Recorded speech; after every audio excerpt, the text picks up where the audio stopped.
Hey everyone, this is a piece called Unmensch und Übermensch, which is translated as non-human and superhuman, on the relationship of racism and anti-Semitism. It was translated by someone whose initials are EA, although I don't know who EA is. I could just skip over saying anything about who Joachim Bruhn is, Joachim Bruhn, but I feel like it's worthwhile to look at his biography again. Bruhn was a member of the KPD/AO in the 1970s and then became a member of the Socialist Bureau. Here, Bruhn also wrote for the magazine Links. Bruhn's turn to the Greens was the reason why he left the SB in the early 1980s. Bruhn had been a member of the Freiburg Socialist Forum initiative, had been a member of the Freiburg Socialist Forum initiative since 1981 and co-operator of the local ça-ira publishing house. That's the website I'm getting this from too, the ça-ira publishing house, which has a few translated pieces in English, but it's mostly a German publisher. Bruhn was one of ça-ira publishing house's founders. Since 1990, he has published the first 6 volumes of Johannes Agnoli's work. After Agnoli's death in 2003, his widow, Barbara Görres-Agnoli, demanded legal access to the publisher's sales of Agnoli's works, as well as the withdrawal of the posthumously published volume Transformation of Postnazism, which Stephan Grigat edited and which contained one of Agnoli's last texts. The dispute, which brought the ça-ira publishing house to the brink of bankruptcy, ended with a settlement in November 2006. Agnoli's writings were not republished by the publisher. As a political theorist, Bruhn referred to the critical theory of Theodor W. Adorno, in particular in the Marx reconstruction of the Neue Marx-Lektura, from which he derived a radical criticism of the state and for the period after 1933, a radical rejection of the workers' movement. He was one of the most influential authors within the anti-German movement, which also subjected the left to radical criticism. Quote, "There can be no criticism of the state of Israel that is not anti-Semitic, The tasks of anti-German communists is not to identify with Israel, because Israel is not the substitute for the, quote, fatherland of the working people, end quote, but to clarify why, quote, it is necessary to unconditionally stand behind Israel and also behind Ariel Sharon, namely in the interest of the stateless and classless world society, end quote." Joachim Bruhn, 2003. In a text written on the occasion of his death, Joachim Bruhn characterized the initiative Socialist Forum, which he co-founded, as follows, quote, "For Joachim Bruhn, the unconditional stand for Israel as the unequal state of survivors and those persecuted as Jews was the core of the criticism. It is the dual character of the Jewish state as a belated result of the Zionist emancipation movement of the Jews and their state-organized self-defense against the continuation of the final solution, which combines the categorical imperative after Auschwitz with Marx's, quote, to overthrow all conditions in which man is a degraded, is an enslaved, abandoned, or contemptible being," end quote. Because Auschwitz is to be understood as, so to speak, a, quote, transcendental horizon above every possible history of humanity, end quote, end quote. An obituary says of Bruhn's style, quote, "In general, criticism was his profession. To Bruhn, it was much more than a method. It was the pivotal point of his thinking. In the Marxian tradition, Bruhn saw criticism not as a dissecting knife, but as a weapon that does not want to refute its object, but rather to deal with it. Once the wrong has been, quote, definitely recognized and specified, end quote, it is already a, quote, index of what is right and better, end quote," says Adorno. This is also why Joachim Bruhn, unlike many others with whom he was able to argue excellently, did not leave behind a self-contained work, a magnum opus. Bruhn's stylistic device was the small form of the essay, and the essay, which is far more appropriate to the experiences to which he soon referred than the historically discredited overall presentation, the monograph, and the philosophical system. Joachim Bruhn's insights are almost always expressed in discussion of the unreasonable demands that he saw himself exposed to the FAZ, the Süddeutsche Zeitung, the Junge Welt, the Greens, or academic Marxism, end quote. That's by Jan Georg Gerber, 2019. Bruhn's texts have been published in the magazines Konkret, Jungle World, Bahamas, IZ3W, San Phrase, and Arbeiterkampf. Bruhn was also co-editor of the discontinued magazine Critique and Crisis. According to Bruhn's will and testament, all rights to his text belonged to ça-ira Verlag. So I'm not going to read through all his published materials, but just to let you know who he is. I don't know how long that was, but I guess it would be probably considerate of me to tell people where they can skip to. A little note here says, this piece by Joachim Bruhn, originally published the first time in Was Deutsch ist, zur kritischen Theorie der Nation, Freiburg, 1994. Footnotes in square brackets added by the translator for clarifications. Citations employed by Bruhn as usually conveyed as their official published English translations. In some cases, official translations cannot be found or aren't freely available. Then the citations are directly translated by EA and marked as such.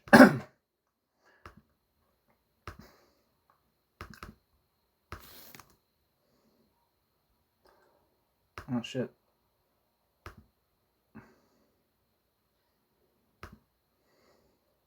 Alright, sorry.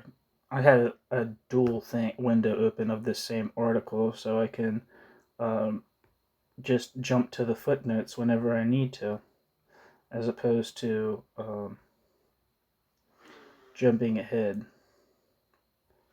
I mean, as opposed to having to scroll down over and over again. So, the first section is called Dialectic of Egalite.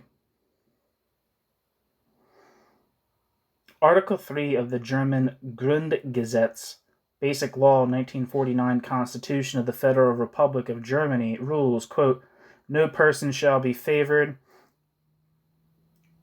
or disfavored because of sex, parentage, race, language, homeland, and origin, faith or religious or political opinions. No person shall be disfavored because of disability, end quote. Footnote. Bracket, quote, non-human, end quote, refers to those excluded from humanity on the grounds of their alleged inferiority, racism. Quote, superhuman, end quote, refers to those excluded from humanity on the grounds of their alleged combined inferiority and superiority, antisemitism. For the understanding of the article, it is vital to understand that anti-Semitism, by rumoring the Jews and/or their state to secretly pull the strings of world politics, the financial markets, the media, etc., does not only allege them to be physically inferior, but also to be superior in terms of influence, intellect, aptitude for money, etc. Therein lies the anti-Semitic desire not only to oppress or expel the Jews, but to annihilate the Jews and to destroy the Jews' last line of defense, the State of Israel.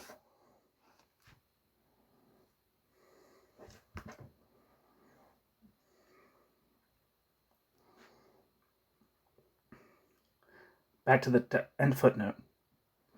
Man, as the Constitution, itself understood both as foundation and mission of the state, professes exclusively know him, appears as an entity stripped of all natural and social determinations as man in himself. Footnote. There's an official, just saying that there's an official translation of, sorry, I'm screwing up. Before it said that, there's one footnote says, that I missed, says there's an official translation available online of this Constitution, or article, or I believe it's the Constitution he's referring to. Either way. And two, and there's another next footnote, bracket, in the German language, der Mensch, quote, Mann, end quote, quote, the human, end quote, refers both to humanity as a whole and to individual human beings regardless of their gender. The word being gendered masculine in German, it will be translated as man and referred to by masculine pronouns in this translation. An sich and für sich, which, when referring to man, will be translated as, quote, in himself, end quote, for himself, end quote. In their Hegelian use, these terms are usually translated as, quote, in itself, end quote, for itself, end quote, particularly when referring to gender-neutral notions such as consciousness or knowledge. Quote, man, end quote, is chosen over, quote, human, end quote, which would be a more appropriate and timely translation in order to avoid having to manufacture updated translations of citations in a few specific cases. Capitalized, quote, human, end quote, will be used synonymously. End footnote.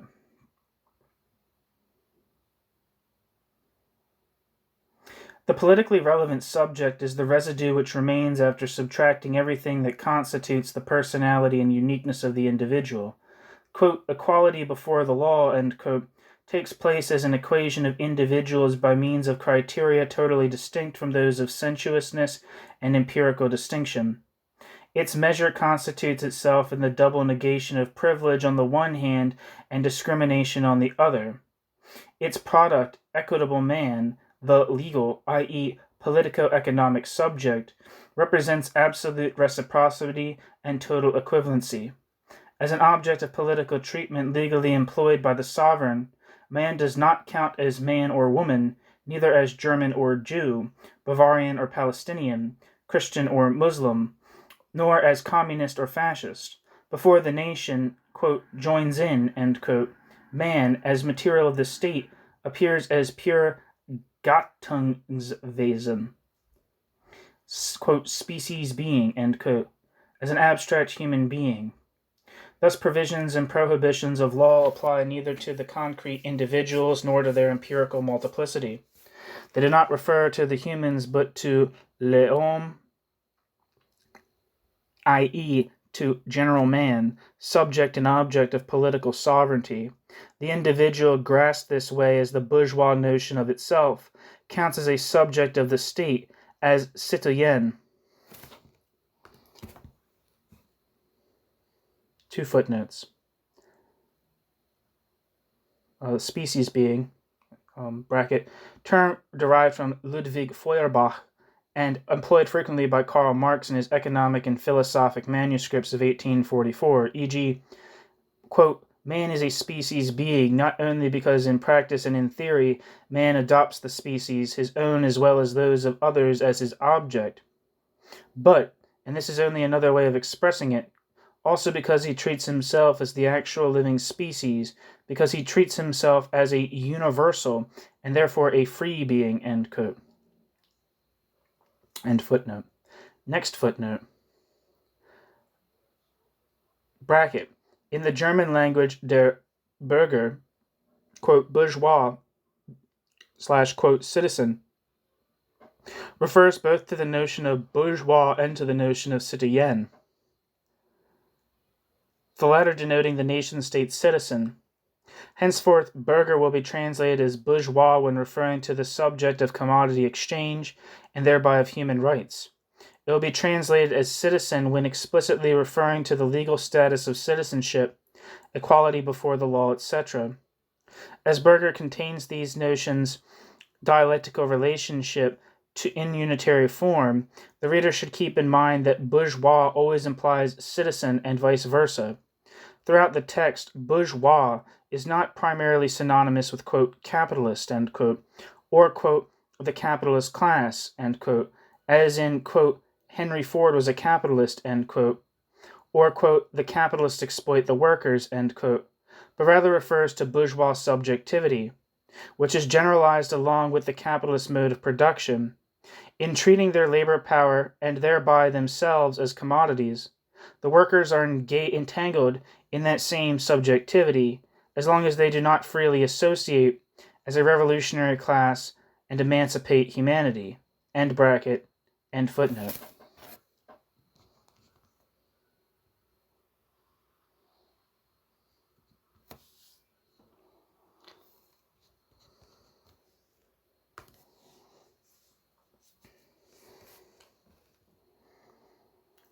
By disregarding his particular needs, which, on the other hand, constitute him as bourgeois and object of state power, the citoyen asserts the general conditions of his social existence in the form and by means of the state. Footnote. The individual constituted in the form of legal subjectivity, i.e. the subject, has to gain its identity from the mediation of the political and economic conditions of its self-preservation. The fact that abstract individual asserts itself as the subject of natural law defines both its (the abstract individual's) empirically ideological and its socially unconscious character. Bourgeois consciousness treats the system of these natural laws, human rights, like the physicist treats the law of gravitation, which is to say, as an objectivity without historical genesis. As far as history matters, it counts only as an illustration, never as a genetic cause. The French Revolution of 1789 was the social Big Bang of this bourgeois constitution, the moment when its historical genesis transformed itself into objective reality and thereby swallowed itself. End footnote. This schizophrenic constitution of Léon, which enters the social stage not as a concrete individual, but only as the conjoined twin pair of bourgeois and citoyen, which are incurably at odds with each other, puts every protest and every assertion of particular interest into a deeply ambiguous relationship to the state. The socialist, feminist, or anti-racist opposition movements seem to be movements in the higher interest and on account of the state. Their goal, which they have yet to achieve in exhausting struggles, appears to be nothing else but the state's mission itself, its original meaning and purpose, that is to say, the realization of its constitution. This is like the race between the tortoise and the hare. The state as such is always already there, wherever the opposition is mobilizing against the resistance of the state for itself, i.e., its respective government. Thereby the opposition gains an imaginary character, which poses the question of whether the appointment of comrades and or sisters as ministers wouldn't better serve its concerns. Thereby it becomes unclear and ambiguous whether such emancipation movements, in their struggle against privilege and discrimination, do not rather become the driving force of the abstraction that constitutes the peculiar constitution and resounding power of modern rule, i.e. capitalism.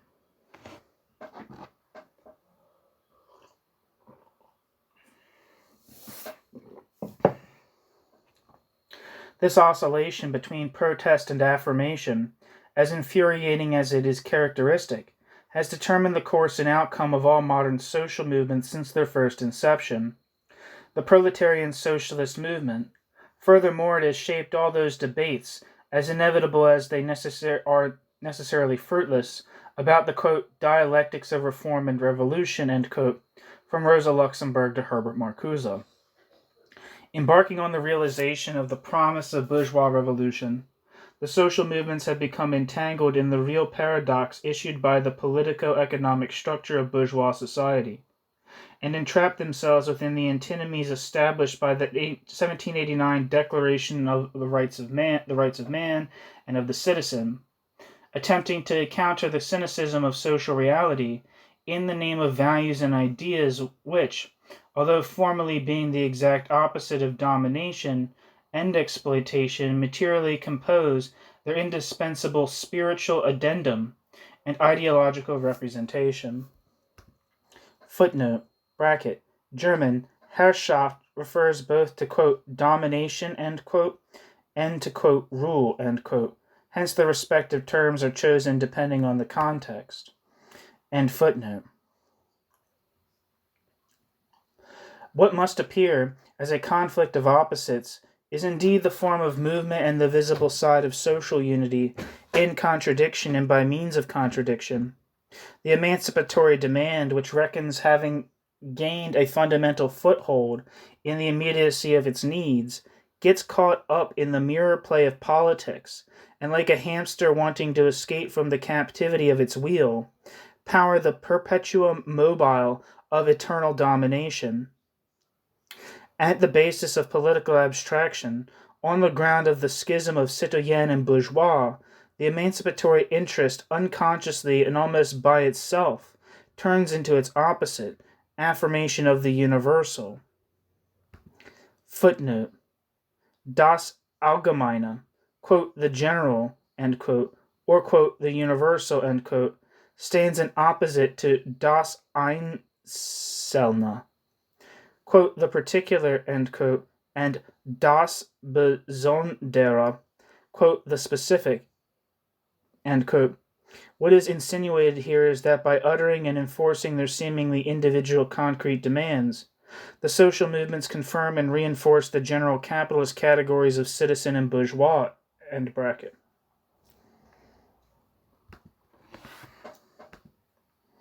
End footnote.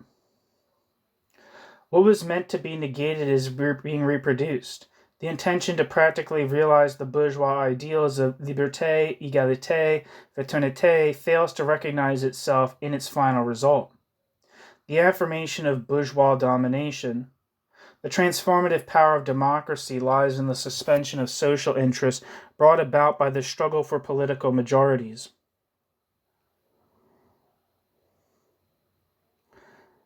See Agnoli, 1990. After passing through the wheels of political mediation, the seeming immediacy of this struggle for majorities proves to be an immediate generality. Footnote. Bracket.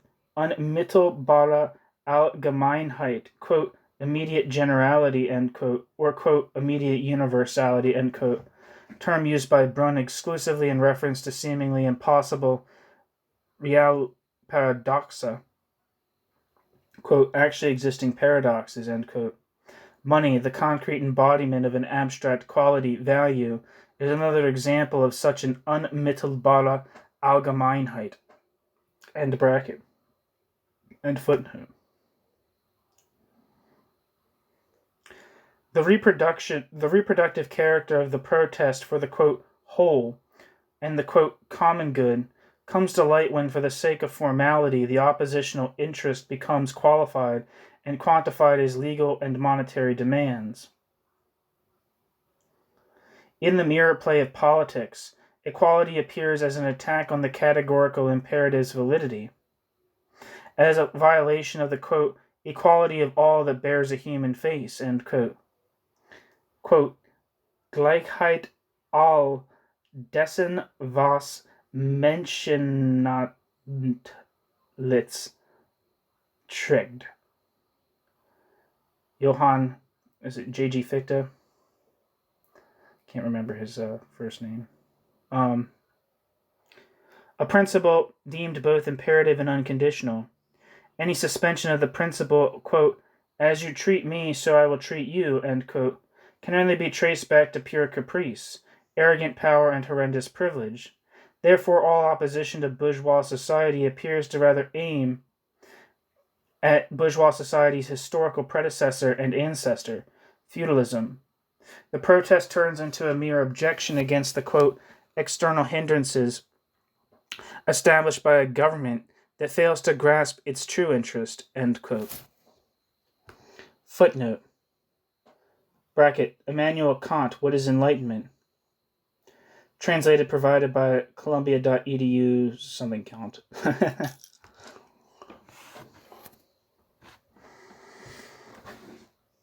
End footnote. In this gray area of emancipation and affirmation, the dedication to égalité loses its opponent. It becomes imaginary, reverts, and ultimately turns against itself. Section 2. Contradiction to human rights? Question mark.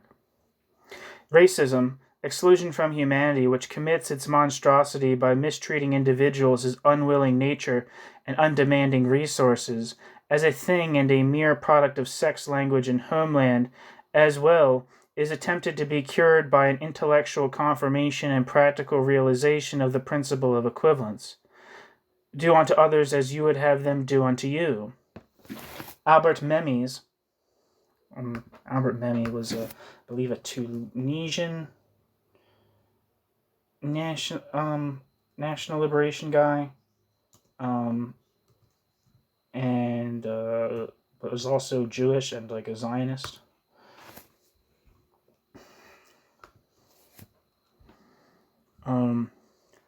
This Wikipedia says Albert Memmi lived from 1920 to 2020. Damn, 100. Would it be 100? Was a French-Tunisian writer and essayist of Tunisian Jewish origins. A prominent intellectual, his nonfiction books and novels explored his complex identity as an anti-imperialist, a Zionist, and self-described, quote, Jewish Arab.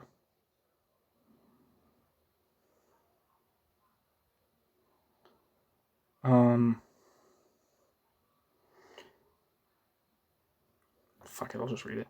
The section on his writing says, Memmi found himself at the crossroads of three cultures and based his work on the difficulty of finding a balance between the East and West. Memmi's well-regarded first novel, La Statue de Sel, translated as The Pillar of Salt, was published in 1953 with a preface by Albert Camus and was awarded the Fenelon Prize in 1954. Memmi's other novels include Agar, translated as Strangers, the Scorpion, and Les Déserts, the Desert. Memmi's best-known non-fiction work is The Colonizer and the Colonized, about the interdependent relationship of the two groups. The Colonizer and the Colonized was published in 1957, a time when many national liberation movements were active. Jean-Paul Sartre wrote the preface. The work is often read in conjunction with Frantz Fanon's Les Damnés de la Terre, The Wretched of the Earth, and Peau Noire, Masque Blanc, Black Skin, White Mask, and Aimé Césaire's Discourse on Colonialism. In October 2006, Memmi's follow-up to this work entitled Decolonization and the Decolonized was published. In this book, Albert Memmi suggests that in the wake of global decolonization, the suffering of former colonies cannot be attributed to the former colonizers, but to corrupt leaders and governments that control these states. Memmi's related sociological works include Dominated Man, Dependence, and Racism. Sean P. Heyer, in a review of Memmi's Racism, calls it, quote, or the book, Racism, calls it, quote, well-written and autobiographically informed, end quote. Heyer writes that Memmi's main claim is that racism is a, quote, lived experience, lived experience, end quote, arising within human situations which only secondarily become, quote, social experiences, end quote. According to Heyer, Memmi writes that racism is, quote, endemic to collective human existence, end quote. Memmi wrote extensively on Jewish identity and the place of the Jew in the Muslim North African states after independence, including Portrait of a Jew. Sorry, just realized my laptop is not plugged in. Portrait of a Jew, Liberation of the Jews, and the book Jews and Arabs. Albert Memmi was also known for the anthology of Maghrebian literature, written in collaboration, published in 1965 and 1969. Reviewing Albert Memmi's fiction, scholar Judith Rumani asserts that the Tunisian writer's work, quote, reveals the same philosophical evolution over time from his original viewpoints to less radical but perhaps more realistic positions, end quote. Judith Rumani concludes that, quote, his latest fiction is certainly more innovative and different than his earlier work, end quote.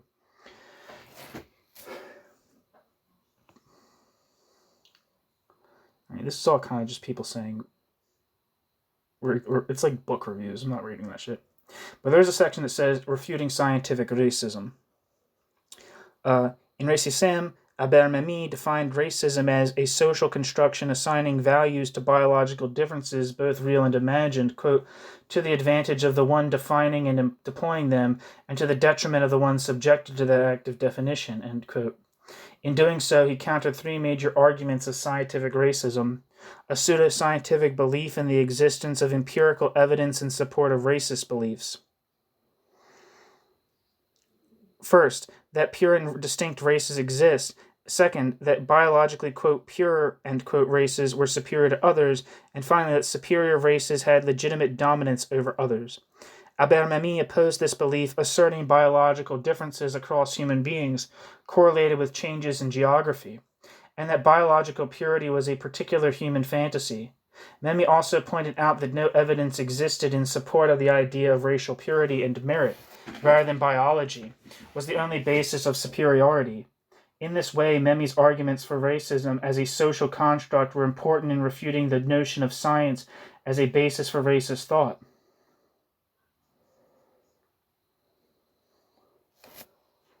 Alright, so sorry for subjecting you to that, but I hope you found it interesting, because I would, want to know who Aber-Memi is.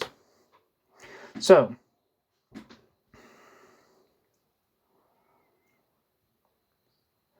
do unto others, back to the text.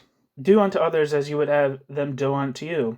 Aber-Memi's influential standard work defines, quote, racism, end quote, as, quote, the generalized and final assigning of values to real or imaginary differences to the accuser's benefit and at his victim's expense in order to justify the former's own privilege or aggression, end quote. Memi, 2000. Thus, racism could be defined not as a chronic pathology, but as a temporary infection of a bourgeois society that refuses to actually accept its own principle, regardless of the person, as an exception without reason, even by its own standards, and therefore as an exception eminently criticizable, which allows itself to be exempted from its own rule. The material advantage envisaged by the racist would then express itself as an intellectual prejudice. Aggression would occur out of personal aversion. The bourgeois' egotism, which leads them to evaluate the facts one-sidedly and to outrageously take the differences for an absolute, will be exposed as a presumptuous generality. Footnote. Aber-Memi, 2000. The book is called Racism. Translated with an introduction by Steve Martineau.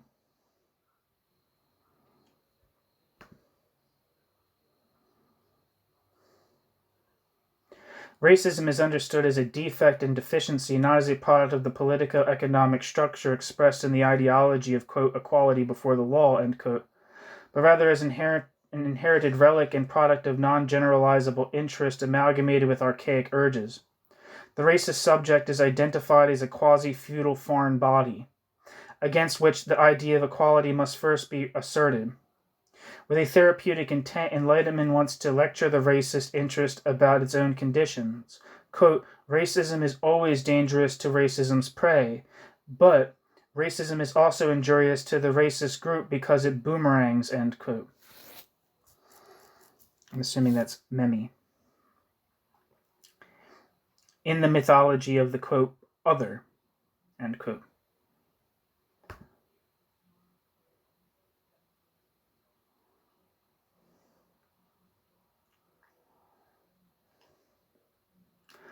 This is a reference to a work by Julia Kristeva called Powers of Horror.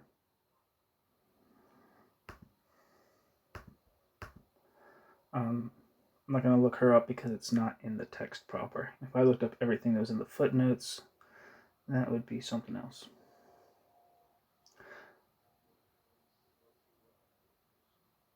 In the mythology of the, quote, other, end quote, the social construct of racism disappears, and racism figures instead as a hardened prejudice, a disturbance in the perception of the, quote, alien, end quote. The abstraction of the individual to man in himself, and thus to the subject, is likewise swallowed. Human rights become an epitome and natural law, the point of departure for politicizing anthropology.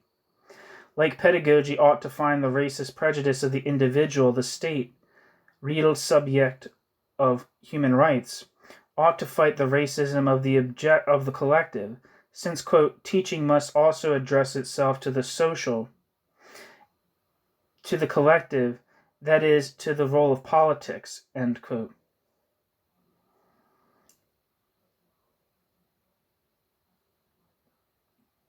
He who runs the poison cabinet is called upon as the doctor. believe that quote's still from Memmi.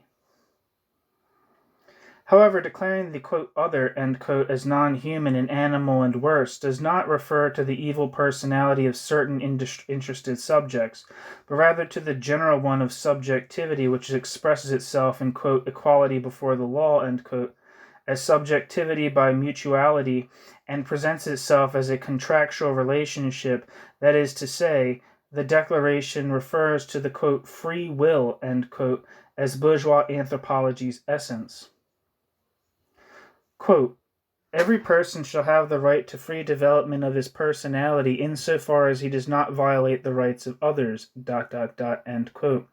Article 2, Basic Law. Freedom which finds its limit at the freedom of others is that of subjects who are capable of overcoming their mutual exclusion from the means of satisfying their needs, means set as private property, only through the contractual form, and in it both operate like and confirm themselves as owners of themselves. Quote, free development, end quote, is subject to the dictate of tit for tat, or, yeah. That equivalency, or this for that, should probably say, this for that equivalency of values as which the exploitation of labor for wages enters the schizoid citoyen bourgeois consciousness.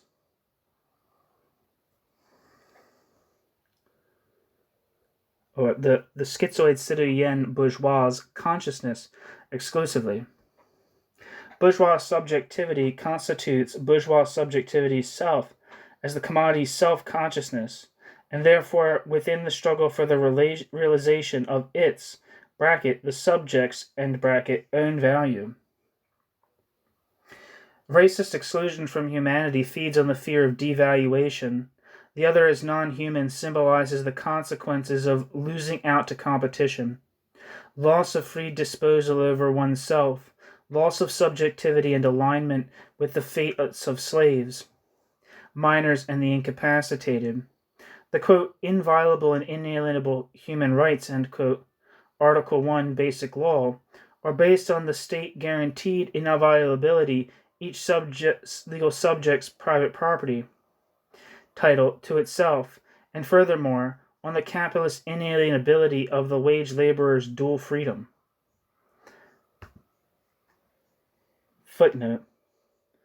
Die doppelte Freiheit des Lohnarbeiters, quote, the dual/double freedom of the wage laborer, end quote, refers to Capital Volume 1's Chapter 6, the buying and selling of labor power. Quote, for the conversion of his money into capital, therefore, the owner of money must meet in the market with the free laborer, free in the double sense, that as a free man he can dispose of his labor power as his own commodity, and that on the other hand he has no other commodity for sale, short of everything necessary for the realization of his labor power, end quote.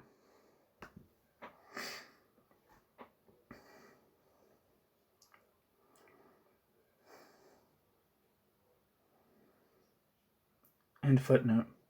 In order to treat himself as his own private, quote, human capital, end quote, he needs to be free in every regard. These human rights constitutionally proclaimed are put in concrete terms by the notion of legal incapacity, as it is defined by the Civil Code.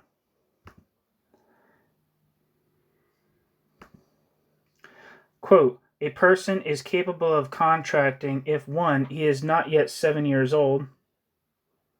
Quote, a person is incapable of contracting. 1, he is not yet 7 years old. 2, he is in a state of pathological mental disturbance which prevents the free exercise of will, unless the state by its nature is a temporary one, end quote. That means nothing else than, quote, the declaration of intent of a person incapable of contracting is void, end quote.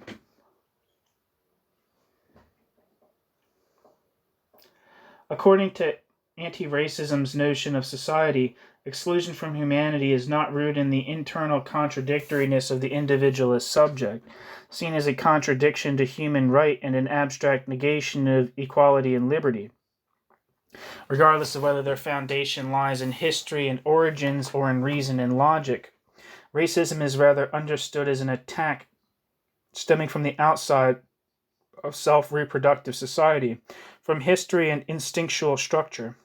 This also applies to anti-Semitism, which according to Memmi is to be understood as a, quote, racism directed against Jews, end quote. Like every other racism, Memmi argues, anti-Semitism serves the legitimacy of arrogated power, and that for anti-Semitism, too, there is a, quote, organic connection between racism and oppression, end quote. Therefore, domination is taken to be the direct opposite of politics, like privilege is only understood as the external contradiction to equality. This notion of domination, which is thoroughly and merely sociological, fails to grasp racism as anything else but sheer manipulation and staged enactment. Here, enlightenment takes place within the forms of ideology as a part of the context of delusion, against which it puts up nothing than rationalizations and must therefore fail. If, like Memmi, who here can be considered pars pro toto for anti-racist consciousness, one assumes that anti-Semitism, quote, is a racism specific to its object, end quote, i.e. an expression of, quote, heterophobia, end quote, which can take on the form of, quote, negrophobia, quote, Arabophobia, and, quote, Judeophobia. Then what is lost alongside the link between non-human and regular subject is bourgeois society's latent tendency to its Selbstauferbung, that turn towards barbarism created on the grounds and by the means of this bourgeois society, which escalated to Auschwitz, Treblinka, Majdanek, and Sobibor. I have some things I need to look up here. For one, what does pars pro toto mean?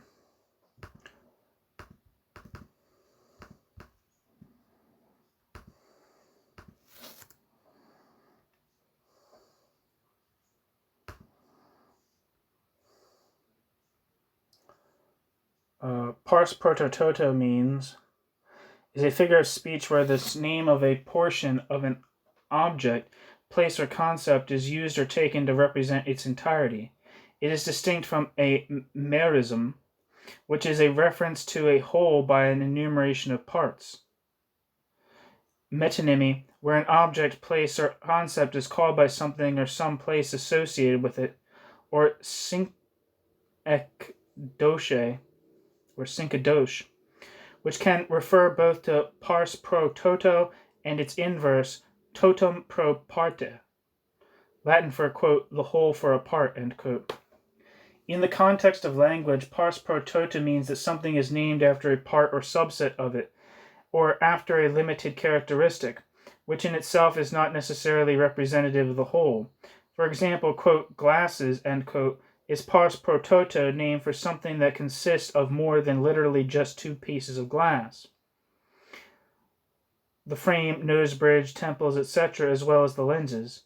Pars pro toto usage is especially common in political geography, with examples including, quote, Russia, end quote, or, quote, Russians, end quote, referring to the political institution, both historically and contemporary, of its people, quote, Holland for the Netherlands, and particularly in languages other than English, using the translation of, quote, England, end quote, in the language to refer to Great Britain or the United Kingdom. Among English speakers, quote, Britain, end quote, is a common pars pro toto shorthand for the United Kingdom.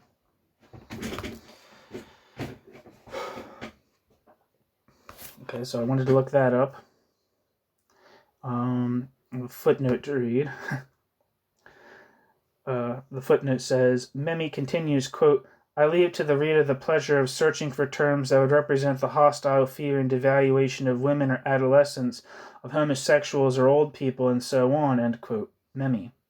The common term of the, quote, struggle against racism and sexism, end quote, is an expression of this, quote, pleasure, end quote, turned into oppositional politics. End footnote.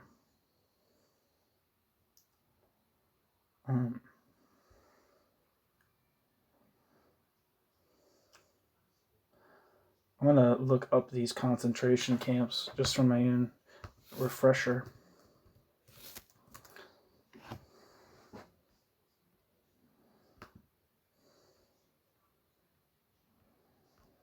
Auschwitz was a complex of over 40 concentration and extermination camps operated by Nazi Germany in occupied Poland and a portion annexed into Germany in 1939 during World War II and the Holocaust. Auschwitz consisted of Auschwitz I, the main camp, Stammlager, and Auschwitz Auschwitz-Birkenau, a concentration and extermination camp with gas chambers, Auschwitz III, Monowitz, a labor camp for the chemical conglomerate IG Farben, and dozens of subcamps.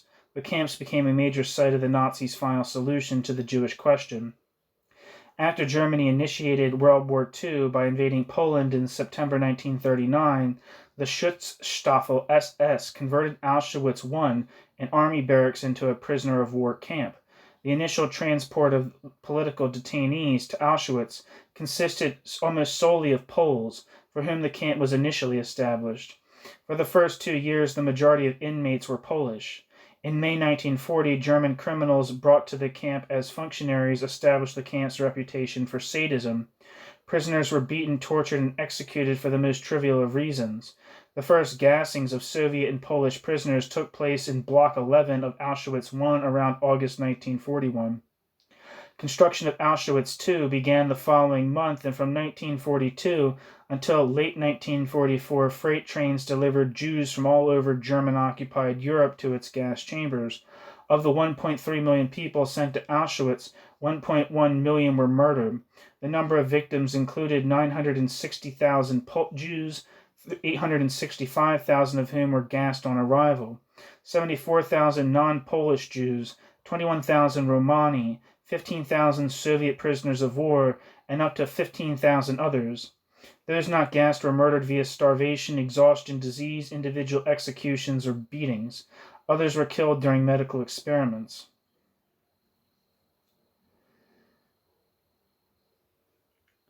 At least 802 prisoners tried to escape, 144 successful, and on the 7th of October 1944, two Sonderkommando units consisting of prisoners who operated the gas chambers launched an unsuccessful uprising. After the Holocaust ended, only 789 Schutzstaffel personnel, no more than 15%, ever stood trial. Several were executed, including Camp Commandant Rudolf Höss. Not Rudolf Hess, Rudolf Höss. The Allies failed to act on early reports of mass murder by bombing the camp or its railways remains controversial. As the Soviet Red Army approached Auschwitz in January 1945, toward the end of the war, the SS sent most of the camp's population west on a death march to camps inside Germany and Austria. Soviet troops entered the camp on the 27th of January 1945, a day commemorated since 2005 as International Holocaust Remembrance Day. In the decades after the war, survivors such as Primo Levi, Viktor Frankl, and Elie Wiesel. I was taught to pronounce his name wrong. Now that I'm looking at it, wrote memoirs of their experiences, and the camp became a dominant symbol of the Holocaust. In 1947, Poland founded the Auschwitz-Birkenau State Museum on the site of Auschwitz I and II, and in 1979 it was named a World Heritage Site by UNESCO. Auschwitz is the site of the largest mass murder in a single location in history.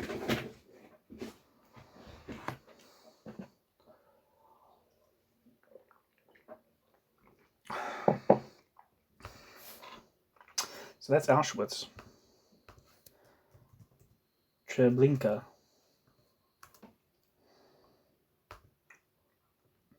Treblinka extermination camp was the second deadliest extermination camp to be built and operated by Nazi Germany and occupied Poland during World War II. It was in a forest northeast of Warsaw, 4 kilometers, 2.5 miles south of the village of Treblinka, in what is now the Masovian Voivodeship. The camp operated between 23rd of July 1942 and 19th of October 1943 as Operation Reinhardt. the deadliest phase of the final solution. During this time, it is estimated that between 700,000 and 900,000 Jews were murdered in its gas chambers, along with 2,000 Romani people. More Jews were murdered at Treblinka than at any other Nazi extermination camp apart from Auschwitz-Birkenau. Managed by the German SS and with assistance from the Travnicki Guards, recruited from among the Soviet POWs to serve with the Germans, the camp consisted of two separate units. Treblinka 1 was a forced labor camp, Arbeitslager. Whose prisoners worked in the gravel pit or irrigation area and in the forest, where they cut wood to fuel the cremation pits. Between 1941 and 1944, more than half of its 20,000 inmates were murdered via shootings, hunger, disease, and mistreatment. The second camp, Treblinka 2, was an extermination camp, Vernichtungslager, referred to euphemistically as the SS Sonderkommando Treblinka by the Nazis. A small number of Jewish men who were not murdered immediately upon arrival became members of its Sonderkommando, whose jobs included being forced to bury the victims' bodies in mass graves. These bodies were exhumed in 1943 and cremated on large open-air pyres along with the bodies of new victims. Gassing operations at Treblinka II ended in October 1943 following a revolt by the prisoners in early August. Several Travnicki guards were killed and 200 prisoners escaped from the camp.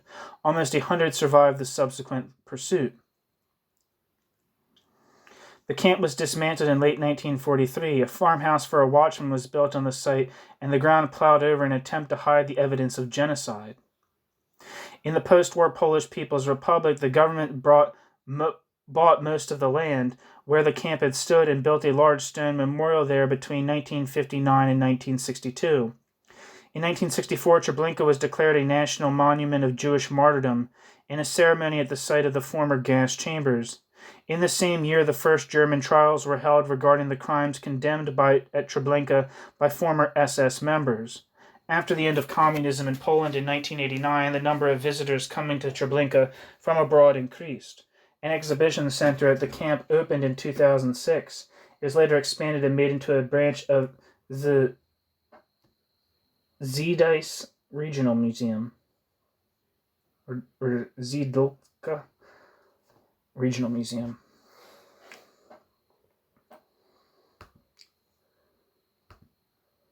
So those are the big ones.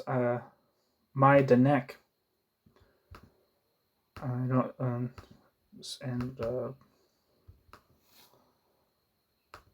know. Majdanek, or Lublin, was a Nazi concentration and extermination camp built and operated by the SS on the outskirts of the city of Lublin during the German occupation of Poland in World War II. It had 7 gas chambers, 2 wooden gallows, some 227 structures in all, placing it among the largest of Nazi concentration camps. Although initially intended for forced labor rather than extermination, Majdanek,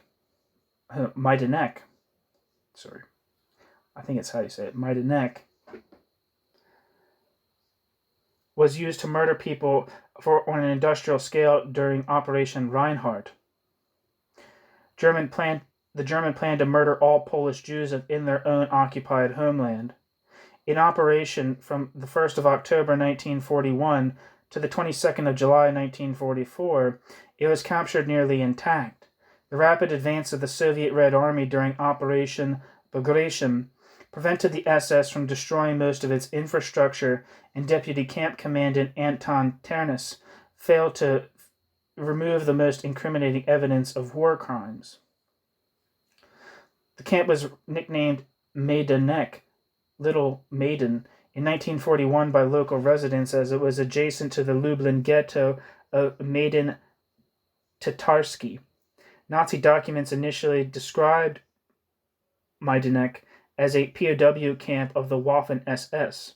Based on how it was funded and operated, it was renamed the Reich Security Main Office as Konzentrationslager Lublin on the 9th of April 1943, but the local Polish name remained more popular.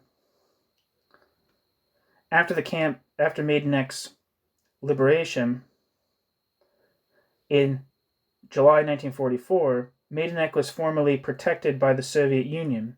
By autumn, with the war still raging, it had been preserved as a museum. The crematorium ovens and gas chambers were largely intact, serving as some of the best examples of the genocidal policy of Nazi Germany.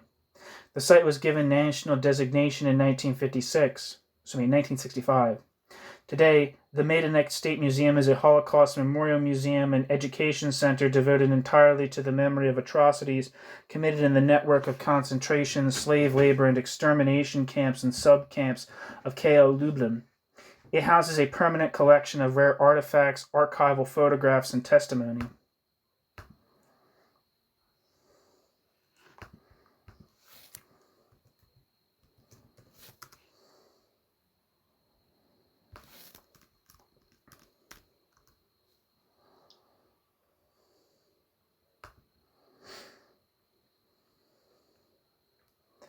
Sobibor extermination camp was an extermination camp built and operated by Nazi Germany as part of Operation Reinhardt. Sobibor was located in the forest near the village of Zlobek Dutzy in the general government region of German-occupied Poland. As an extermination camp rather than a concentration camp, Sobibor existed for the sole purpose of murdering Jews. The vast majority of prisoners were gassed within set hours of arrival. Those not killed immediately were forced to assist in the operation of the camp, and few survived more than a few months. In total, some 170,000 to 250,000 people were murdered at Sobibor, making it the fourth deadliest Nazi camp after Auschwitz, Treblinka, and Belzec. Sobibor ceased operation after a prisoner revolt which took place on the 14th of October 1943. The plan for the revolt involved two phases. In the first phase, teams of prisoners were to discreetly assassinate each of the SS officers. In the second phase, all 600 prisoners would assemble for evening roll call and walk to freedom out the front gate. However, the plan was disrupted after only 11 SS men had been killed. The prisoners had to escape by climbing over the barbed wire fences and running through a minefield under heavy machine gun fire. Around 300 prisoners made it out of the camp, of whom roughly 60 survived the war. God. After the revolt, the Nazis demolished most of the camp in order to hide their crimes from the advancing Red Army. In the first decades after World War II, Sobibor was neglected, and the camp had little presence in either popular or scholarly accounts of the Holocaust. Sobibor became better known after it was portrayed in the TV miniseries Holocaust 1978 and the film Escape from Sobibor 1987. The Sobibor Museum now stands at the site, which continues to be investigated by archaeologists. Photographs of the camp in operation were published in 2020 as part of the Sobibor Perpetrator album. So, there we are. So let me reread that sentence that was last in. Shit. If, like Memi, who here can be considered pars pro toto for anti-racist consciousness, one assumes that anti-Semitism, quote, is a racism specific to its object, end quote, i.e. an expression of, quote, heterophobia, end quote, which can take the forms of, quote, negrophobia, end quote, Arabophobia, end quote, and, quote, Judeophobia, end quote. Then what is lost alongside the link between non-human and regular subject is bourgeois society's latent tendency to its Selbstaufhebung that turns towards barbarism created on the grounds and by the means of this bourgeois society, which escalated to Auschwitz, Treblinka, Majdanek, and Sobibor. The anti-Semitic Volksgemeinschaft was, quote, not a relapse into the old barbarism, but the triumph of the repressive, quote, the triumph of the repressive égalité, the degeneration of the equality of rights into the wrong inflicted by equals, end quote. Adorno Horkheimer. It is therefore necessary to define the negative dialectic of this, quote, repressive égalité, end quote, and to analyze the specific subjectivity which forms itself in the course of the historical development of an equality that can function only in terms of an authoritarian comparison by an identifying third, i.e. by capital in the state, recognizing the quote other, the quote just society, end quote, which according to Memmi must rest upon the quote contractual principle, end quote, needs to reflect on its own social constitution, and thereby be exposed as a lie. The idea of association by contract is at the core of human rights. However, the contract's premise, individuals reciprocally recognizing each other as subjects, is not an autonomous achievement of these individuals, but rather the results of the very self-valorizing value, which, as character masks, the individuals have to execute. Quote, the order which sets out as the progressive one in 1789 carried the germs of National Socialism from its beginning, end quote. Horkheimer, 1939. And there's some footnotes to read here. Footnote 1. Selbstaufhebung, quote, self-abolition, quote, self-cancellation, quote, self-sublation in Hegelian terminology here refers to the tendency grasped by Adorno and Horkheimer in The Dialectic of Enlightenment. Quote, race today is the self-assertion of the bourgeois individual, integrated into the barbaric collective, end quote. Elsewhere, Adorno writes, quote, the still undivided tribal spirit of primitive societies, pressed by the civilized societies to reproduce itself in them, is planned and released by post-individual collectivism. The objective spirit is overpowering then, as well as barefaced swindle, end quote. Adorno, Negative Dialectics.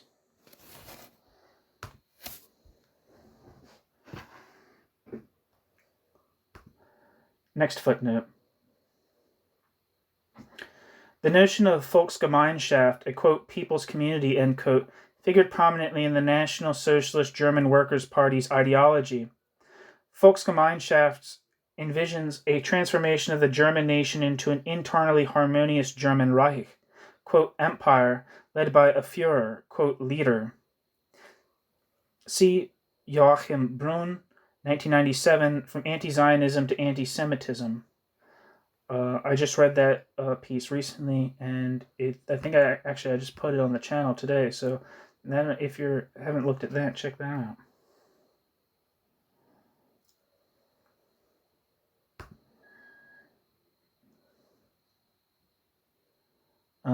Next footnote. Vergesellschaftung might be translated as, quote, socialization, end quote, quote, association, or even, quote, communization, end quote. Due to it being largely unsolicited by left and right-wing bourgeois ideologues, quote, association, end quote, will henceforth be employed.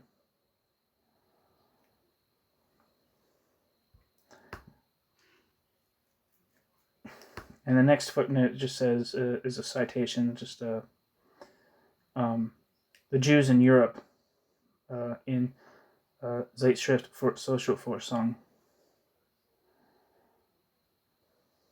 which is available at Charnel House.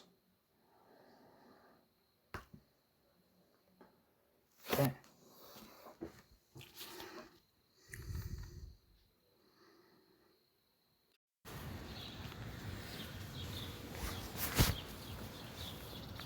I'm outside now, so you might hear me smacking bugs and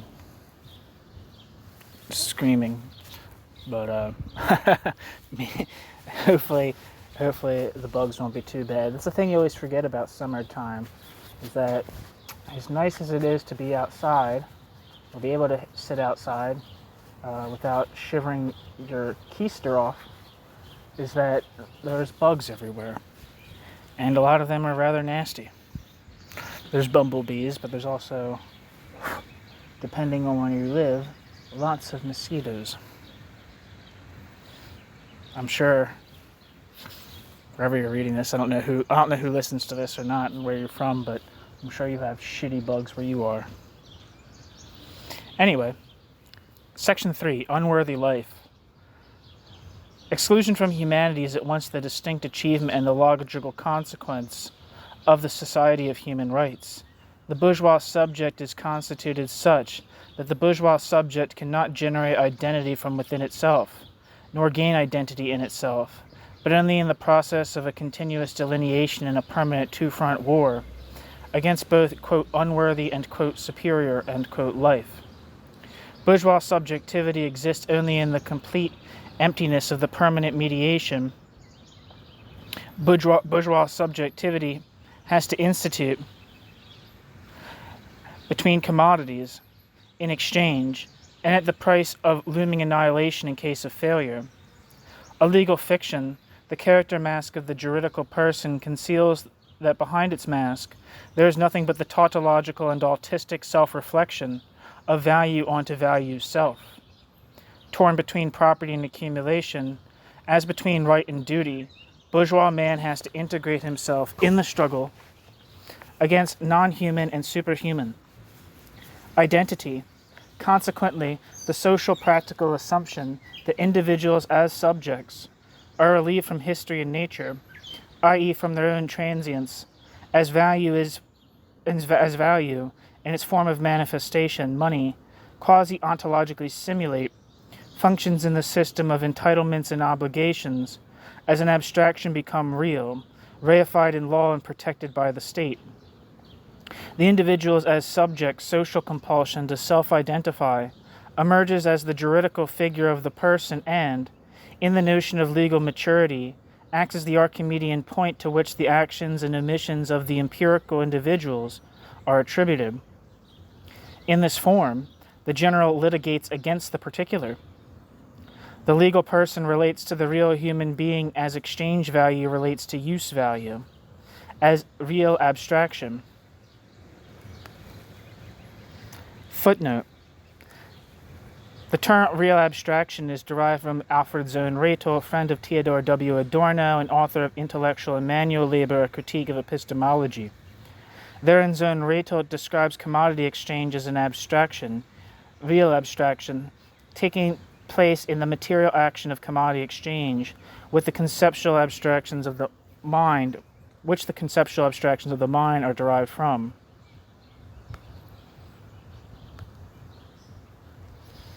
End footnote.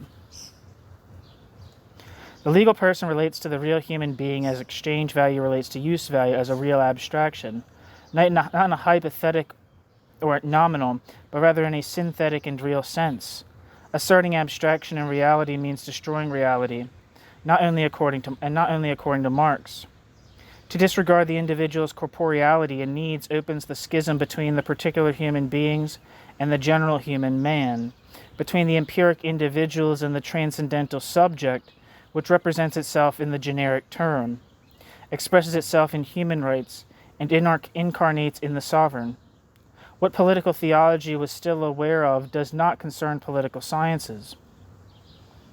The sovereign is the general capital H human, and therefore the practical reality and social existence of alogical contradiction. All is one, human beings as subjects, things as commodities of value. The real abstractions of legal persons and money encompass even the most diverse phenomena, identify the things and individuals as their own equals and express their lowest common denominator, which is not theirs, quote, as if, end quote, it was. The quote's from Kant, and there's two footnotes here. First footnote, the specific citation Bruhn references Kant cannot be located. However, Immanuel Kant prominently makes use of, quote, as if, end quote, in his critique of judgment, as in, quote, many things may be charming and agreeable, bracket, to someone, end bracket. No one cares about that. But if he proclaims something to be beautiful, then he requires the same liking from others. He then judges not just for himself, but for everyone, and speaks of beauty as if it were a property of things, end quote. And then the next footnote says, Enlightenment philosophy is that of, quote, as if, end quote, par excellence. albeit not as conjecture and hypothesis, but as necessarily false consciousness of the real abstraction's constitution and form of movement, i.e. as an ideology completely innocent of any intent to manipulate. Quote, Kant's concepts are ambiguous. Reason, as the transcendental supra-individual self, contains the notion of a free coexistence in which human beings organize themselves to form the universal subject and resolve the conflict between pure and empirical reason in the conscious solidarity of the whole. The whole represents the idea of true universality utopia.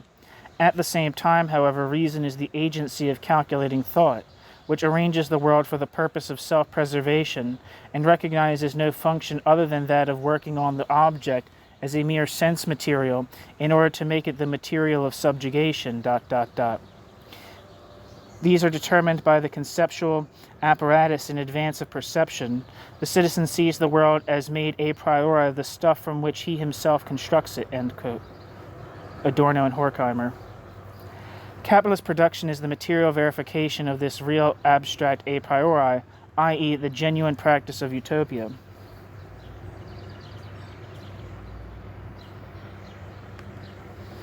I have no idea what the fuck is being said.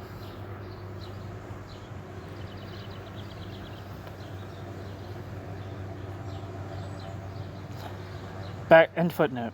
In that way, the transcendental subject imposes itself of the empirical individual and substitutes it as the entity of association. The real abstraction's internal logical contradiction, its intrinsic impossibility and immanent groundlessness, cannot appear in itself but only as the empirical inability to truly suffice and fully correspond to its own notion. The transcendental subject turns against the empirical subject in order to illustrate itself. Its internal contradiction appears as an opposition even of the empirical against its notion, as conditio sine qua non of their own validity, human rights, expression of the schism between material but inauthentic and ideal but essential humanity, generate non-humans and superhumans. Footnote.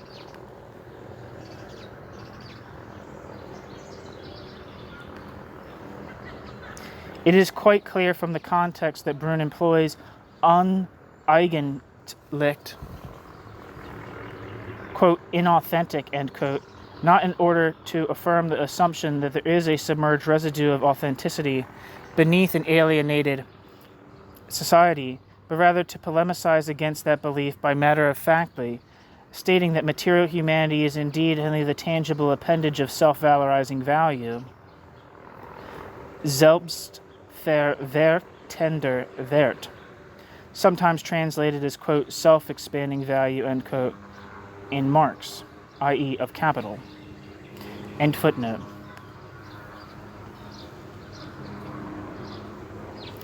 In the ideological superstructure of the state-guaranteed capitalism,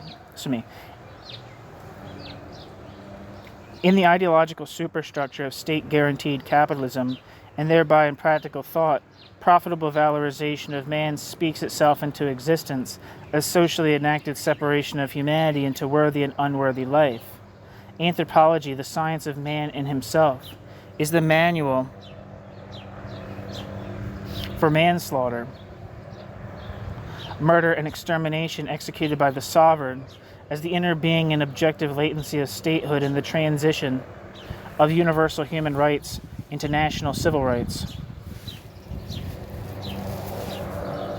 The distinction between apparition and essence, between the phenomenology of humans and the logic of human species being, prepares the social destiny of those who are, quote, only, end quote, considered humans according to outwardly apparent qualities of humanity. Bourgeois society both inherits and radicalizes the difference between man and the self-disguised as man, which Christianity established. Indian forced laborers in the mines of Potosi posed the same problem for their masters, which later the Spanish Inquisition, and for completely different purposes, the Nuremberg laws had to solve.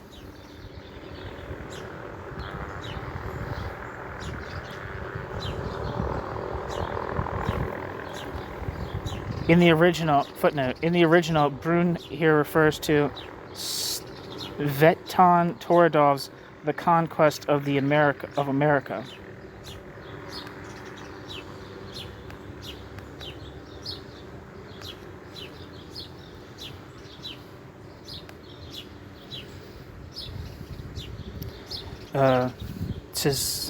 Tzvetan Todorov was a Bulgarian-French historian, philosopher, structuralist, literary critic, sociologist, and essayist.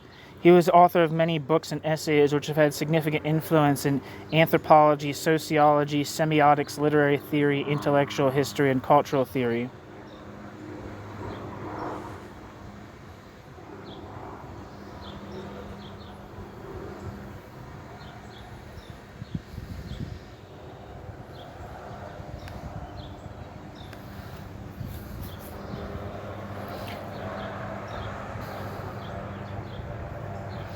Next footnote. This is why Raoul Hilberg's synopsis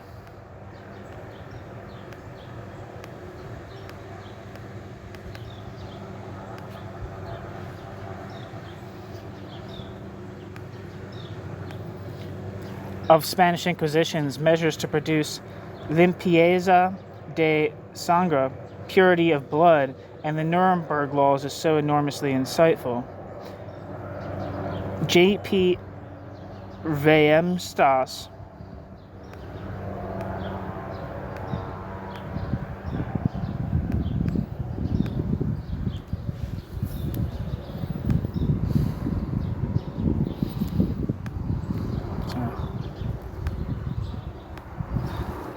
J.P. Reemsmas remarks on, quote, the anti-racist trap, end quote, should be discussed in that light. Reemsmas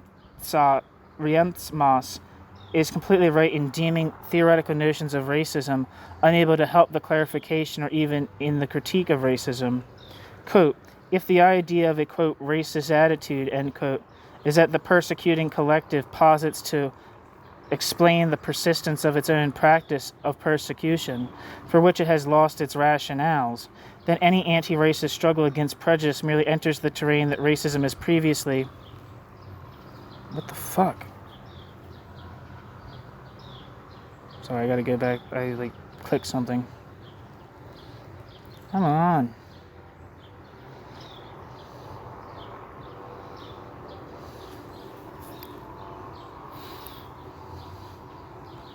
Where am I? So, where's the quote? J.P. Reemtsmas remarks on the, quote, anti-racist trap, end quote, should be discussed in that light. He is completely right in deeming theoretical notions of racism unable to help in the clarification or even the critique of racism. Quote, if the idea of a, quote, racist attitude, end quote, is that the persecuting collective posits to explain the persistence of its own practice of persecution, for which it has lost its rationales, then any anti-racist struggle against prejudice merely enters the terrain that racism has previously prepared for it, end quote. J.P. Reemtsmas. Yet, J.P.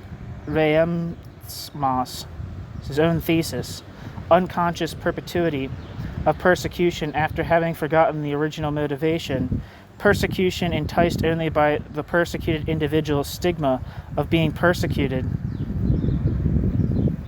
ignores that the question of persecution is the question of the practical ideological schism of the species for the purpose of its capitalist productization.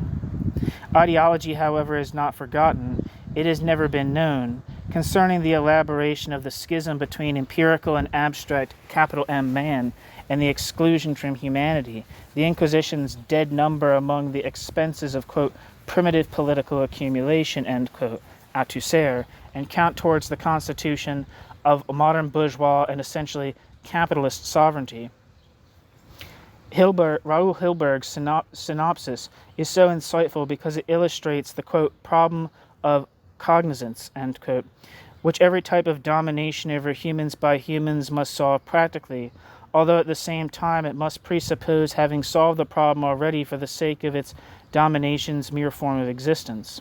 racism is a rationalization, but racism is a rationalization of the, quote, problem, end quote, that the ruling class always grasps itself as a master race long before fascism. Every modern doctrine of governance that grasps democracy is the form of renewing the, quote, political class, end quote, and of recruiting elites suitable for the office elucidates this. And then it says below that, Jan Philipp Freiburg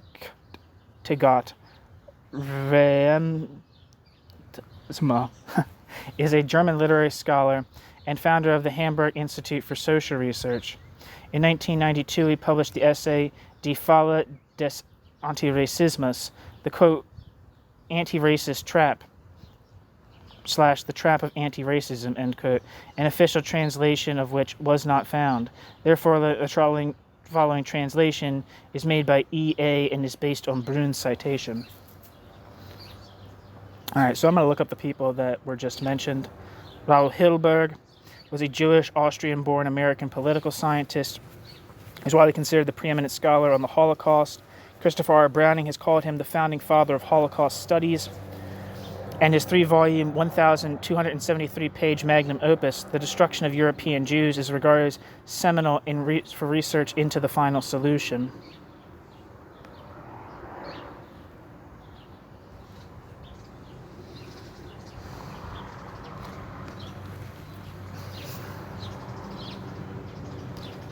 Jan Philipp Freiburg, Jesus Christ, Jan Philipp Freiburg born 26th of November 1952, is a German literary scholar, author, and patron who founded and was the long-term director of the Hamburg Institute for Social Research. Remste lives and works mainly in Hamburg.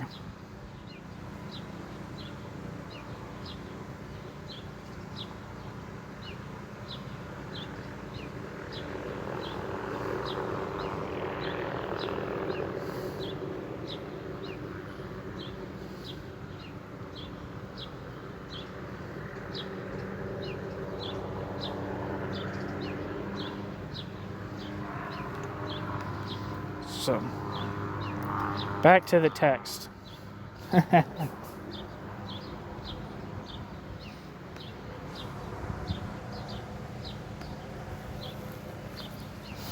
New section 4. Reason of total valorization.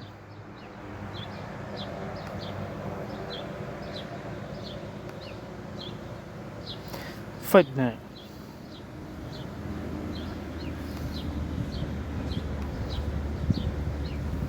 Die Vernunft der totalen Verwertung, quote, reason of total valorization, end quote, refers to the same philosophical notion, Vernunft, as do Kant's critique of pure reason and Horkheimer's eclipse of reason, among others. I'm going to read that. Section 4, end footnote. Section 4, reason of total valorization. The logical contradiction in human rights which proceeds in the idea of the state as general capital M man, i.e. the concept of a concretely real and immediately general existence of capital M man in himself, achieves its synthetic representation and organic practice in the sovereign. Footnote, quote, the state is realized, cultivated, explicit totality of the human essence. Head of state is the representative of the universal human being, end quote.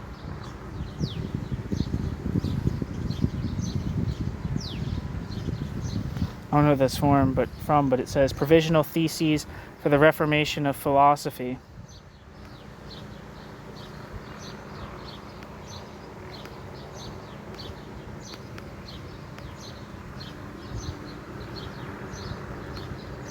That's from Ludwig Feuerbach, okay. Here, general capital M man appears as a particular specimen.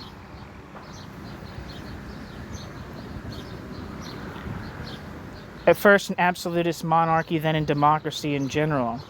The abstract species being which seems to relate to the concrete individual as a subordinate and derived nominal abstraction, is encountered by the individual socially practically in the real abstraction of the state and confronts this individual as the obligatory and absolute precondition for its existence, is not the sum of concrete individuals that is subject to human rights, but rather the sovereign is concrete universal, species being. Footnote. Note the logical contradiction. Concret allgemein, concrete universal or concrete general, posits a logical antinomy as an actually existing attribute of a material entity. End footnote. Empirical human is considered subject to the sovereign only when and only to the extent that the empirical human functions as... I'm trying to follow the pronouns, but I'm messing it up. Empirical human is considered subject to the sovereign only when and only to the extent that he functions as sensual representation of the transcendental subject, i.e. as the organic material of the ideal practical generality. Outside of this functionalization, the concrete human beings are literally nobody and nothing. And that is to say, its existence is coincidental, its life is a vacation from death, its permanence is that of an annihilation already imposed and temporarily deferred at best. Formally, its practical exclusion from humanity is already decided, its life is terminable and subject to the sovereign's proviso, which can be revoked at any time. Reason, the epitome of the successful implantation of the species being in the concrete individual, is the measure according to which the sovereign disposes of the wert, quote, value, or, quote, or unwert, quote, unvalue, quote, worthlessness, end quote, of the individual. The sovereign sees himself as the coercion of truth and as the command of capital R reason, i.e. as institutionalized, quote, force to freedom, end quote, Rousseau. Reason commands the political duty to adjust the thinking of the individual. In his 1755 encyclopedia, Denis Diderot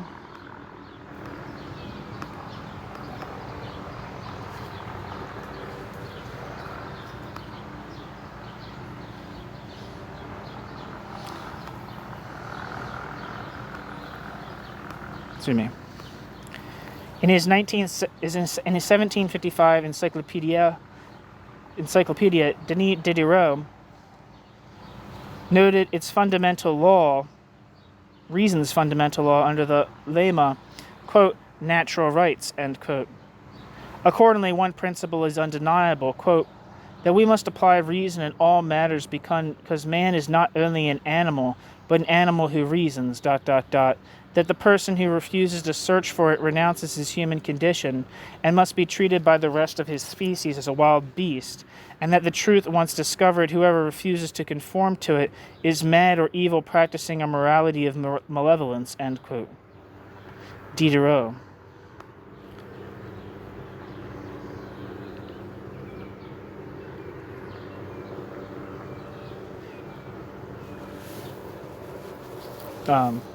The Encyclopédie ou Dictionnaire raisonné des sciences, des arts et des métiers, or métier, I don't know,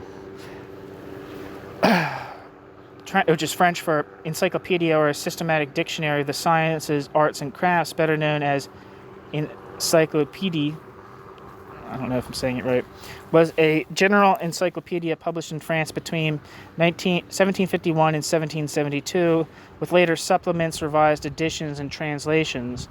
It had many writers known as the encyclopedists. It was edited by Denis Diderot, and until 1759 co-edited with Jean Laurent d'Ambert. The encyclopedia is most famous for representing the thought of the Enlightenment. According to Denis Diderot, the article Encyclopédie, the encyclopedia's aim was to, quote, change the way people think, end quote, and for people to be able to inform themselves and to know things. Diderot and the other contributors advocated for the secularization of learning away from the Jesuits. Diderot wanted to incorporate all the world's knowledge into the encyclopedia and hoped that the text could disseminate all this information to the public in future generations. Thus, the encyclopedia is an example of democratization of knowledge. It was also the first encyclopedia to include contributions from many named contributors, and it was the first general encyclopedia to describe the mechanical arts. In the first publication, 17 folio volumes were accompanied by detailed engravings. Later volumes were published without the engravings in order to better reach a wide audience within Europe.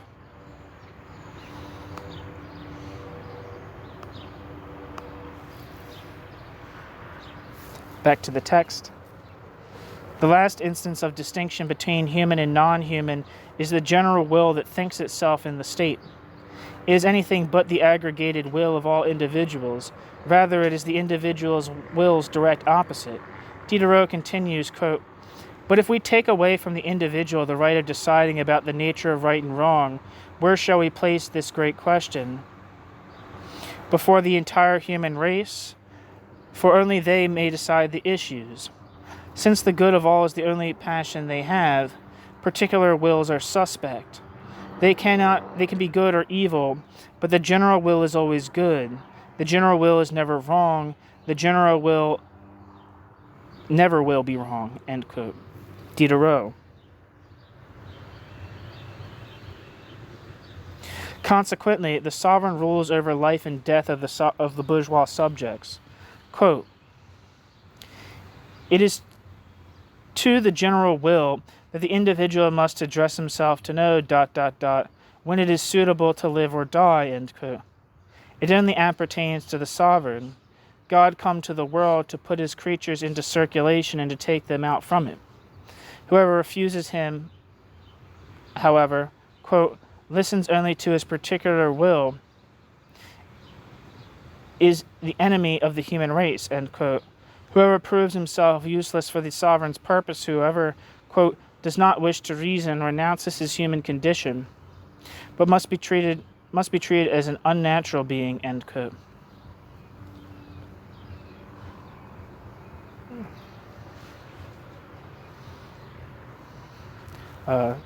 Denis Diderot. Footnote. As of October 2019, available at such a site. It's just telling you where you can get that piece. The selected writings of Diderot for the encyclopedia.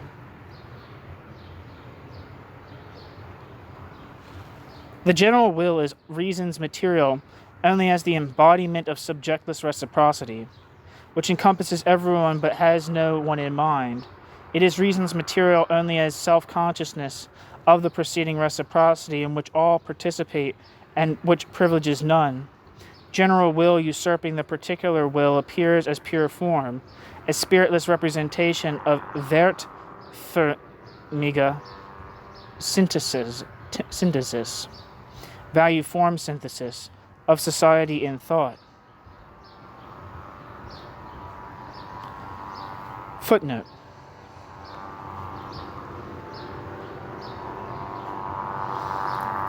Literally adjectives, quote, value-shaped synthesis / quote, value-formal synthesis, end quote. What is referred to as commodity value as the essential synthesizing principle of capitalist society. What comes to light what comes to light both in the systematic emptiness and in the hypertrophic abundance of capital or reason, namely valorization as a subjectless process, allocates each individual's level of humanity according to its capacity for productive work and its political loyalty. Reason, which the individuals demonstrate when they owe their livelihoods only to themselves, is supposed to base on work that creates property and needs laws. Idleness is animalistic. Propertylessness is non-human. Revolution against the society of total valorization is beastly.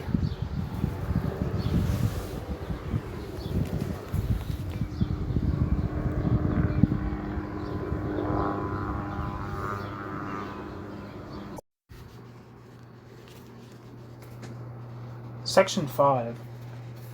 Exclusion from humanity. The bourgeois subject grasps itself as the incarnated notion of the species being, and as the manifest reification of capital M man in and for himself. Before him there were only animals, besides him there is nothing else, and after him there will be nothing at all. As bourgeois humanity reaches its conceptual and thereby historic conclusion, in ethnology the bourgeois subject recapitulates humanity's precursors. In anthropology, the bourgeois subject reflects itself on the logical premise, and in philosophy, as the logical consequence of the species' history. At the beginning of bourgeois self-revelation, natural scientist Carl Linnaeus classified four, quote, regular human types.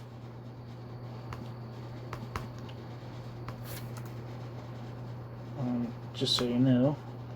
Or I don't know either, so I'm making it sound like I know, and I'm just doing it for everyone else. So I need to brush up on Linnaeus. Who is that? Carl Linnaeus lived from 1707 to 1778, was also known after ennoblement in 1761 as Carl von Linné, was a Swedish biologist and physician who formed binomial nomenclature, the modern system of naming organisms. Nomenclature. He is known as the, quote, father of modern taxonomy, end quote. Many of Linnaeus' writings were in Latin. Linnaeus' name is rendered in Italian as Carolus Linnaeus, and after his 1761 ennoblement as Carolus a Linnae. Linnaeus was the son of a curate and was born in Rasholt, the countryside of Småland in southern Sweden. Linnaeus received most of his higher education at Uppsala University and began giving lectures in botany there in 1730.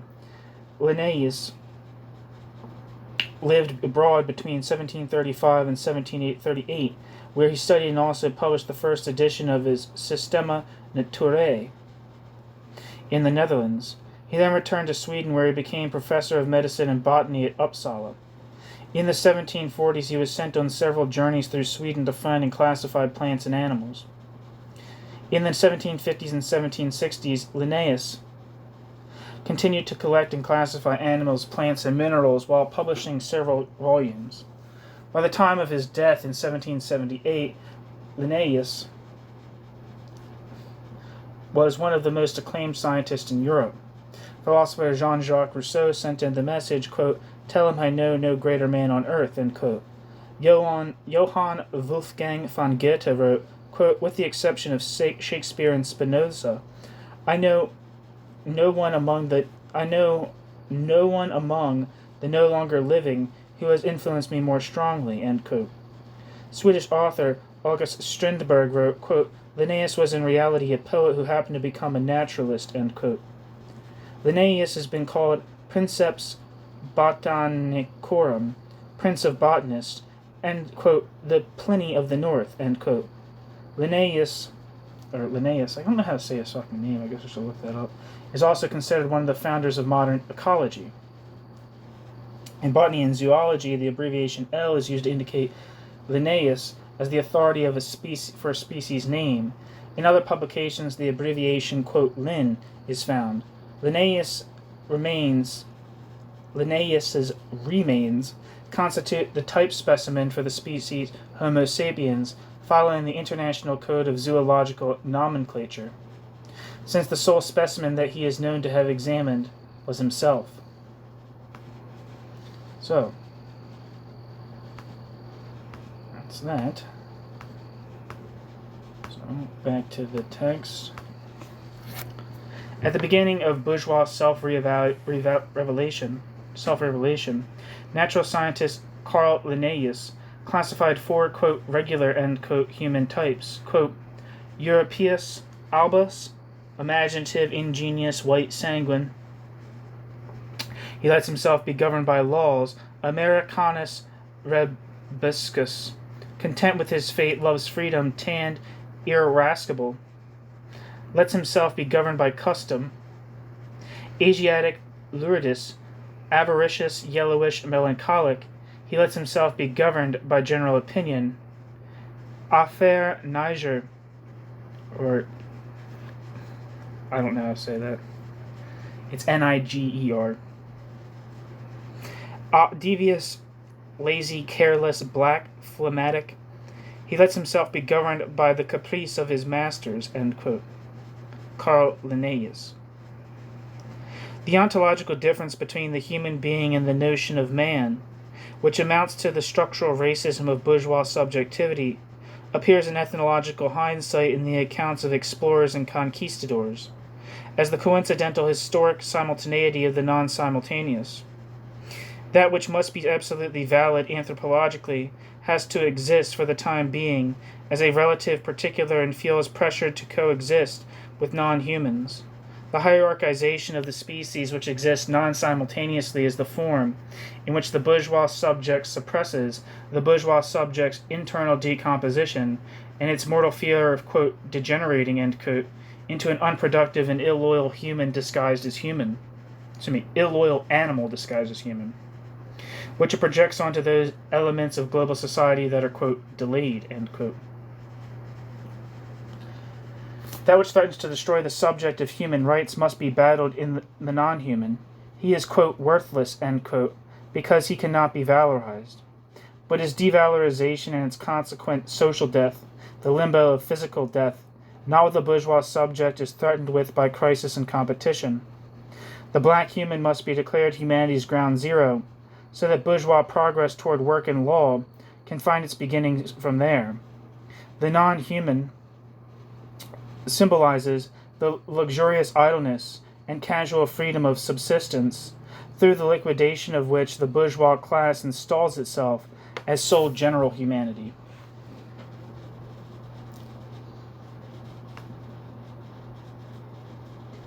Footnote.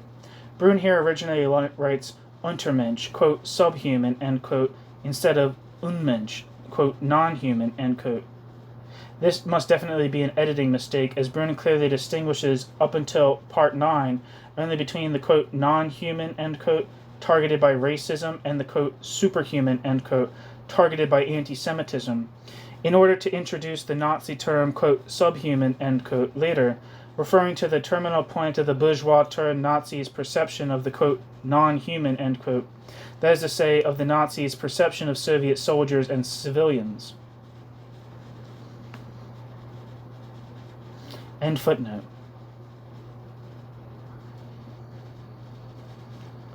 The black human is nothing but a cipher and a negative representation of feudal society, which is to be revolutionized and liquidated.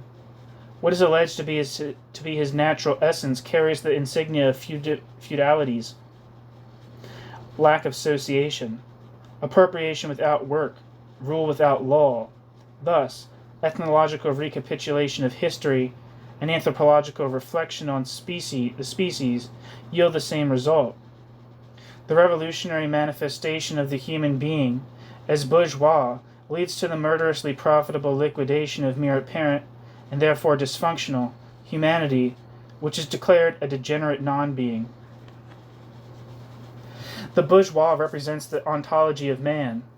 Blacks, Indians, Jews, foul beings are being discriminated against and dumped in the process of the manifestation of human essence. The human beings are being subsumed under the notion of humanity. The negative dialectic of enlightenment lies in its necessity to turn into reconnaissance. It produces insight into the nature of the non-human. Its theory is subsumption. Its practice is annihilation.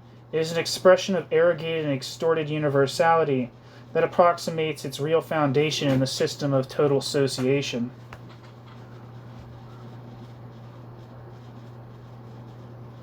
Section 6. Identification with the void.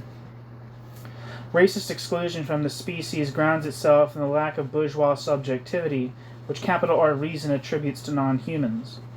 This subjectivity's first and foremost hallmark is the bourgeois' property right over his own person, the basis of self-preservation and self-valorization, which both engenders and enforces free will. The subject's politico-economic constitution posits it as subject of a dual freedom. Its freedom nature is only possible as a freedom to valorize. The dual character consists in the production of freedom's form at the expense of its content's annihilation. Free enterprise instead of freedom from enterprise. This subject has its essence in the pure form of mediation of the individual distress of reproduction and the dictates of capital accumulation. In order to sustain itself as a natural being, it must valorize itself as social being. Moreover, man's value only arises as a result of mediation. Human rights reflect the oscillation between the entitlement of self-valorize and the obligation to self-preserve. Expressing that subjectivity is only attainable at the expense of objectivization. Footnote. The political obligation of self-preservation is expressed in the prohibition and culpability of suicide, as it still exists in many nations. Therein the state posits suicide as a misappropriation, abuse, and theft of its human material. Thereby even the ownership of oneself is put into relativized. However, even the ownership of oneself is put into relativized. However, this juridical provision loses its significance in the wake of, quote, overpopulation, end quote. That is to say, of the profitable expendability of humanity. Common theories of suicide prove completely useless in the understanding of this aspect, such as in Emile Durkheim's Suicide.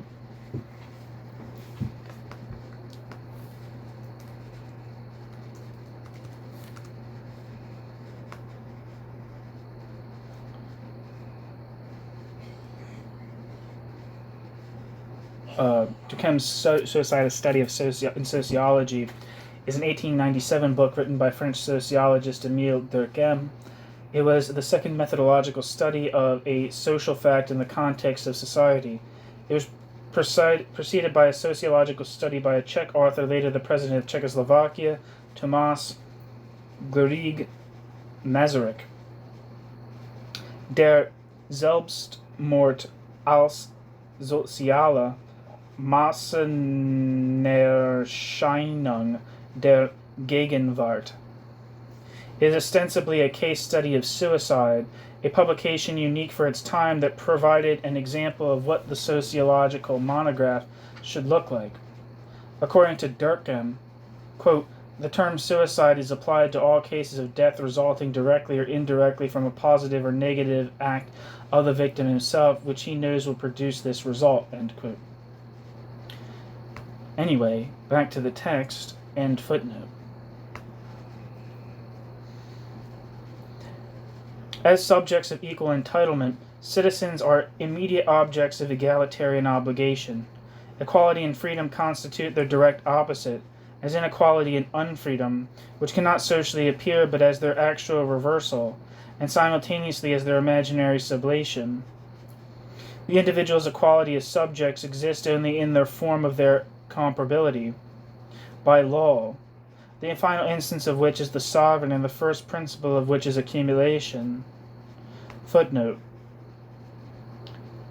Vergleichung, literally, quote, comparison, or, quote, collation, refers to the subject's equality before the law, which the law itself posits. Another translation would be, quote, commensurability, end quote, end footnote. This total purpose of egalitarian parity posits the contract, its form of consummation, as a disappearing moment of its own realization. Thus the chaotic clutter of competing individual wills turns into an accidental quality of order. The contractual form does not generate the consent and identity of its contracting parties. It only affirms them, source of legitimacy and origin of legality at once. The individual's essential identity as subjects is not a product of their spontaneous will, but a function of their comparability. Not the citizen, but the commodity is born free and equal. He only attains the insignia of subjectivity as a part and organic limb of the collective. That is why the citoyen can only exist as a nation-state's citizen, and bourgeois society only in the form of the nation. Identity, the individual's equality as subjects, grounds in the homogeneity of all things, as commodities. The subjects' unity as members of a society transpires as the mere apparition of their essential identity as members of a folk. Footnote. Literally, people, nation, tribe, as in Volksgemeinschaft. End footnote. The real cohesion based on the division of labor of society's social reproduction enters its consciousness as a natural phenomenon. Footnote. Bruhn writes Gesellschaft der Robinsons, Society of Robinsons, referring to Robinson Crusoe, as in Marx, 1867, Capital, Volume 1, Chapter 1, Section 4, The Fetishism of Commodities and the Secret Thereof. End footnote.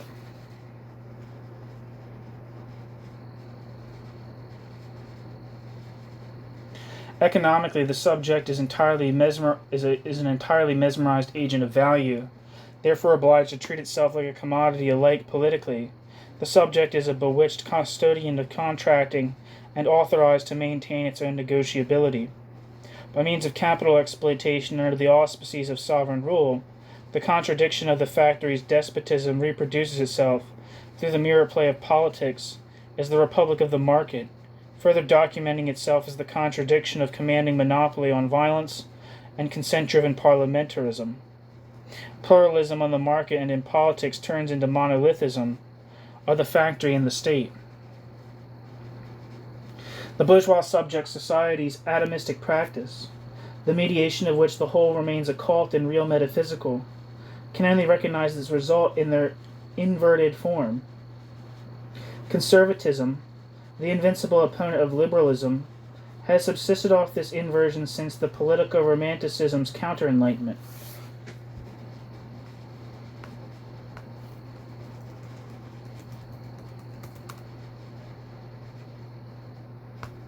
According to Wikipedia, counter-enlightenment refers to a loose collection of intellectual stances that arose during the European Enlightenment in opposition to its mainstream attitudes and ideals. The counter-enlightenment is generally seen to have continued from the 18th century into the early 19th century, especially with the rise of Romanticism.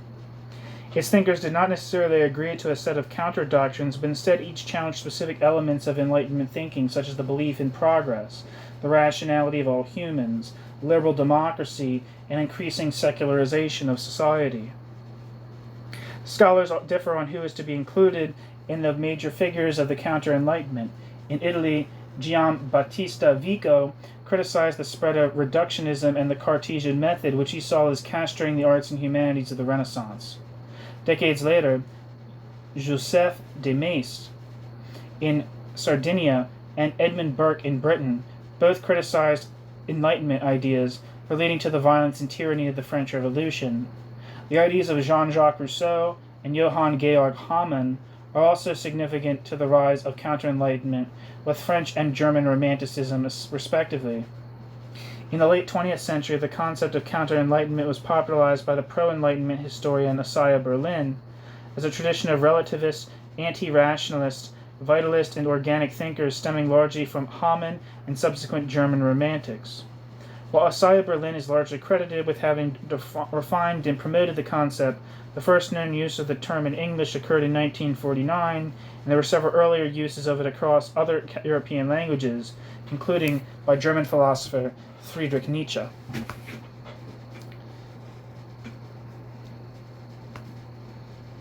So back to the text. The bourgeois subject society's atomistic practice, the mediation of which the whole remains occult and real metaphysical, can only recognize its results in their inverted form. Conservatism, the invincible opponent of liberalism, has subsisted off this inversion since political romanticism's counter-enlightenment.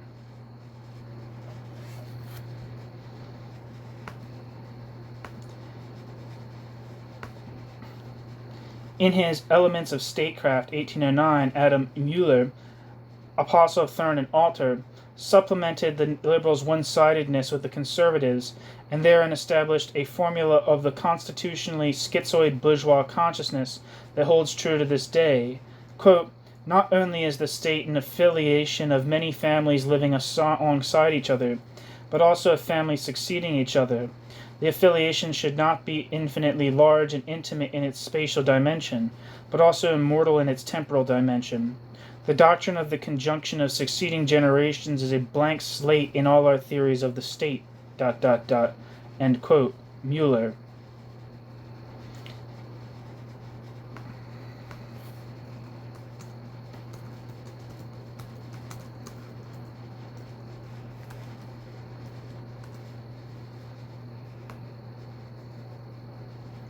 Adam Heinrich Mueller, who lived from 1779 to 1829,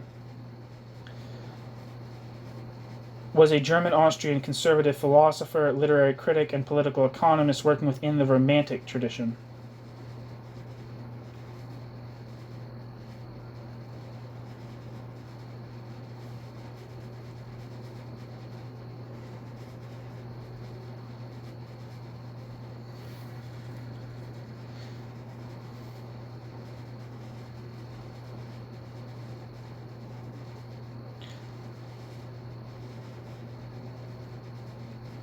Sorry, I was looking to see if there's anything for his book, but I don't see anything. So, back to the text.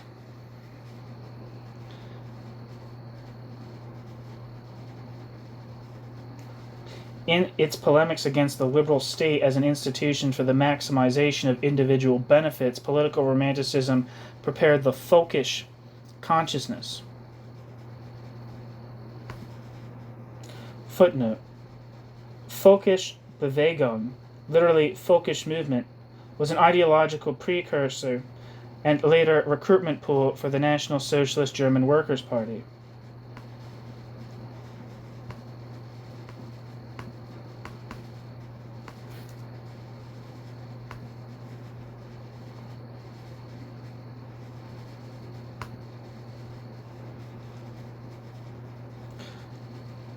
Wikipedia, the German Wikipedia, says the nationalistic movement, or the folkish movement, was a right-wing extremist German nationalist and anti-Semitic racist movement that gained great influence in the German Empire and Austria from the late 19th to the middle of the 20th century.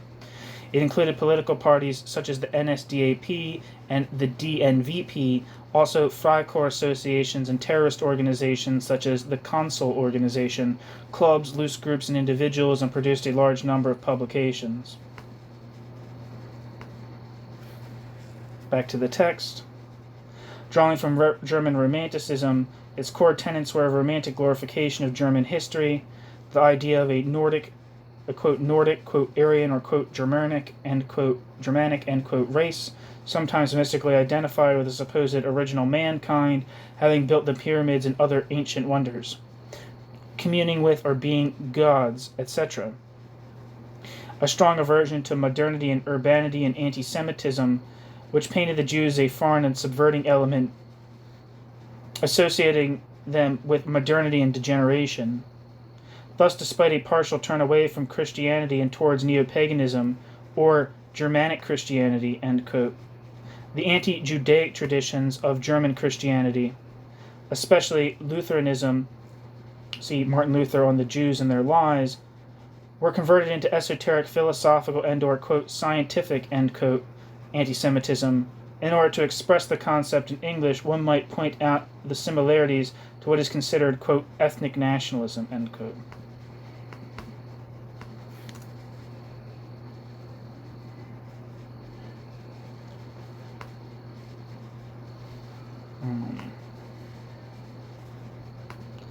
Martin Luther's, I'm trying to see if there's anything for Martin Luther on the Jews and their lies.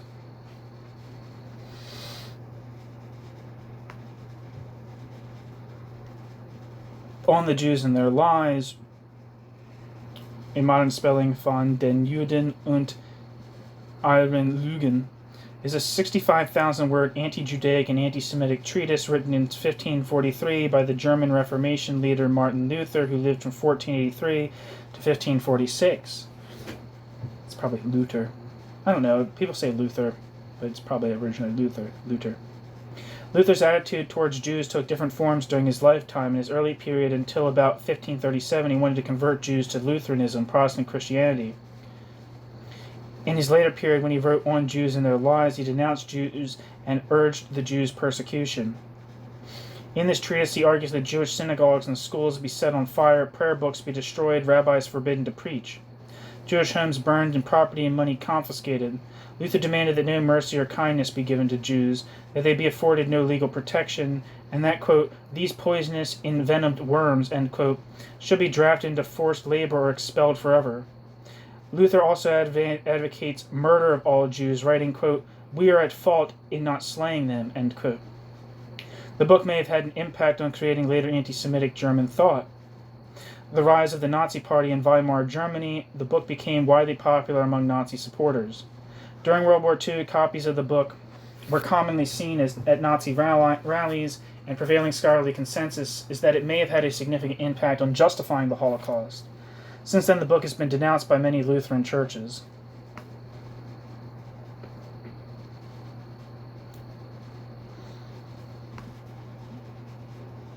Back to the text, end footnote.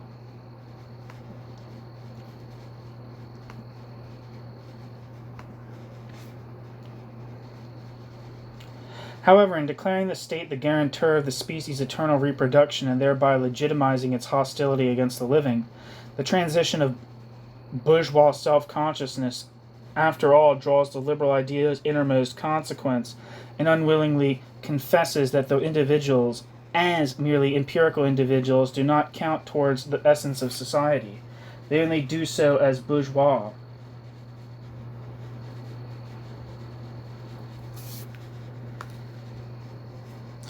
I.e. self-valorizing subjects, which the folkish consciousness admits to by its intent to materialize their subjectivity in the form of a concrete folkish identity.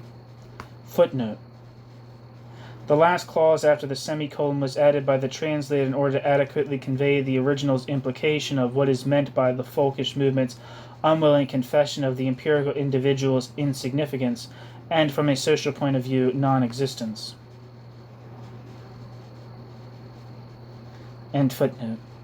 As character masks of capital, the individual is devalued and withdrawn from circulation when capital changes its social character and manifests its barbaric tendency not only in the, quote, periphery, end quote, of humanity, but in its metropoles.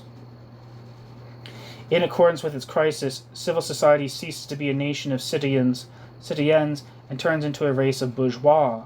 Thus, in its will to exterminate the non and superhumans, the National Socialist transformation of the bourgeois class into the Germanic race practically realized the lie of human rights.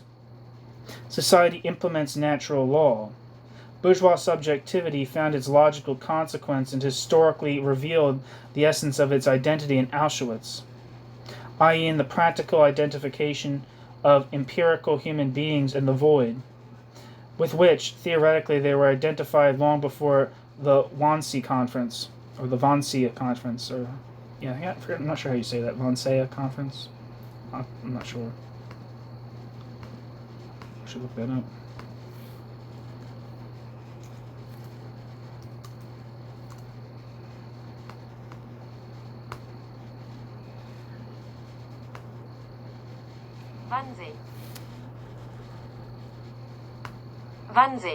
Wannsee.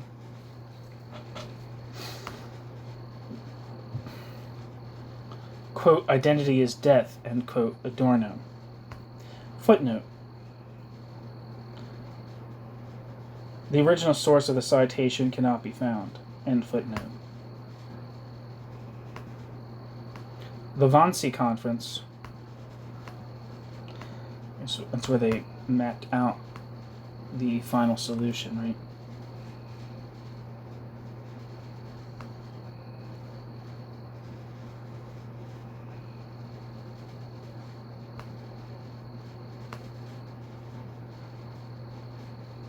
I think they just made a movie about this recently. I think I saw like a trailer for a movie about it. I don't know if it's. I think it's a German movie. Yes, yeah, it says actually at the beginning for the German-made TV film, see the Wannsee Conference. The Wannsee Conference was a meeting of senior government officials of Nazi Germany and Schutzstaffel SS leaders held in the Berlin suburb of Wannsee on the 20th of January 1942. The purpose of the conference, called by the director of the Reichssecurity Main Office, SS Obergruppenführer Reinhard Heydrich, was to ensure the cooperation of administrative leaders of various government departments in the implementation of the final solution to the Jewish question, whereby most of the Jews of German-occupied Europe would be deported to occupied Poland and murdered. Conference participants included representatives from several government ministries, including state secretaries from the Foreign Office, the Justice, Interior, and State Ministries, and representatives from the SS. In the course of the meeting, Heydrich outlined how European Jews would be rounded up and sent to extermination camps in the general government, the occupied part of Poland, where they would be killed. Discrimination against Jews began immediately after the Nazi seizure of power on the 30th of January 1933. Violence and economic pressure were used by the Nazi regime to encourage Jews to voluntarily leave the country. After the invasion of Poland in September 1939, the extermination of European Jewry began, and the killings continued and accelerated after the invasion of the Soviet Union in June 1941. On 31st of July 1941, Hermann Göring gave written authorization to Heydrich to prepare and submit a plan for a, quote, total solution of the Jewish question, end quote, in territories under German control, and to coordinate the participation of all involved government organizations. At the Wannsee Conference, Heydrich emphasized that once the deportation process was complete, the fate of the deportees would become an internal matter under the purview of the SS. A secondary goal was to arrive at a definition of who was Jewish. One copy of the protocol, which circulated minutes of the meeting, survived the war. It was found by Robert Kempner in March 1947 among files that had been seized from the German Foreign Office. It was used as evidence in the subsequent Nuremberg trials. The Wannsee House, site of the conference, is now a Holocaust memorial.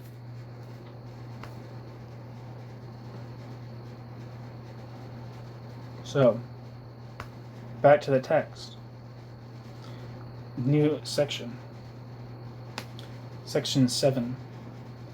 Equality is homogeneity. Jus soli and jus sanguinis.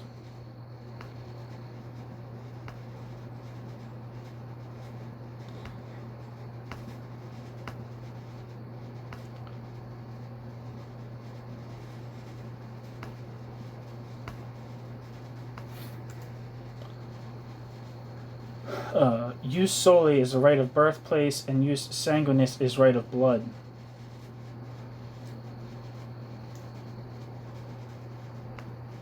So, the state, militant guarantor of the wrong social synthesis, represents the suppressed social division of work as his political nature, and thereby, as an organic connection, it depicts the individual's subjective rights to freedom as their objective obligations to the whole.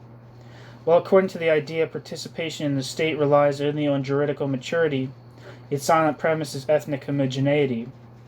Since in the state the society of competitors appears as a community of the immanent, behind jus soli,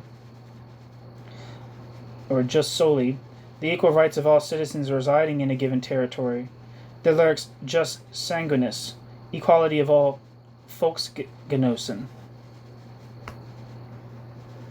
Footnote: Volksgenossen, national comrades, terms introduced by the Völkische Bewegung and made official by the National Socialists in their 1920 party program, defining a Volksgenossen as a non-Jew of, quote, German blood.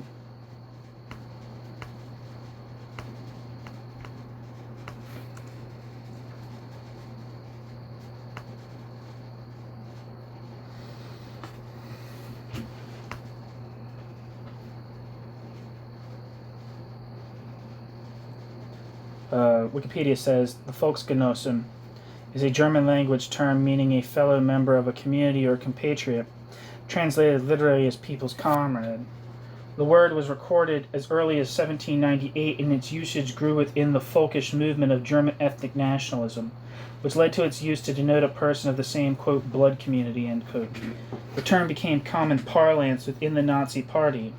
Then the Third Reich as a way to distinguish ethnic Germans from other groups such as Jews and Gypsies. Due to these associations, the word gradually fell out of use after Germany's defeat in World War II and subsequent denazification efforts.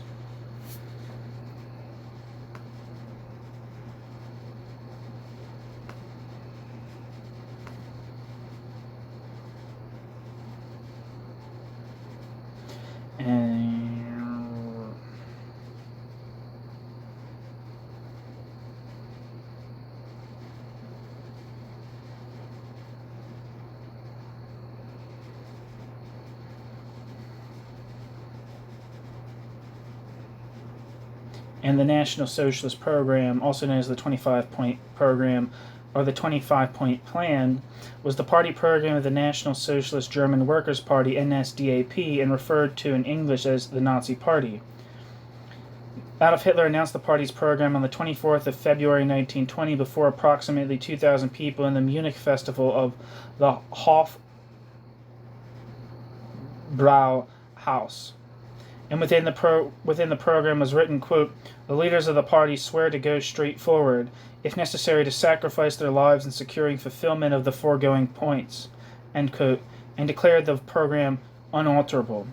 The National Socialist Program originated at a DAP Congress in Vienna, then was taken to Munich by the civil engineer and theorist Rudolf Jung, who, having explicitly supported Hitler, had been expelled from Czechoslovakia because of his political agitation. The historian Karl Dietrich Bracher summarizes the program by saying that its components were, quote, "hardly new," end quote, and that, quote, "German, Austrian, and Bohemian proponents of anti-capitalist, nationalist, imperialist, anti-Semitic movements were resorted to in its compilation," end quote. But that a call to, quote, "breaking the shackles of finance capital," end quote, was added in deference to the idea fixe of Gottfried Feder, one of the party's founding members, and Hitler provided the militancy of the stance against the Treaty of Versailles and the insistence that the points could not be changed and were to be the permanent foundation of the party. Bracher characterizes the points as being, quote, "phrased like slogans. They lent themselves to concise, sensational dissemination of the, quote, anti," end quote, position on which the party thrived, ... Ideologically speaking, the program was a woolly, eclectic mixture of political, social, racist, national, imperialist, wishful thinking, ... end quote. According to the United States Holocaust Memorial Museum, the 25-point program, quote, remained the party's official statement of goals, though in later years many points were ignored.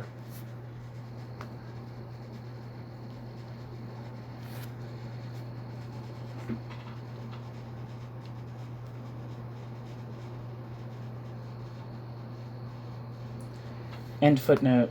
Back to the text.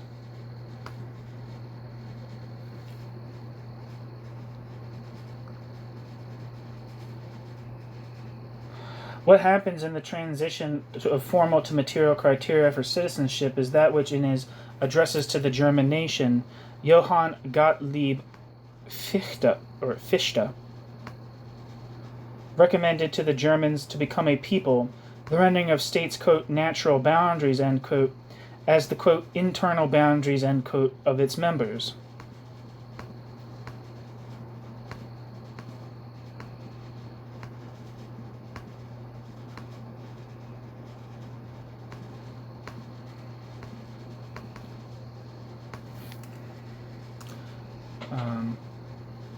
Addresses to the German nation. According to Wikipedia, the Addresses to the German Nation is an 1806 book, is a political literature book by a German philosopher, Johann Gottlieb Fichte, that advocates German nationalism in reaction to the occupation and the subjugation of German territories by Napoleon's French Empire following the Battle of Jena. Fichte evokes a sense of German distinctiveness in language, tradition, and literature, and composed the identity of a nation. Or people. According to Bertrand Russell in his History of Western Philosophy, Fichte's work laid the theoretical foundations of German nationalism. If you don't know who Fichte is, he's like a German idealist philosopher. Anyway, what happens in the transition from a formal to material change of citizenship? In his Addresses to the German Nation of 1808, Johann Gottlieb Fichte recommended for the Germans to become a people, the running of the state's, quote, "natural boundaries" as the, quote, "internal boundaries" of its members. Bourgeois society's abstractly egalitarian association is based on the concretely authoritarian origin of the Volksgemeinschaft, on the positing of society by the state. Folkish, quote, "ethnic nationalist," end quote, law is nothing else but the consequent transformation of bourgeois law. Liberal society can only integrate itself by placing the social content of the contractual form, the duty of valorization, under the state's custody and, henceforth, letting the state enforce the essential purpose of legality on the grounds of material, i.e., folkish legitimacy.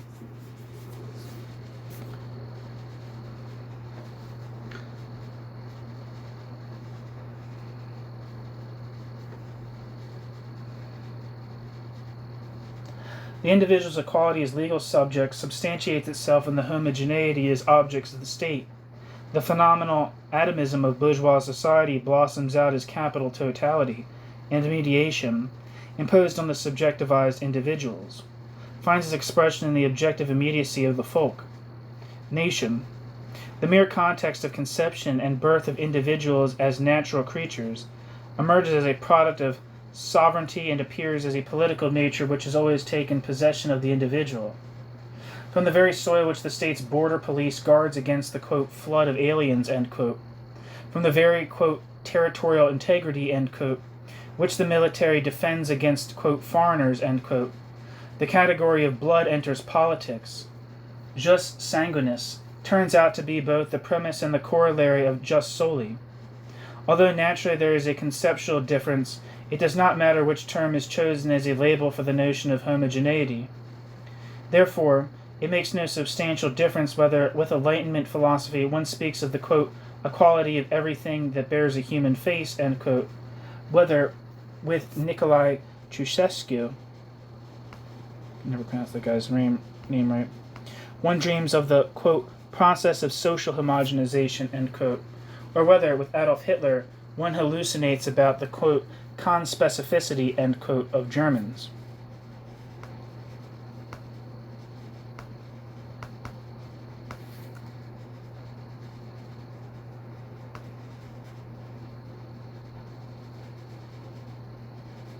Yeah, Nicolae Ceausescu was the leader of the communist leader of Romania.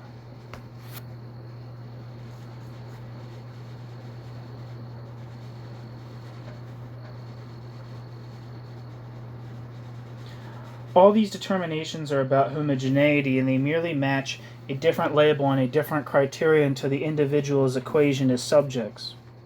As radicalizing interpretations of the politico-economic practices objective forms of thought, leftist and rightist deviations from bourgeois equality, all attempts to base the subject's homogeneity as citizens on the criteria of crisis, or of class interest, be it, quote, the proletarian class's labor, end quote, or, quote, the Germanic race's genealogy, end quote, stand on the grounds of homogeneity, the subject of which is the political sovereign and the purpose of which is the perpetuation of exploitation.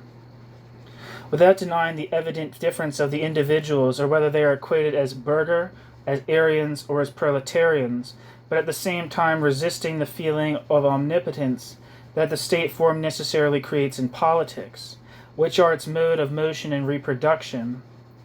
Ideology critique, quote, the critique of ideology, end quote, the intellectual anticipation of revolutionary practice, which intends a classless society and that means stateless world society, has to decipher the state form's self-ideologization and direct its attention to what lies in the state's logic. Footnote.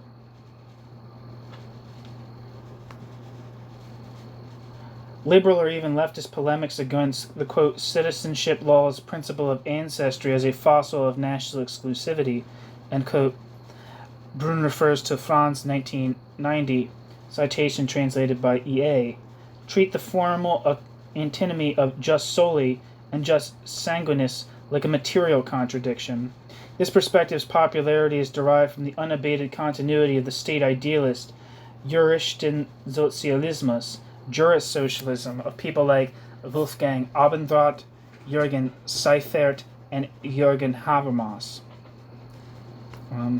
Wolfgang Abendroth was a Marxist philosopher in the Soviet Union. I actually have a piece about him on the channel about planning from the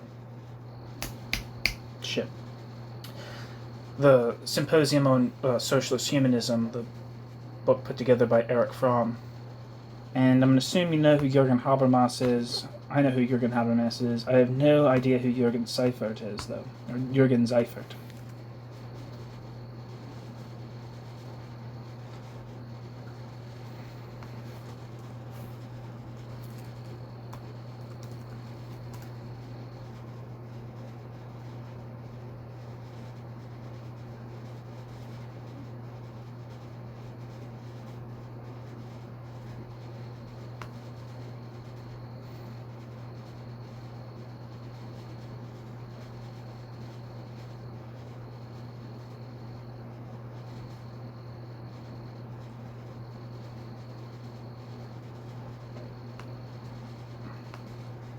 I'm not saying anything for him. But anyway, end footnote. Back to the text. Where the hell was I? Ideology critique differs from anti-racist enlightenment a la Albert Memmi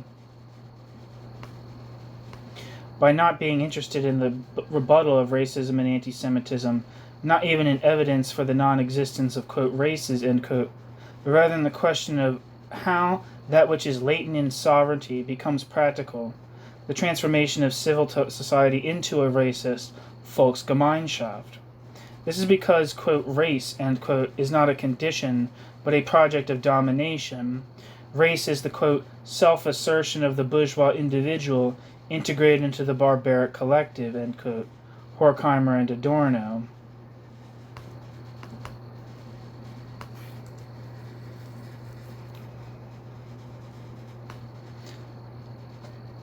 Let's see what the German Wikipedia has to say about ideology critique. Ideology criticism refers to a philosophical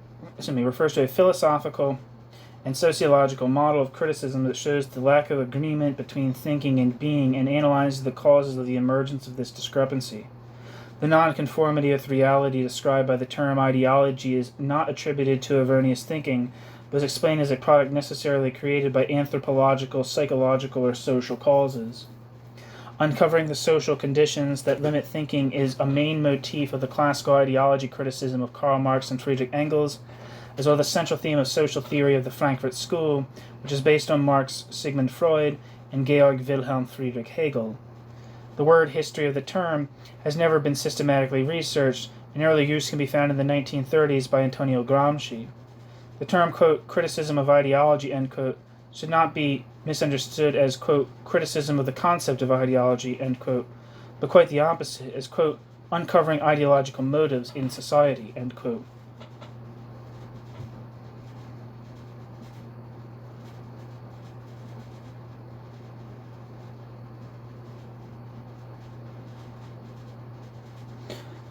So, that's that.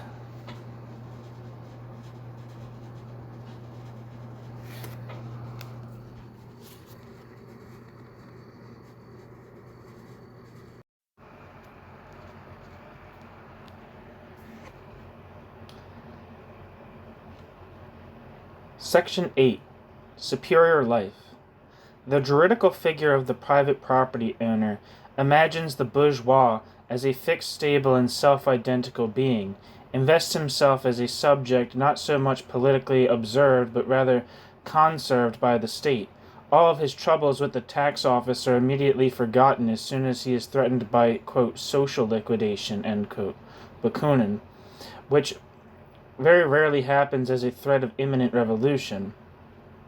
The principle of equivalence incarnate in the Civil Code, which de jure grants the orderly reciprocal expropriation and appropriation to the degree to which this all-round legal Übereignung quote, alienation, conveyance of property, end quote, represents the marktförmig, market-shaped or market-formal manifestation of a factory-like being's legitimate realization, de facto administrators and the accumulation of capital. The accumulation of capital, necessitates the capital P person as the accumulation of capital's quasi-humane mask for the simple reason that the commodity cannot go to the market and negotiate the commodity's price on its own. Law, the, quote, primal phenomenon of irrational irrationality, end quote, Adorno, Negative Dialectics, and the juridical system of personhood is man's unfolded Wertförmigkeit, quote, value formhood, end quote, value shapedness, end quote, represent the basic form of subjectivized inhumanity and personalized antisociality. Compulsive production and routine reproduction glorify the capital relation's secondary humanization, which proceeds from juridical personhood to a mindless faith that requires no liturgy and no church, and whose atheist practice completely suffices as a confession. Thus, subjects have to live as Jesuits of collective skepticism. Bourgeois society is an all-round closed monastery.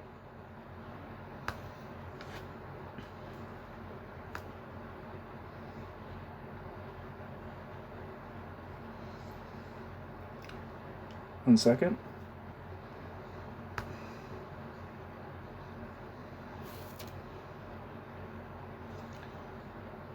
Footnote.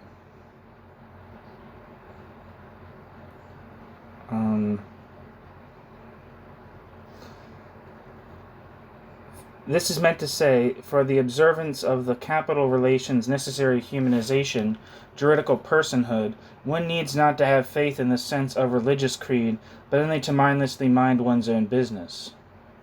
End footnote.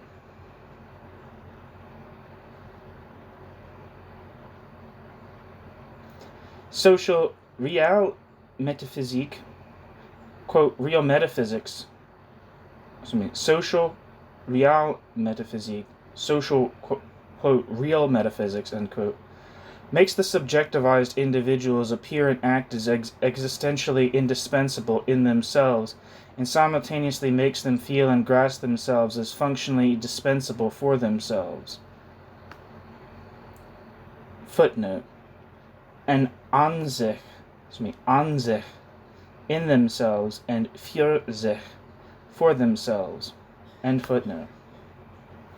Spiritual technocracy is reshaped into a physical psychocracy.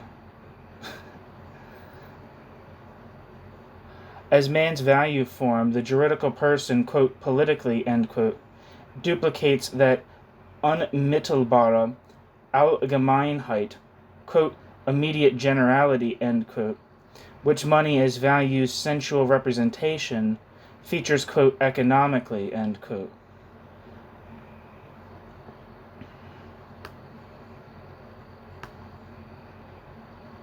Marx writes that, quote, the possession of money places me in exactly the same relationship towards wealth, social, as the philosopher's stone would towards the sciences, end quote. Footnote. The citation stems from the Grundrisse der Kritik der politischen Ökonomie, Fundamentals of Political Economy, Criticism, Notebook 2, Chapter on Money. End footnote.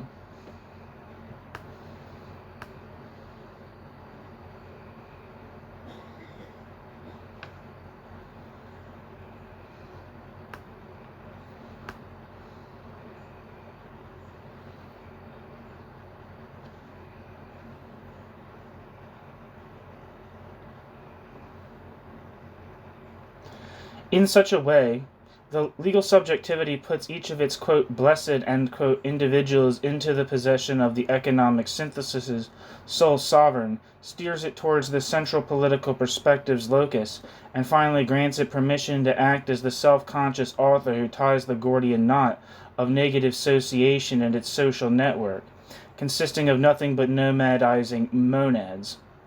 Bourgeois society has practiced idealism. The subject is bourgeois society's sovereign origin. Identity is the due name for the existential fear of total sabotage and of identification's bankruptcy. Because the bourgeois' capital identity does not exist in itself, but only as a flexible function of the provided the individual's frictionless functioning as a, quote, character mask, end quote, of the market, the subjectivized individual experiences every stalemate and every crisis of accumulation as a fear of devaluation, even as a panic in the face of its indeed very personal and certain wholly individual superfluity. For the productive mechanisms further process.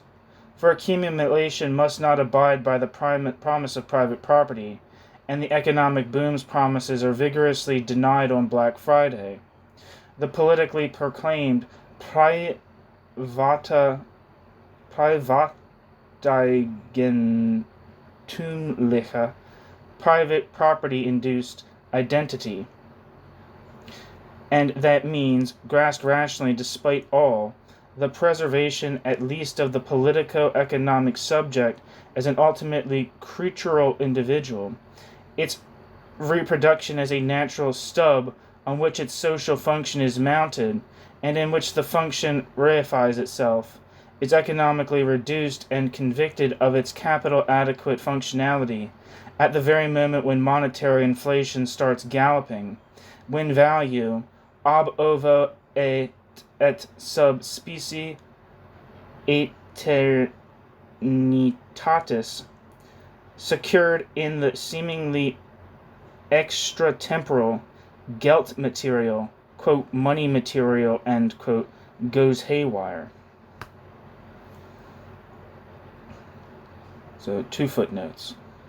In German, Privateigentumlich may serve both as an adjectivization of Privateigentum, private property, and as an allusion to Eigentumlich, idiosyncratic, taken literally, Privateigentumliche Identität means, quote, identity generated and determined by private property relations, end quote. And the next footnote says,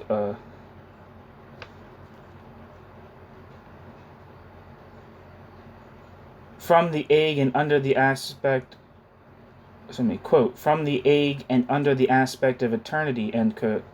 As its physical manifestation, money represents value as an eternal, unchangeably self-identical, and non-engendered substance.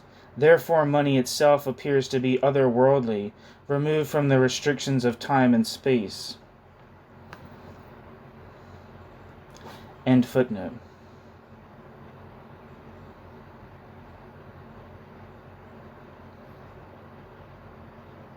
The stock exchange starts clamoring. The escape towards material assets implies the resort to nationalism. The subject's panic hunts for something the individual can clutch at. It wants to gain firm ground, i.e. land, i.e. private property ownership of immovable objects, or at least a house or a condominium. The subject's structural racism and fundamental antisemitism, formerly latent and an objective eventuality, breaks out. Whereas before the subject was aware of non-simultaneous humanity's historical defense, it now becomes aware of super-simultaneous humanity's attack. What treacherously threatened the full-valued bourgeois out of the past now suddenly outrageously carries out its attack from the future. Footnote. Bruhn references Binzeil 1981 and Enderwitz 1987. He seems to refer to Binzeil Enderwitz 1981, Faschismus, Literatur und bürgerlicher Stadt, and to their 1987, Der Wahnsinn der Wirklichkeit, ideologiekritische Essays.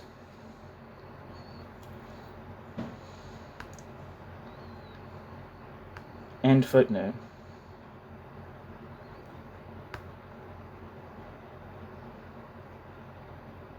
For capital merely expresses value's self-valorization in money, but is far from immobilizing value as property. For secondly, the sovereign merely reflects the accumulation's private duplication in law, which is protected by the state's monopoly on violence, but is far from calming it.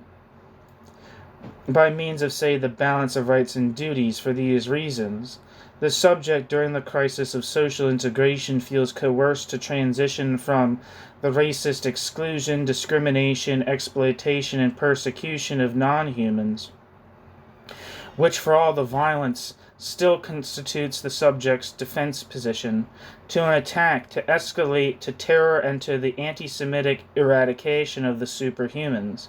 As long as the bourgeois subject, which in itself is void, can grasp itself in the category of work and money, of law and property, racism renders its integration In contrast, anti-Semitism attempts to forestall this subject's implosion, to cure the void of its identity through extermination. Quote, human rights trump state rights, end quote. Hitler, 1936, page 105. Footnote.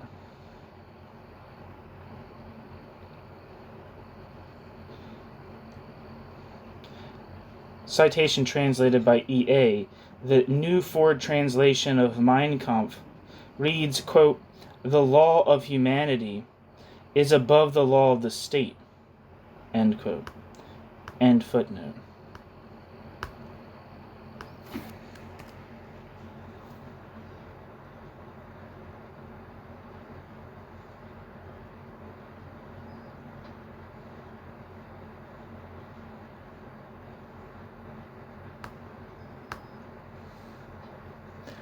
The uprising of objective capital M man's ontology against the phenomenal human being is to enforce the synthesis of a subject completely unraveled, which can only feel legitimately conceived of in the categories of valorization and capital, of sovereignty and appropriation, and which now consequently sheds its liberal character mask.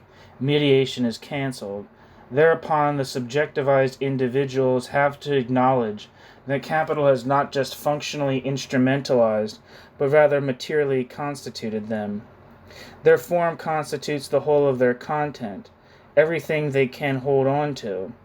The bourgeois constitutive people's transformation into the congeners sovereign Volksgemeinschaft draws the ultimate consequence of bourgeois equality as constituted by the capitalist relation. Nazi Gleichschaltung reveals that which lies behind the agitation against, quote, leveling down, end quote. 2 footnotes. Gleichschaltung, literally, quote, coordination or, quote, synchronization, is a term derived from electrical engineering, which the National Socialists used to label their total control over all aspects of economic, social, and cultural life. End footnote. Next footnote.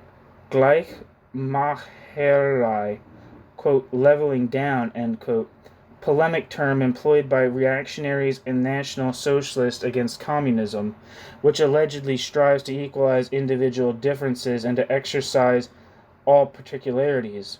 Bruhn argues that the Gleichmacherei is a constitutive feature of bourgeois society and that it finds its terminal point in the Nazi Gleichschaltung. End footnote.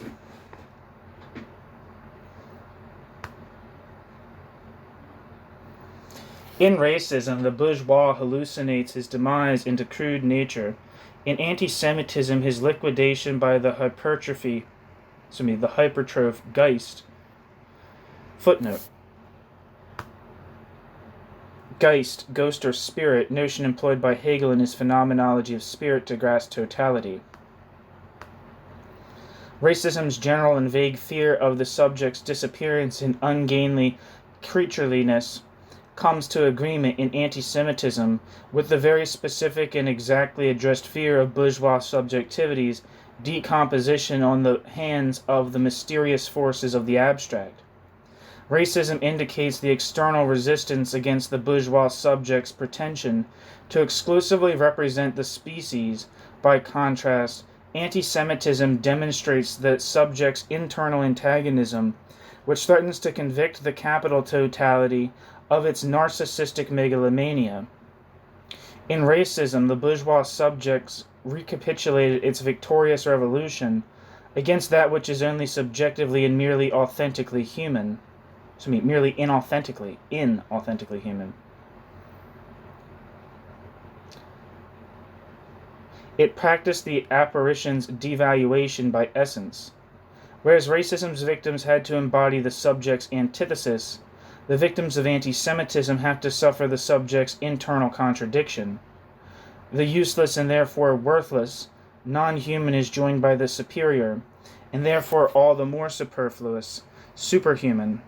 The subject, thus having rid itself of the risk of mediation, and having shed its ambivalent function as a living synthesis of citizen and bourgeois, to gain its existential identity as a mean, quote, social animal, end quote, zum Politikon, proceeds towards the valorization of appearance at the hands of essence.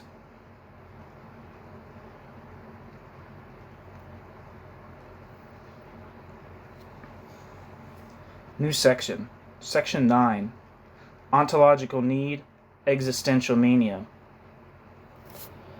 National Socialism demonstrates that the liberal distinction between population and constitutive people, and the sovereign's ontological boundary between the stateless, the state subjects, and the citizens are all about. Footnote. Bevölkerung und Volk, quote, population and people, end quote, or, quote, population and nation, end quote. For an elaboration on this distinction, see Joachim Bruhn, From Antisemitism to Anti-Zionism. That's on the channel. Section 54. Footnote, new footnote. Footnote 54. The category of Staatsangehörige, quote, state subjects, end quote, was introduced by the Nuremberg laws in 1935. Consequently, citizenship was restricted to, quote, state subjects, end quote, of, quote, German or congeneric blood, end quote, whereby, quote, state subjects, end quote, without German citizenship, mainly Jews, but also so-called Zigeuner, gypsies, and enemies of the state, were reduced to, quote, members of the Reich's Protective Association, end quote, deren Schutzverband des Deutschen Reichs angehörend, potentially taking away their rights. See Reichsbürgergesetz. Reichsbürgergesetz. Being a, quote, state subject, end quote, in this sense meant being subject to the potential abrogation of all rights, which was realized in the Jews' eventual persecution and extermination. End footnote. Originally aimed at the, quote, anti-national and, quote, parasitic nobility, bourgeois revolutionary theory had developed the theoretical and practical apparatus necessary for recognizing the antagonism and for defining him as the enemy. Recognizing the antagonist and for defining the antagonist as the enemy. The 1789 polemic, What is the Third Estate, said, quote, a privileged class is harmful not only because of their esprit de corps, but already because of its mere existence, ... The privileged could only become capable of representation by virtue of his citizenship. However, the privileged himself has forfeited his citizenship. The privileged stands outside of citizenry, an enemy of common rights, end quote. Footnote.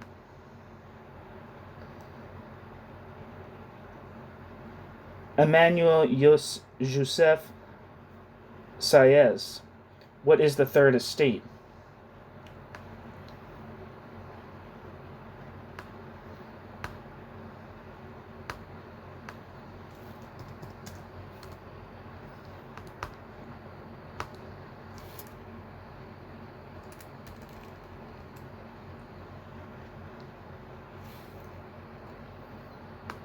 Emmanuel Joseph Sieyès.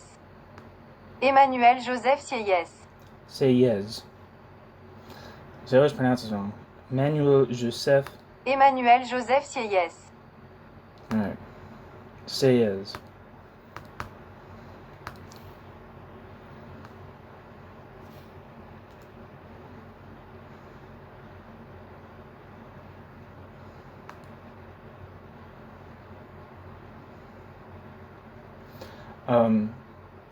What is the third estate?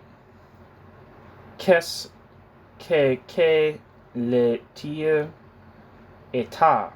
Translated, what is a third estate?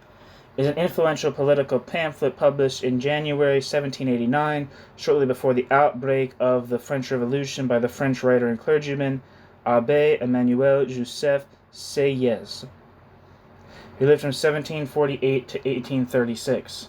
Written during the Assembly of Notables between the 6th of November and the 12th of December 1788, it was sent to the printer by the 27th December 1788 for publication in the early days of 1789.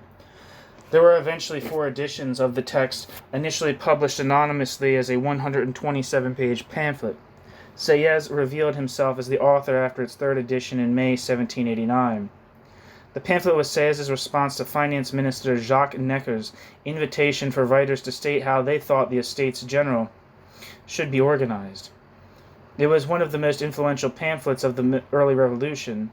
Some 300,000 copies were printed, reaching around 1 million readers, establishing Sieyès as one of the principal leaders of the Estates General upon the Estates General's opening in May. In What is the Third Estate? Sieyès argues that the Third Estate, the common people of France, constitute a complete nation within itself, providing in the end all the men necessary to man the army, to staff the churches, to administer the law and every other operation of society. It therefore had no need of the dead weight of the 2 other orders, the first and second estates of the respectively clergy and aristocracy, which Sieyès suggested abolishing. Before all else, Sieyès argued for the sovereignty of the nation, unfettered by ancient constitutional niceties, represented by its peoples and empowered to re-establish the political system. Sieyès saw this actualized with the genuine representatives in the Estates General, equal representation in the other 2 orders taken together, and votes taken by heads and not by orders. Compared to the Federalist Papers for Americans and the Communist Manifesto for Socialists in its influence, Sieyès' pamphlet was profoundly influential in putting forth the ideas and goals of the French Revolution. Summary. The pamphlet begins with 3 rhetorical questions and Sieyès' responses. The questions and responses are: what is the Third Estate? Everything. What has the Third Estate been hitherto in the political order? Nothing. What does the Third Estate desire to be? To become something. Throughout the pamphlet, Sieyès argues that the Third and Second Estates are simply unnecessary, and that the Third Estate is in truth France's only legitimate estate, representing as it does the entire population. Thus, Sieyès asserts, it should replace the other 2 estates entirely.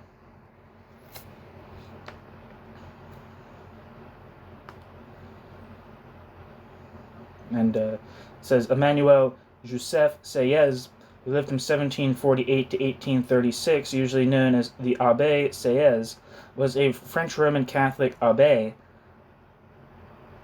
clergyman, and political writer who was the chief political theorist of the French Revolution, 1789 to 1799.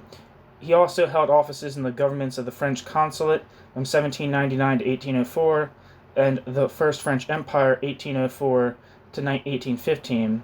Sieyès' pamphlet, What is the Third Estate?, published in 1789, became the political manifesto of the Revolution, which facilitated transforming the Estates General into the National Assembly in June 1789. Sieyès was offered and refused an office in the French Directory, 1795 to 1799.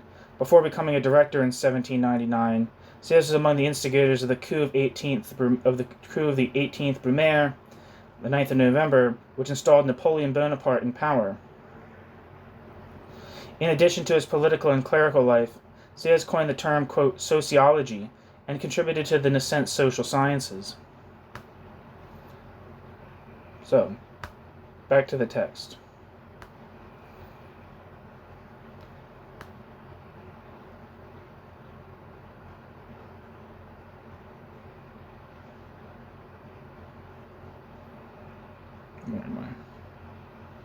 The polemic against the aristocracy, the, quote, foreign object within the nation, end quote, i.e. against, quote, people whose mere existence signifies a continuous struggle against the people's large community, end quote, had led to the outcome that, quote, such people have also forfeited citizenship and must be excluded from the right to vote or to run for office even more than a foreigner, whose openly stated interest must, at least, not necessarily contradict ours, end quote.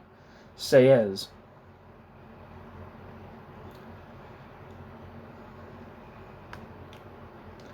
Footnote.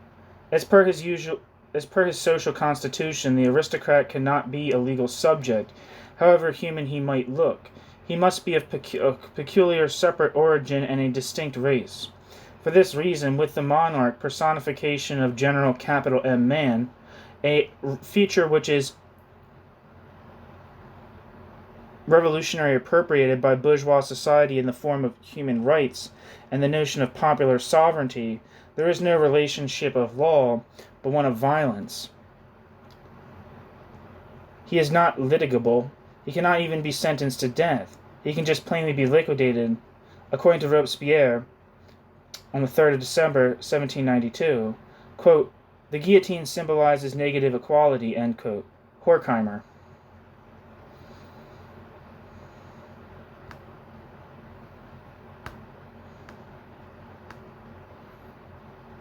One second.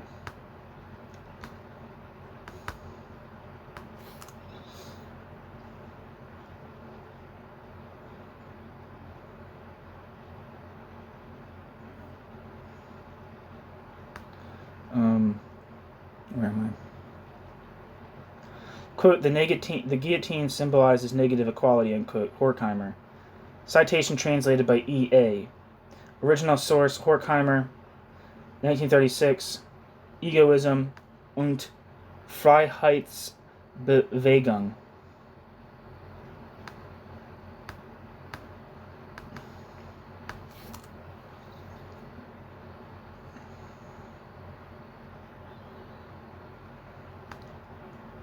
This is exactly what the Nuremberg laws established as the essence of the imagined anti-Völkischen, quote, anti-national, end quote, sovereign, exclusion from the species. End footnote. The verdict on aristocracy was justified as an unfair one. The verdict on aristocracy was, however, illegitimate at the same time for taking the individual's social quality as their conscious will. Footnote. That is to say, the soundness of Robespierre's argument that the tyrant, defying the bourgeois social contract, cannot appeal to a citizen's rights lies precisely in its apparent unfairness. End footnote.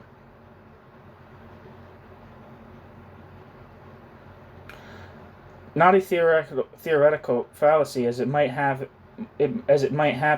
in the heat of the moment, but a foreboding of bourgeois rule's crisis and doom, at the eve of its initial triumph.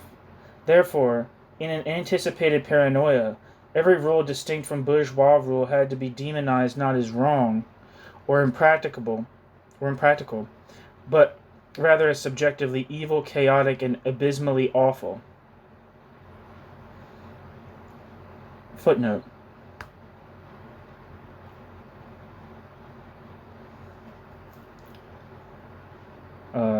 Schumacher, 1937, Die Angst vor dem Chaos, über die falsche Apokalypse des Bürgertums.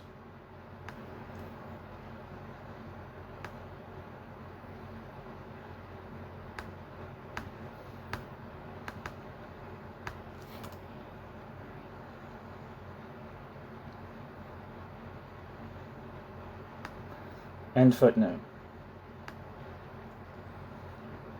Having passed the idea of human progress, in the name of which the verdict on the monarch was justified, and advancing towards capital ontology self-revelation in the species, bourgeois practice paraded its true character in its existential judgment on the Jews, prejudice followed by no taking of evidence, justice demanding no trial because what is planned does not even qualify as judicial murder. Antisemitism cannot be refuted with reasons. Those who are suspicious as a result of their sheer existence cannot be helped by a trial based on circumstantial evidence, for neither probation nor rehabilitation could ever remedy the harm. The natural substrate, the individual, and its social function, the subject, have merged and count as one and the same. Subjective identity takes place in the identification of the anti-subject, in the identification of which with hostile nature. No right to life which is not already relativized by the sovereign's mere existence. The fundamental non-recognition of the anti-subject's juridical subjectivity amounts to losing the right to have rights in the first place. From this, the SS Einsatzgruppen, the state's activists, and the murderous machinery of extermination, the state's bureaucracy, drew the consequences.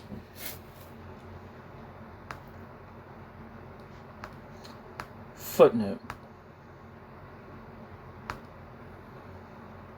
The Einsatzgruppen, quote, task forces, end quote, were the SS's killing squads charged with the murder of Jews, the so-called, quote, gypsies, end quote, local intelligentsia and partisans in occupied Eastern Europe.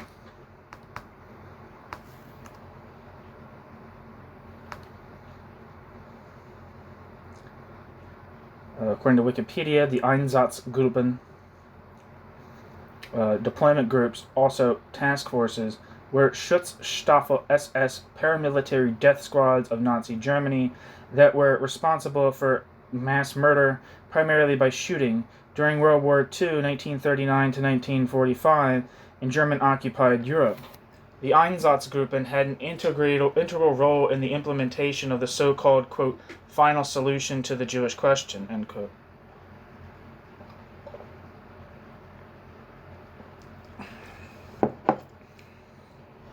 In territories conquered by Nazi Germany, and were involved in the murder of much of the intelligentsia and cultural elite of Poland, including members of the Catholic priesthood.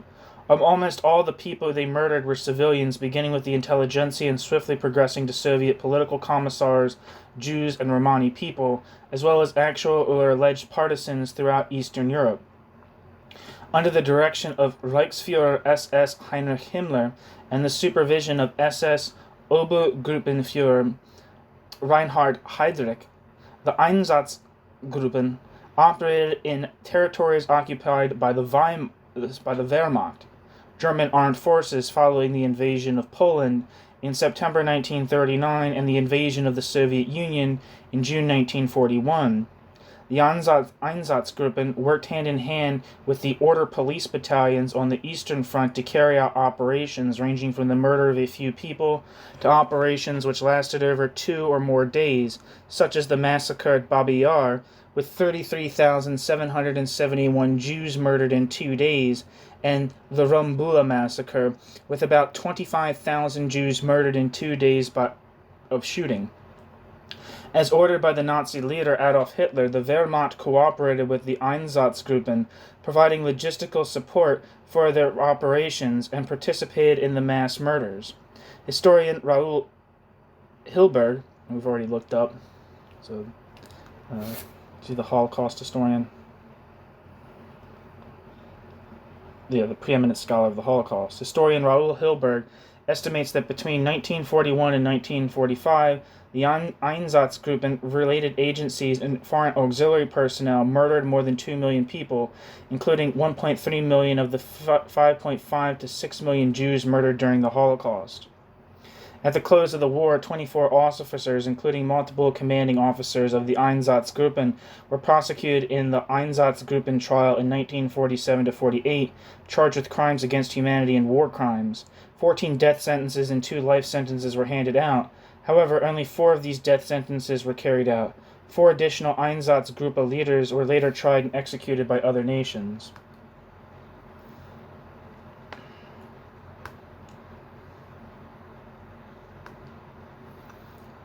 Back to the text. So end footnote, end looking up at the Einsatzgruppen, and back to the text. The crisis radicalizes the ontological need to an existential mania. The jargon of authenticity becomes propaganda's everyday language, and even Volksgenosse talks like Heidegger. And every Volksgenosse talks like Heidegger.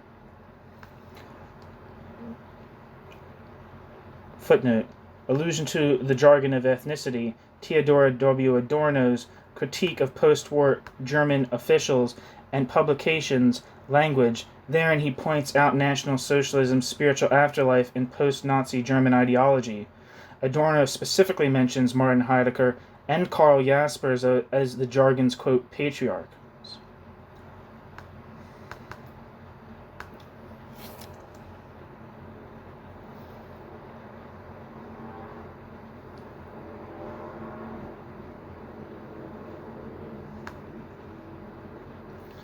I'm going to read the description of the jargon of authenticity. Theodor Adorno, this is the description from the book, the back cover of the book, from the Routledge website. Theodor Adorno was no stranger to controversy. In the jargon of authenticity, Adorno gives full expression to his hostility to the language employed by certain existentialist thinkers such as Martin Heidegger. With his customary alertness to the uses and abuses of language, Adorno calls into question the jargon, or, quote, aura, end quote, as his colleague Walter Benjamin described it, which clouded existentialist thought. Adorno argued that its use undermined the very message for meaning and liberation that it sought to make authentic. Moreover, such language, claiming to address the issue of freedom, signally failed to reveal the lack of freedom inherent in the capitalist context in which it was written. Instead, along with the jargon of the advertising jingle, it attributed value to the satisfaction of immediate desire. Alerting his readers to the connection between ideology and language, Adorno's frank and open challenge to directness, and the avoidance of language that, quote, gives itself over either to the market, to balderdash, or to the predominating vulgarity, end quote, is as timely today as it ever has been.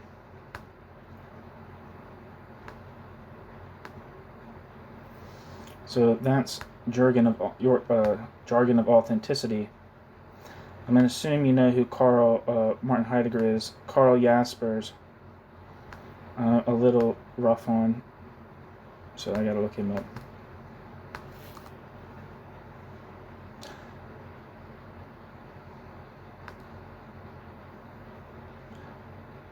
Karl Jaspers, who lived from 1883 to 1969, was a German-Swiss psychiatrist and philosopher who had a strong influence on modern theology, psychiatry, and philosophy. Jasper's 1913 work, General Psychopathology, influenced many later diagnostic criteria and argued for a distinction between, quote, primary and, quote, secondary delusions. After being trained in and practicing psychiatry, Jaspers turned to philosophical inquiry and attempted to discover an innovative philosophical system. He was often viewed as a major exponent of the existentialism in Germany, though he did not accept the label. So, back to the text. End footnote. Back to the text. Wait, no, there's another footnote that I missed. No, there's just a citation. Common sense manifests itself as sovereignty's pathological mind. Social synthesis's implosion entails the subjectivized individual's explosion. The bourgeois, an idling mediation lacking anything to mediate, the sovereign's cancelled nucleus, appoints himself the species being's extremist and terrorist on humanity's behalf. He unwinds. As long as it was possible, social reproduction's occult character called upon the subject to modestly accept the role of money and state fetishism's obedient adept. The ontological drive was always capable of rationalizing the world for the sake of practical acting. For the sake of proving economic utility and political servitude, the questions of what is supposed to be, quote, German, end quote, and who exactly counts as an equal among equals, were satisfactorily answered with, quote, national identity, end quote. The aversion against, quote, parasites, end quote, and, quote, cosmopolitans, end quote, the loathing of idle and of limitless life, were completely sufficient. The crisis, however, now brings to light just how enormous a violence dwells within this form of thought. Convicted of its economic insubstantiality, and exposed to superfluous life by crisis and state of exception, it attempts to reconquer its lost social function and to accomplish its reconstitution as a subject. Dissipating, not only does it attempt to reduce the enemy to its own internal void, in a panicked flight forward. It moreover resorts to the volition of appropriating the anti-subject's identity. For the logic of National Socialism goes, that which was capable of disintegrating and destroying such an omnipotent and historically influential subject as the bourgeois, and to such an extent must possess magical powers and an indestructible, eternal essence on his part, quote, nowhere at home and nowhere a stranger, end quote. Schopenhauer.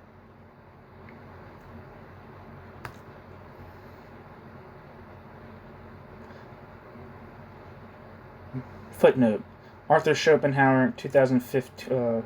Arthur Schopenhauer, Parerga and Paralipomena, Volume 2, Short Philosophical Essays.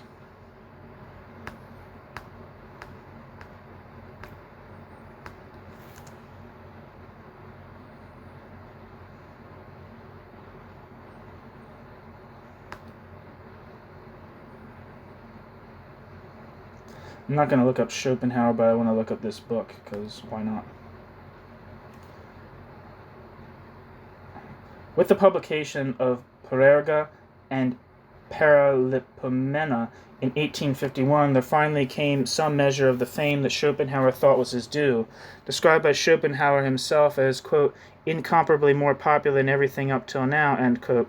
Parerga is a miscellany of essays addressing themes that complement his work, The World as Will and Representation, along with more divergent speculative pieces. It includes essays on method, logic, and intellect, Kant, pantheism, natural science, religion, education, and language. The present volume offers a new translation, a substantial introduction explaining the context of the essays, and extensive editorial notes on the different published versions of the work. The readable and scholarly edition will be an essential reference for those studying Schopenhauer, the history of philosophy, and 19th century German philosophy. So, back to the text. End footnote.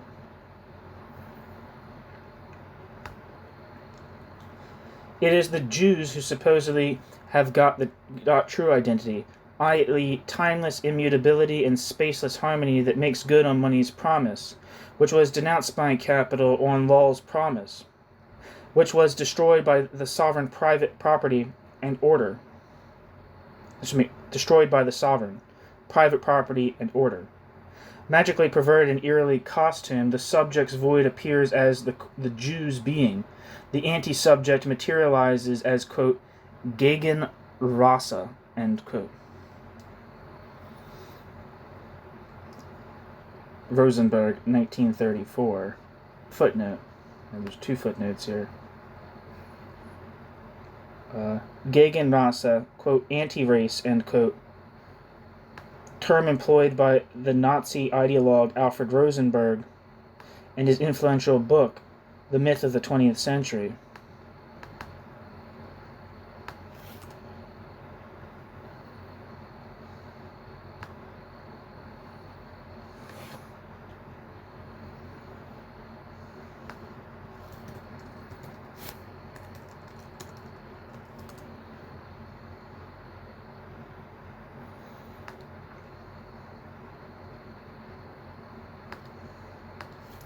Sorry.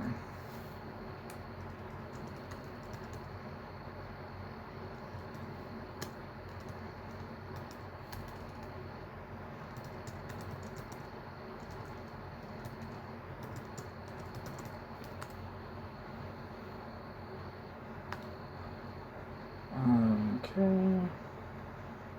1 second. Alfred Rosenberg, who lived from 1892 or 1893 to 1946, was a Baltic German, Nazi theorist and ideologue. Rosenberg was first introduced to Adolf Hitler by Dietrich Eckart, and he held several important posts in the Nazi government. Eckart was the head of the NSDAP Office of Foreign Affairs during the entire rule of Nazi Germany, 1933 to 1945, and led Amt Rosenberg, Rosenberg's Bureau, an official Nazi body of cultural policy and surveillance, between 1934 and 1945. During World War II, Alfred Rosenberg was the head of the Reich Ministry for the occupied Eastern Territories 1941-45. After the war, Rosenberg was convicted of crimes against peace, planning, initiating, and waging wars of aggression, war crimes, and crimes against humanity at the Nuremberg trials in 1946. He was sentenced to death by hanging and executed on the 16th of October 1946. The author of a seminal work of Nazi ideology, The Myth of the 20th Century, published in 1930, Rosenberg is considered one of the main authors of key Nazi ideological creeds, including its racial theory, including its hatred of the Jewish people, the need for Lebensraum, abrogation of the Treaty of Versailles, and opposition to what was considered, quote, degenerate, end quote, modern art. Rosenberg was also known for his hatred of Christianity. However, he played an important role in the development of German nationalist positive Christianity, which denied that Jesus is the Messiah and rejected the Old Testament.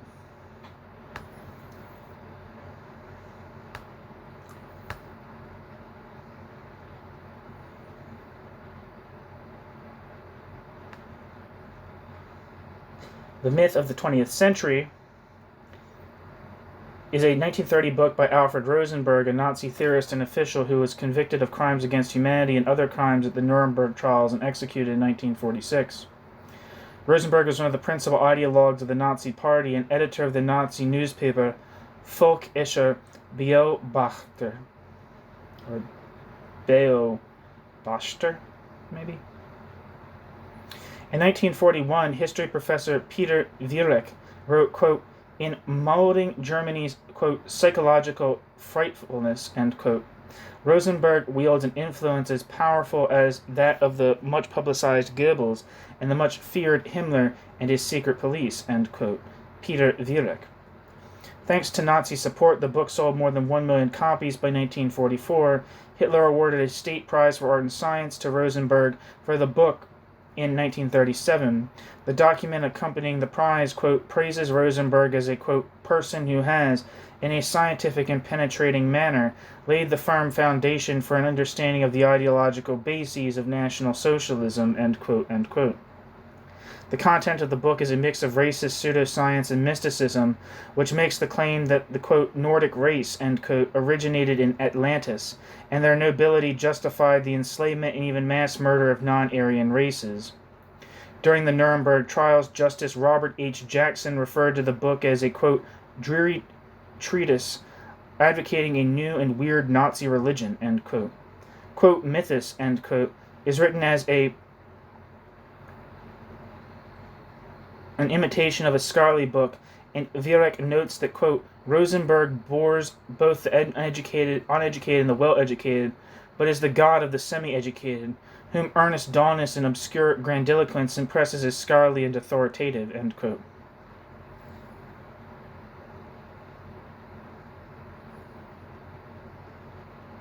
In his Nuremberg trials testimony, the extermination camp commandant Rudolf Höss, not Rudolf Hess, Rudolf Höss, H-O with the umlaut, said that this book was one of the sources of his own anti-Semitism.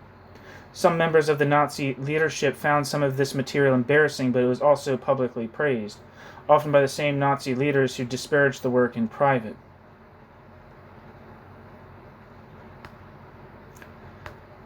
End footnote. Back to the text.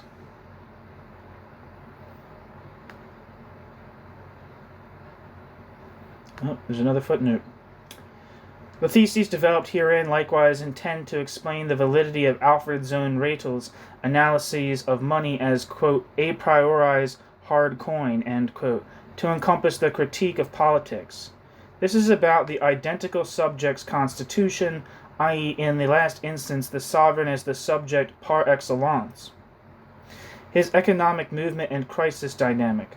The talk of quote, man's value form, end quote, is not an analogizing metaphor, but rather a notion of homology, as it is demanded by the critique of political economy, if it wants to exist as a critique of politics as well. Sohn Ratel's referenced works, Intellectual and Manual Labor, a critique of epistemology, is available in the English language. The use values, quote, Tauschabstraction, quote, exchange abstraction, end quote, implies, logically at first, then historically, quote, human rights, end quote, as an abstraction of the individual, just like historically money appears as gold, but its logical, quote, essence, end quote, was function. Phenomenal humanity relates to man in and for himself, to the sovereign, merely as an apparition. End footnote. I'm not going to look up Zernratel, because I know who Zernratel is, so I don't need to, but you should. End footnote. Back to the body of the text.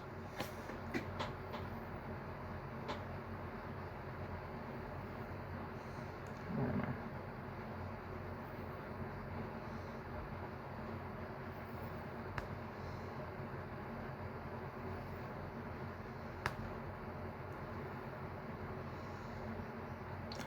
The anti-race of superhumans, of subjects completely de-individualized of an immortal sovereign, is the manically rational subject's contrary opponent. The subject wants to remedy itself forever at cost of its anti-subject's demise. The anti-subject's death shall endow eternal life. It's the subject's Reich, this worldliness of which the subject has to accept reluctantly, shall at least be a tausendjähriges Reich, 1,000-year-long empire. The bourgeois, particularly the German Bürger, having, as one of the Führer's jurists wrote, always perceived himself, quote, almost like a participator in the Jew's fate, end quote, and as a, quote, Faustian and Ahasverian, end quote, Ahasverian spectre, end quote. Krieg, 1934, page 19.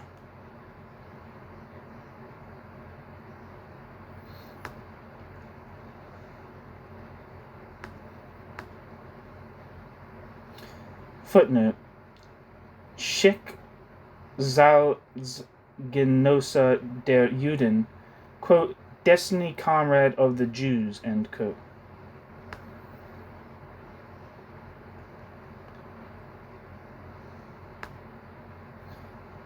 According to anti-Judaic medieval legend, the Jew Ahasveros taunted death-bound Jesus and was therefore cursed to wander the earth until Jesus' second coming, thus becoming the eternally wandering Jew.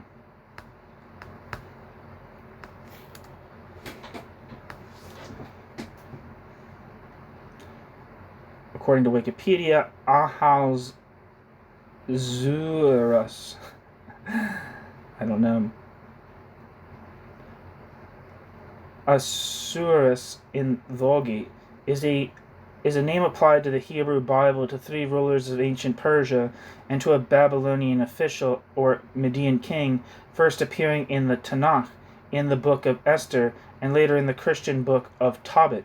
It is a transliteration of either Xerxes the first, I don't know, Xerxes, one, and Artaxerxes. Both are names of multiple Achaemenid dynasty Persian kings.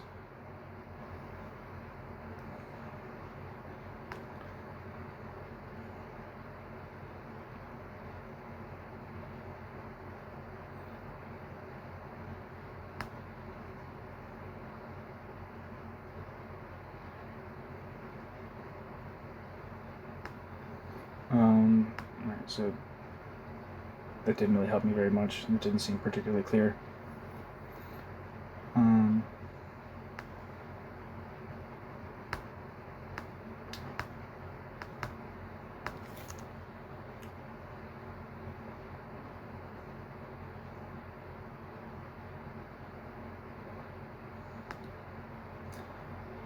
The Wandering Jew, occasionally referred to as the Eternal Jew, a calque from German der ewige Jude, is a mythical immortal man whose legend began to spread in Europe in the 13th century. In the original legend, a Jew who taunted Jesus on the way to crucifixion was then cursed to walk the earth until the second coming. The exact nature of the wanderer's indiscretion varies in different versions of the tale, as do aspects of his character. Sometimes he is said to be a shoemaker or other tradesman, while sometimes he is the doorman at the estate of Pontius Pilate.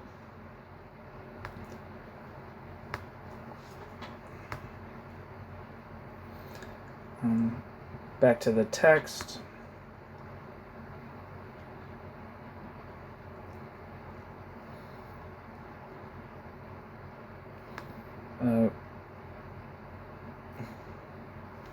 Citation translated by E.A. Footnote. Citation translated by E.A. Original work Ernst Krieg.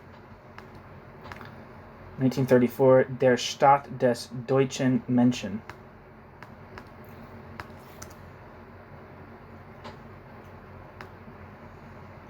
And it says Ernst Krieg was born 1882 and died 1947 in Moosburg an der Isar. Was a German teacher, writer, and professor, along with Alfred Baumler. Krieg was considered a leading National Socialist theoretical scientist.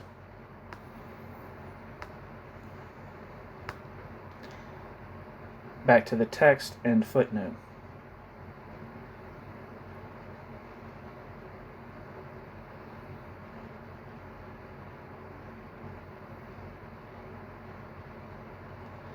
I'm going to reread the sentence I just read. The bourgeois, particularly the German burgher, having, as one of the Führer's jurists wrote, always perceived himself, quote, almost like a participator in the Jew's fate, end quote, and as a, quote, Faustian and Ansverian spectre, end quote. Krieg, desire-driven and unsubstantial, National Socialism became bourgeois society's ultimate project. Declaring war on the, quote, eternal Jew, end quote, promised to indefinitely postpone the bourgeois society's Zusammenbruchskrise, collapse/final crisis.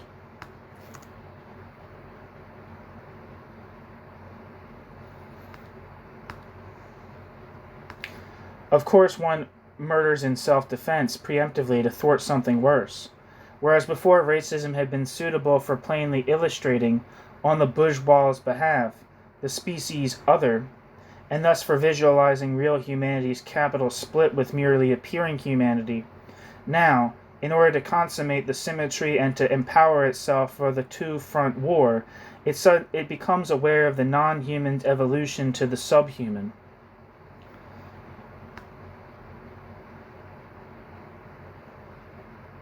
Footnote.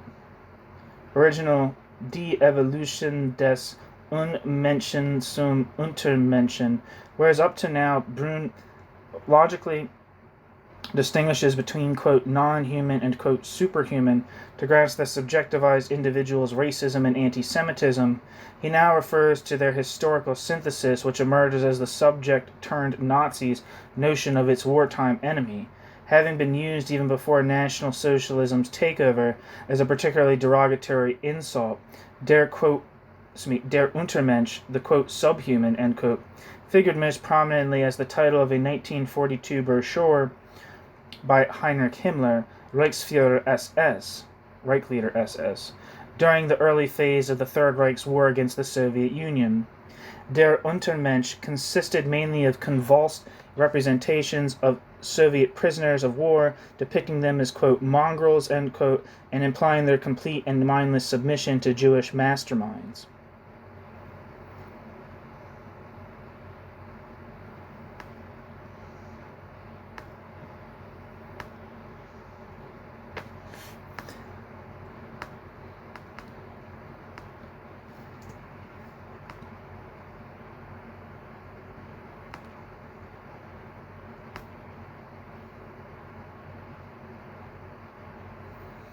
Second.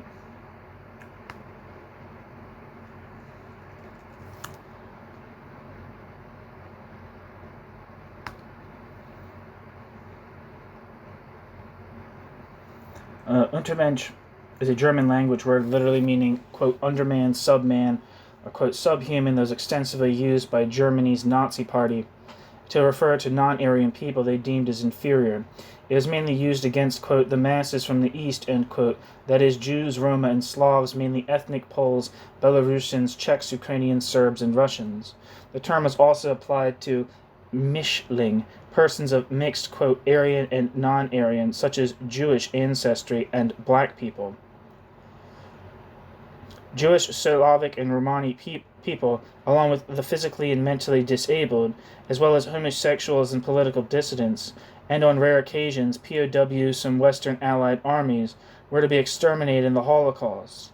According to the General Plan Ost, the Slavic population of East Central Europe was to be reduced in part through mass murder in the Holocaust for Lebensraum, with a significant amount expelled further east to Siberia and used as forced labor in the Reich. These concepts were an important part of the Nazi racial policy.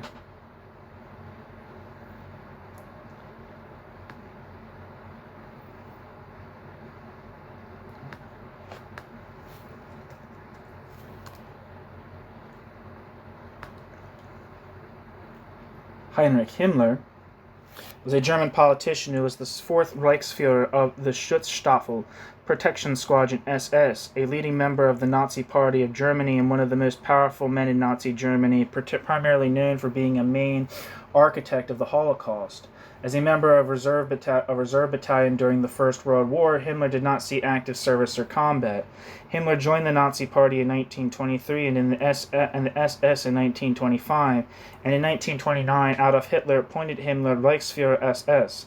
Over the next 16 years, Himmler developed the SS from a 290-man battalion into a million-strong paramilitary group.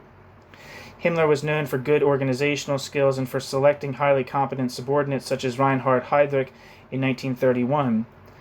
From 1943 onwards, he was chief of the Kriminalpolice and Minister of the Interior, overseeing all internal and external police and security forces, including the Gestapo, secret state police. Himmler also controlled the Waffen-SS, the military branch of the SS. Himmler's interest in occultism and folkish topics influenced the development of the racial policy of Nazi Germany, and he also incorporated esoteric symbolism and rituals into the SS. Himmler was the principal overseer of Nazi Germany's genocidal programs, forming the Einsatzgruppe and administering extermination camps. In this capacity, Heinrich Himmler directed the killing of some 6 million Jews, between 200,000 and 500,000 Romani people, and other victims. A day before the launch of Operation Barbarossa, Himmler commissioned the drafting of the General Plan Ost, which was approved by Hitler in May 1942 and implemented by the Nazi regime, killing approximately 14 million people, mostly Polish and Soviet citizens. Late in the Second World War, Hitler briefly appointed Himmler as military commander and later commander of the replacement Home Army and General Plenipotentiary for the administration of the entire Third Reich, General Bevollmächtigter für die Verwaltung. Specifically, he was given command of the Army Group Upper Rhine and the Army Group Vistula. After Himmler failed to achieve his assigned objectives, Hitler replaced him in these posts. Realizing the war was lost, Himmler attempted to open peace talks with the Western Allies without Hitler's knowledge shortly before the end of the war. Hitler learned of this, dismissed him from all his posts in April 1945, and ordered his arrest. Himmler attempted to go into hiding, but was detained and arrested by British forces and died by suicide in British custody on the 23rd of May 1945.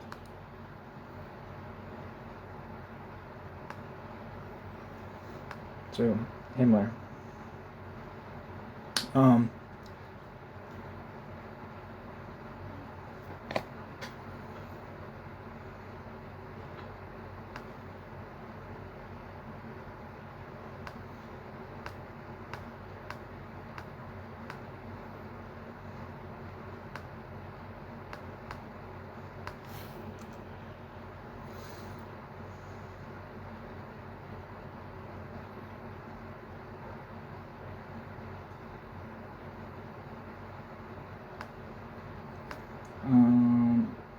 Back to the text, or end footnote.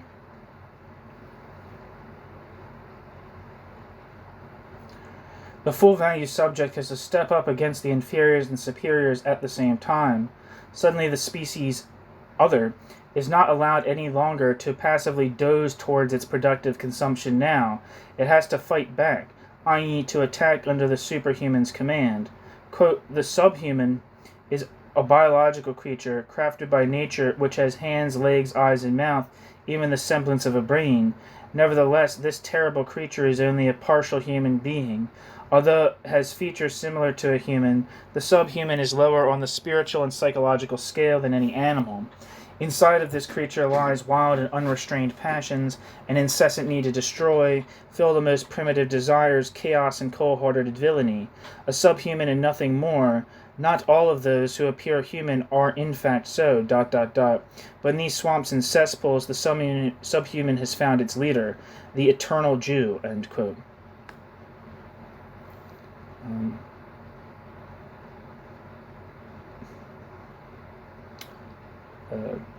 Heinrich Himmler, Reichsführer SS, der Untermenschen, the quote subhuman, or quote the subhuman.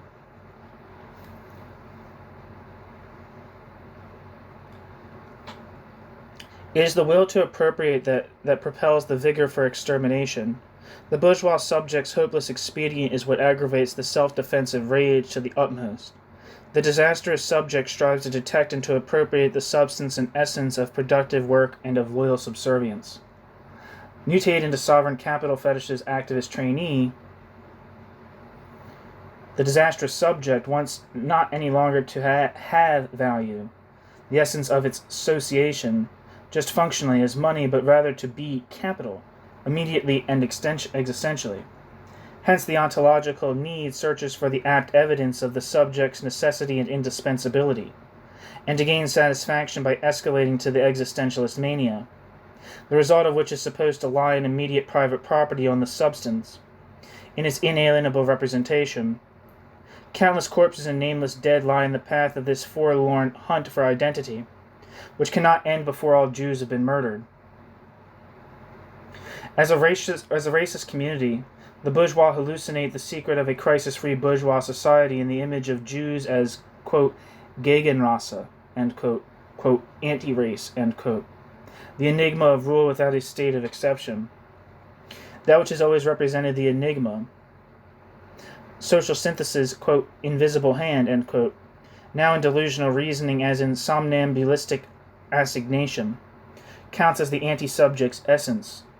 Since the social relation appears as hostile nature, the, quote, Jewish entity, end quote, must rationally and irrationally represent the synthesis's principle by means of the antagonistic spirit. Footnote. The endless debates about the, quote, rationality or, quote, irrationality of the Holocaust subsist on the positivist notion of instrumental reason as a relationship between means and ends. However, here, by means of and in the middle of mass extermination, the purposeful subject's disintegration and delirium occur. As the, quote, automatic subject, end quote, loses its self-referentiality, as values self-valorization, which constitutes its identity, falters, it, the automatic subject, needs to be brought back to raison and back to its processing unit at the hands of the state and of the state's monopoly on violence. As usual, one should here not take to Max Weber for an answer. The Reichsbahn, the Imperial German Railroad, used to transport Jews to Auschwitz, is not a contradiction to the, quote, rationality, end quote, which the capital relationship is alleged of, and which has never been anything else but a bourgeois theoretician's projection, despite every objection due to so-called military exigencies. All of this neither proves the bourgeois idea of racial mania's ideological autarky, nor the Marxist idea of the state's, quote, relative autonomy, end quote, but rather, materialistically, capital's historical tendency to dissolve into nothing but barbarism. A tendency which was anticipated in practice for the first time in Germany.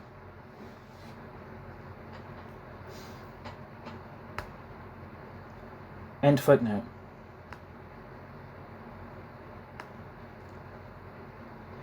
National Socialist imagination creates the image of the, quote, Jew, end quote, as the representation as paranoid, inverted as its projective, caricatured, as it is projective, caricatured, of the automatic subject, quote, demon of eternal negation, end quote. Rosenberg.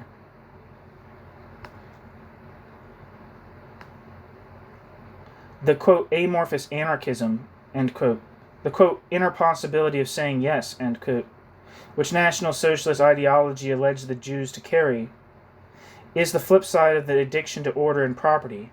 Quote, anarchism, end quote, is a term for the fear of chaos. Quote, criticism, end quote, is a cipher for the constitutional ability to be loyal. Quote, parasitism, end quote, is the code word for the systematic impossibility of productivity. Because the National Socialist hallucinates the capital synthesis negative dialectics as a positive ontology of, quote, the Jew, end quote, he decrees that, quote, Judaism's outer multiformity does not constitute a contradiction to its inner unity, but rather, as strange as it may sound, its condition, end quote. Rosenberg. Is this as essence, which embodies the identity of identity and non-identity, incarnating the practical reality of a logical impossibility?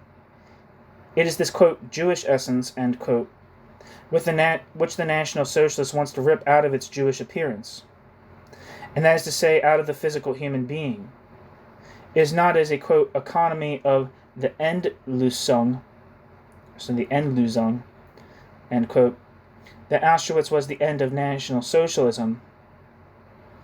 Neither was its goal extermination only for the sake of extermination, but rather the subject's restitution by means of exterminating appropriation of anti-subjectivity's essence. Quote, Auschwitz, not the Nazi seizure of power in 1933, was the real, quote, German Revolution, end quote. The attempted, quote, overthrow, end quote, not merely of a political order, but of the existing social formation. By this one deed the world was to be made safe from the tyranny of the abstract, end quote. Moishe Pistone, 1980. A couple footnotes here.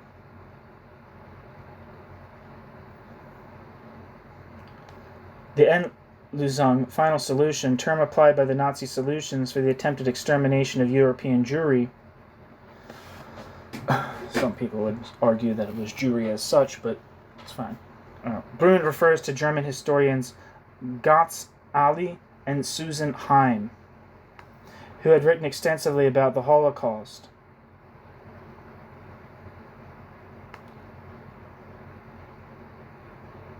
Vordenker der Vernichtung.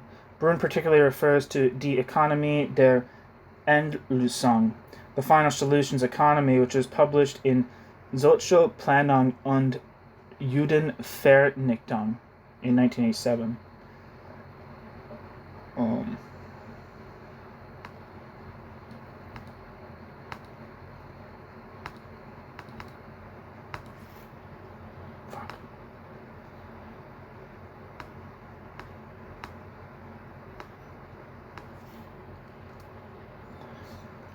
Götz Ali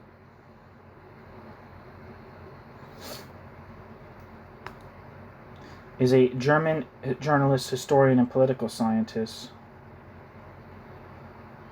His work, Ali researches the history of the Holocaust and the participation of social elites in Nazi destruction policies. In 2005, he gained public attention in Germany for the popular success of his book, Hitler's Volksstaat, Hitler's People State. In it, Ali characterizes Nazi Germany as a, quote, convenience dictatorship, end quote, that until late in World War II retained broad public support, in particular by making possible an unprecedented social mobility for the lower classes, by introducing redistributive fiscal policies, and by greatly extending the German welfare state. Ali also recounts how all this was paid for in large part by confiscation of Jewish property in Germany, and later the plunder of the conquered countries, and especially of their Jewish populations. Ali maintains that the reason for the massive support the Nazi regime enjoyed among the German population was not so much a consequence of their violent anti-Semitism as their enjoying the fruits of the loot acquired by the Nazis in the occupied territories. Ali also shows that how the Wehrmacht was directly involved in the mass plunder of the conquered populations, and how in many cases it was the initiator of policies which led to confiscation and eventual extermination. His other point is that the conservative, non-Nazi financial state bureaucracy and the leading banks were crucial in formulating this policy of mass plunder and murder. Also in his book Final Solution, Nazi Population Policy and the Murder of the European Jews, Ali argues that those of lower rank influenced the leadership of the Final Solution. This approach is what is known as the bottom-up approach of the Holocaust.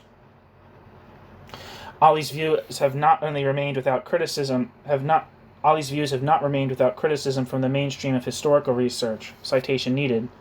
Adam Tooze, in particular, rejected Ali's argumentation and detailed analysis published in the German press. Ali's work was awarded the Heinrich Mann Prize in 2002 and the Marion Samuel Prize 1 year later.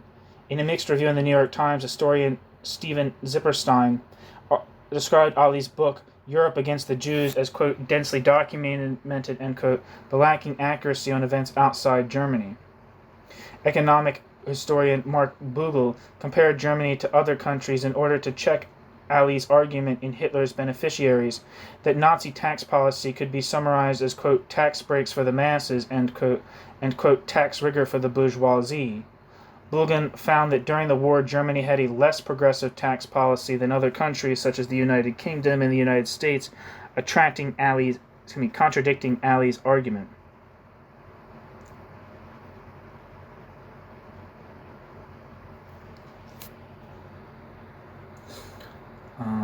Who's the other person?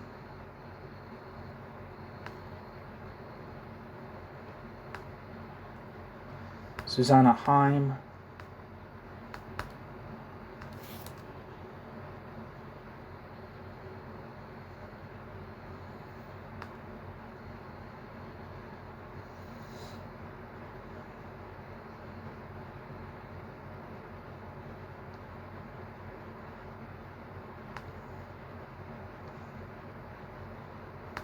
Susanna Heim is a German political scientist and historian of National Socialism, the Holocaust, and international refugee policy.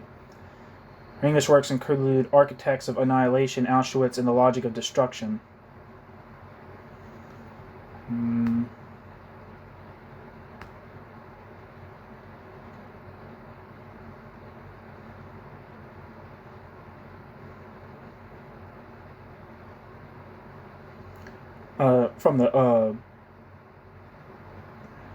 Never mind. Back to the text. End footnote. New footnote. Moish Bastone, Anti-Semitism and National Socialism, notes on the German reaction to, quote, Holocaust, end quote. The quotation Holocaust was about a TV show on Holocaust.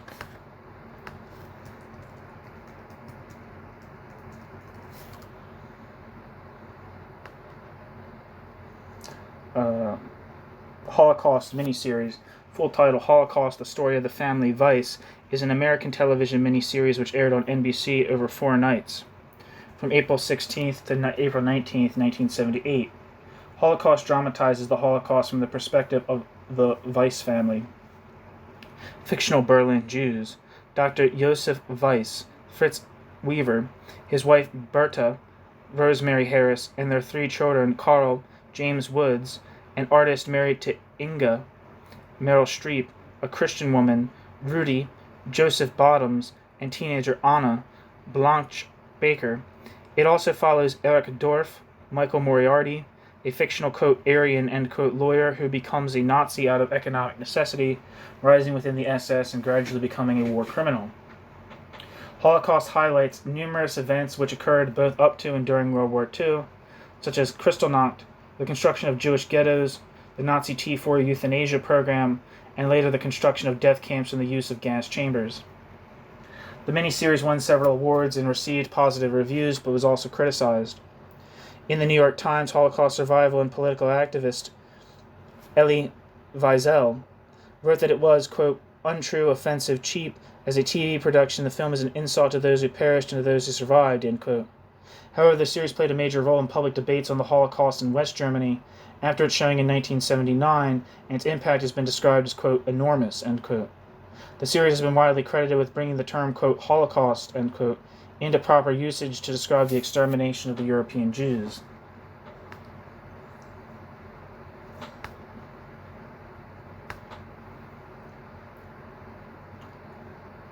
Back to the text. Posthumously's article provides the most instructive analysis of the Nazis' quote anti-capitalism end quote since Zone Ratel's economy and class structure of German fascism, and the analysis marks the definite break with traditional interpretations, especially the interpretations of quote National Socialism's left wing end quote as a quote socialism of fools end quote in the line of Babel, Kautsky, and Dimitrov. Yet, his thesis of a, quote, barbaric revolution against capital, end quote, is not completely accurate, for Posthumously's deduction of anti-Semitism from capital's fetish character forgets the moment of capitalist reproduction's collapse crisis, the guardian of which is precisely the political sovereign. Posthumously defines the violence as ideology's objective form of thought. But Posthumously does not investigate who exerts this violence and why. To be sure, Posthumously deducts the fact that Jews were seen as, quote, rootless, international, and abstract, end quote, from the political duplication of commodities' double character in the antinomy of bourgeois and citizen. But he overlooks this antagonism of l'home's subjectivity, man's subjectivity, I think that's what l'home's means, is constitutionally immanent. As Posthumously consequently interprets this antinomy as a contradiction, Posthumously must go on to interpret the material determination of citizenship, jus sanguinis, as a pre-bourgeois relict, and to interpret jus soli as progressive, that is to say, as a tendential transcendence of the bourgeois condition.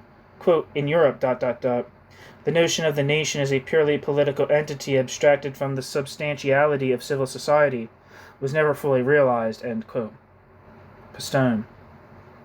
If the, quote, determination of citizenship as a pure political abstraction, end quote, had been historically feasible, the Kapitallogische, quote, capital logic, end quote, anti-Semitism could maybe, Posthumously indicates, have been curbed by a state truly worthy of being called bürgerlich, bourgeois. Here in the state forgottenness of even more advanced critiques of political autonomy takes vengeance. By contrast, see Enderwitz, 1991 and 1993.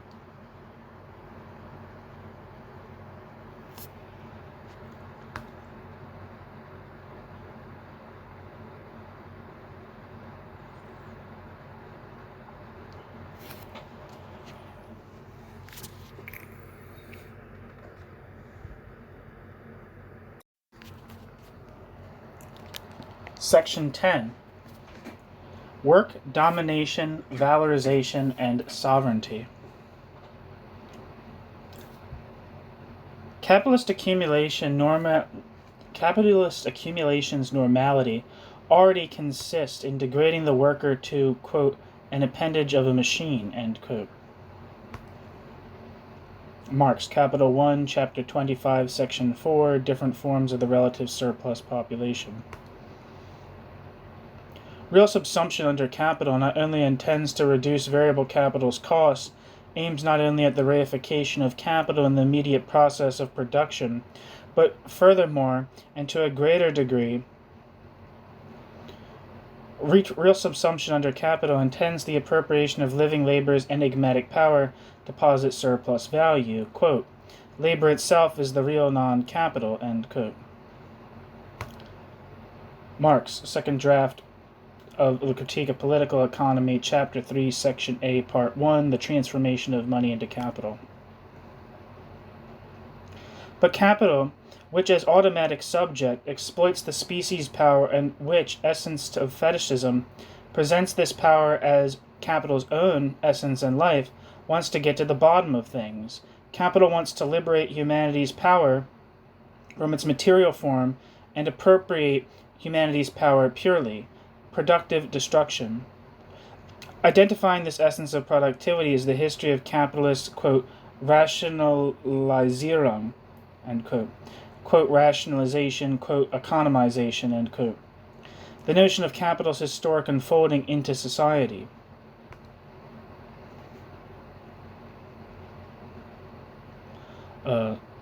Footnote, Bruhn, 1982, Theses on the National Socialist Notion of Work, Its Historic Environment, and Its Consequences. End footnote.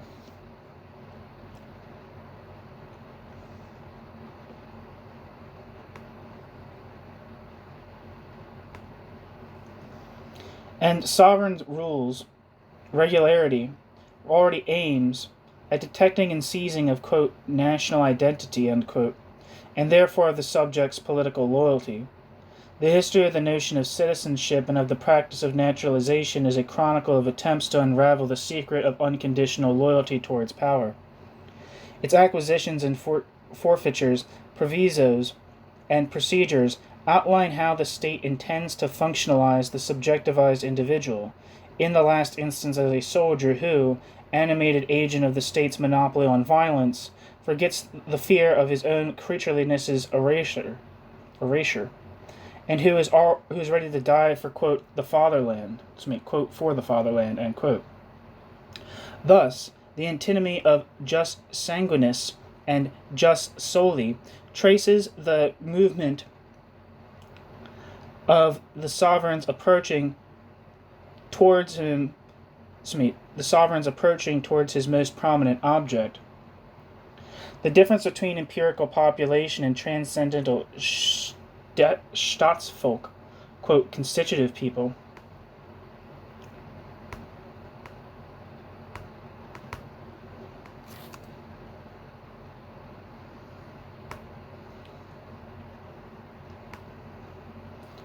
which capital posits in the notion of the contractual capability with which the state duplicated in the notion of political maturity, constitutes the hierarchy between stateless foreigners, state subjects entitled to passive human rights, and citizens with active civil rights empowered to vote. That which the bourgeois revolution refused to accept is jus solis formalism, and yet solved, the problem of legal rights' illegitimate use becomes a matter of survival during the state of exception and crisis. Consequently, formal right is charged with substantialism. The phraseology of Ahnenerbe, quote, ancestral heritage,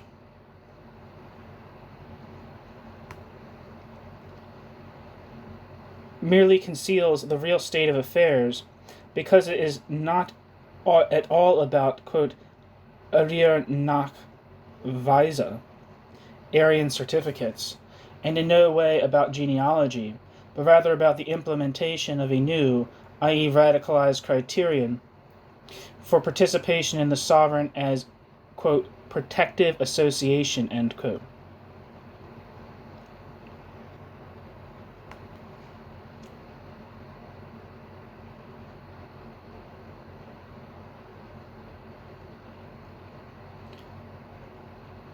There's some footnotes here.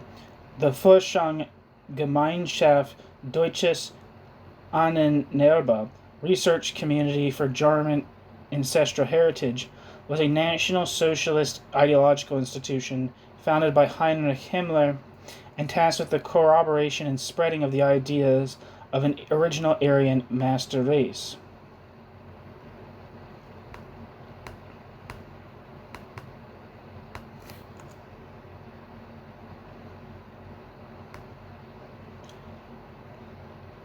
End footnote. Next footnote.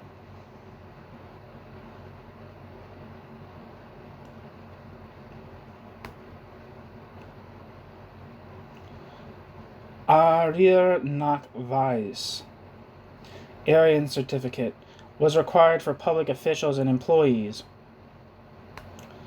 Beginning shortly after the Nazi takeover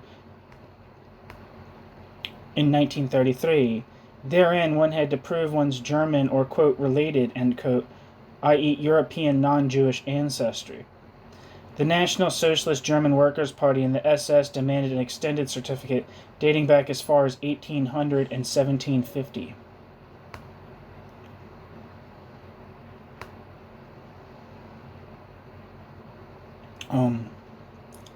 Wikipedia says the Ahnenerbe, or, quote, ancestral heritage, was a Schutzstaffel SS pseudoscientific organization, which was active in Nazi Germany between 1935 and 1945. It was established by the Reichsführer SS Heinrich Himmler in July 1935 as an SS appendage devoted to the task of promoting the racial doctrines espoused by Adolf Hitler and the Nazi Party. The Ahnenerbe was composed of scholars and scientists from a broad range of academic disciplines, and fostered the idea that the Germans descended from an Aryan race which was racially superior to other racial groups. Hitler became Chancellor of Germany in 1933 and transformed the country into a one-party state governed as a dictatorship under the control of the Nazi Party. Hitler espoused the idea that the German people were descended from the Aryan race, which, Hitler claimed in contrast to established academic understandings, had invented most major developments in human history, such as agriculture, art, and writing.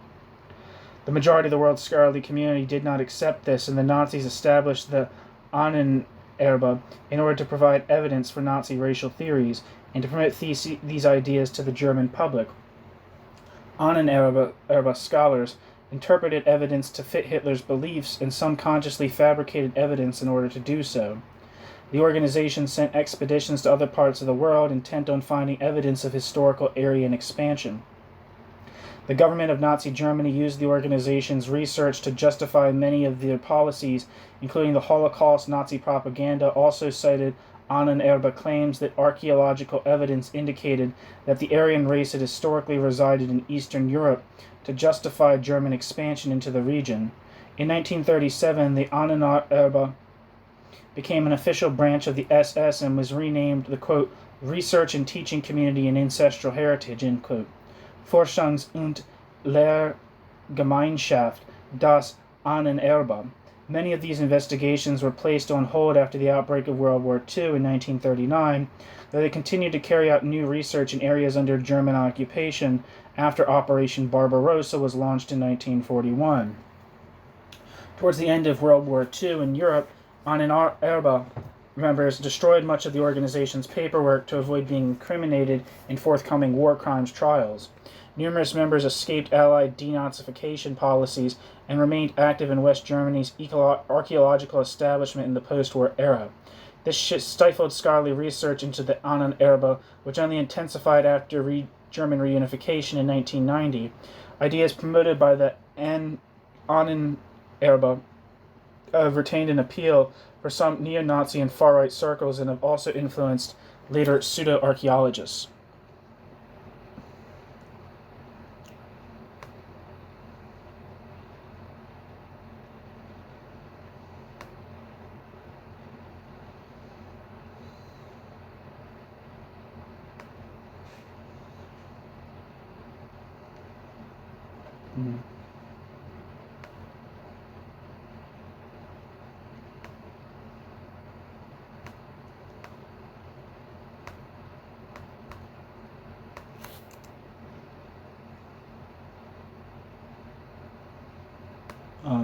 According to Wikipedia, the Aryan certificate. In Nazi Germany, the Aryan certificate/passport was a document which certified that a person was a member of the presumed Aryan race. Beginning in April 1933, it was required from all employees and officials in the public sector, including education, according to the law for the restoration of the professional civil service. It was also a primary requirement to become a Reich citizen for those who were German or related blood, Aryan, and wanted to become Reich citizens after the Nuremberg laws were passed in 1935. A, quote, Swede or an Englishman, a Frenchman or a Czech, a Pole or Italian, end quote, was considered to be related, that is, quote, Aryan, end quote. There were two main types. Kleiner Arier nach Weiß, Lesser Aryan certificate, was one of 7 birth or baptism certificates, or a combination of both, the person, his grandparents, and parents, and 3 marriage certificates, parents and grandparents, are certified proofs thereof. Ahnenpass, literally ancestor's passport. Ahnenafel, a certified genealogy table. Grosser Arier nach Weiß, Greater Aryan certificate, was required for compliance with the requirements of the Reichswehr Hofgesetz, land heritage law, and membership in the Nazi Party. This certificate had to trace the family pedigree down to 1800 to 1750 for SS officers. According to the especially strict regulation of this law, which included the goal of, quote, preserving the purity of German blood, end quote, the only eligible were those who could prove, reaching back to the 1st of January 1800, that, quote, none of their paternal nor their maternal ancestors had Jewish or colored blood, end quote. Okay, so back to the text.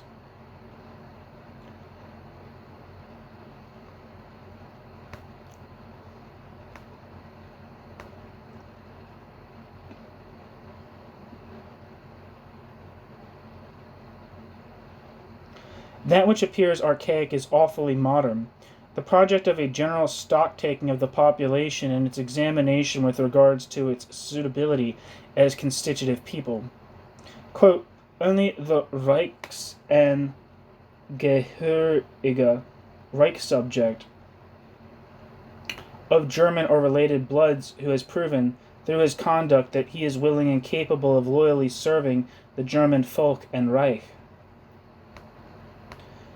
That is, in particular, having fulfilled his labor in military service. Footnote. Reichsangehörige, Reich subject / imperial subject used synonymously with, quote, state subject, end quote. And the other footnote says, Schmelzeisen, Deutsch ist Recht, Einführung in die Rechtswissenschaft.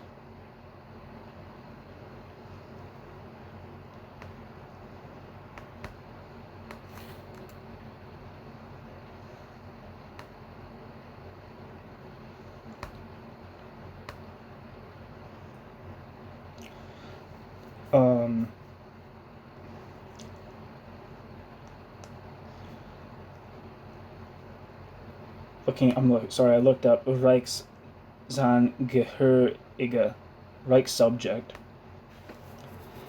The Reich Citizenship Law of September 15th, 1935 was a law of the Nazi state. It divided German citizens into Reich citizens who had to be of, quote, German or related blood, end quote, and demonstrate a special loyalty to the German Reich, and ordinary citizens.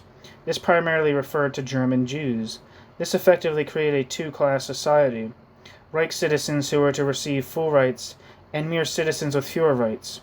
Closely related to this is the, quote, law for the protection of German blood and German honor, end quote, blood protection law, which was passed at the same time.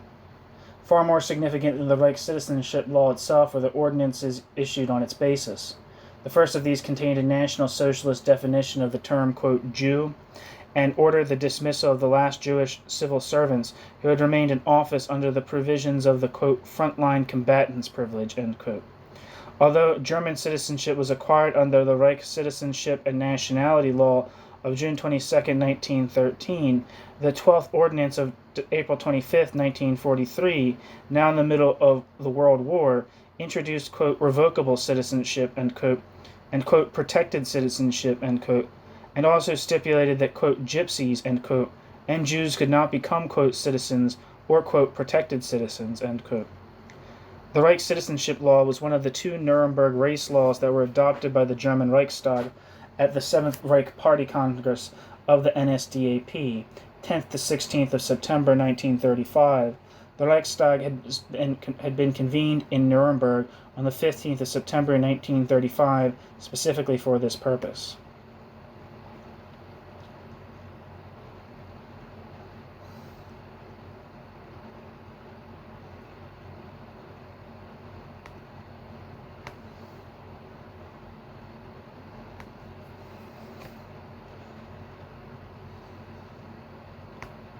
End footnote, back to the text. Taken by themselves, quote, blood and, quote, soil entitled to nothing. Footnote. Carl Schmitt is completely right. Quote, the equality of all, quote, that bears a human face, end quote, can neither establish a state nor a form of state, nor a form of government, end quote. Carl Schmitt. However, this does not mean that just solely is progressive or even subversive, as Schmitt, who without further ado identifies sovereignty with the violence apparatus, wants to make believe as a left, which conversely identifies the violence apparatus with sovereignty, wants to believe. For, quote, an equality which has no content other than the equality that all humans hold in common per se, such an equality would be an unpolitical equality, as it lacks the correlate of potential inequality, end quote. Schmitt. The bourgeois equation is in itself political, because its criterion is anthropological and thus opens up a chasm between appearance and essence, which the sovereign fills, quote, all humans per se, end quote. That would be free association, AO, i.e. communism, double AO.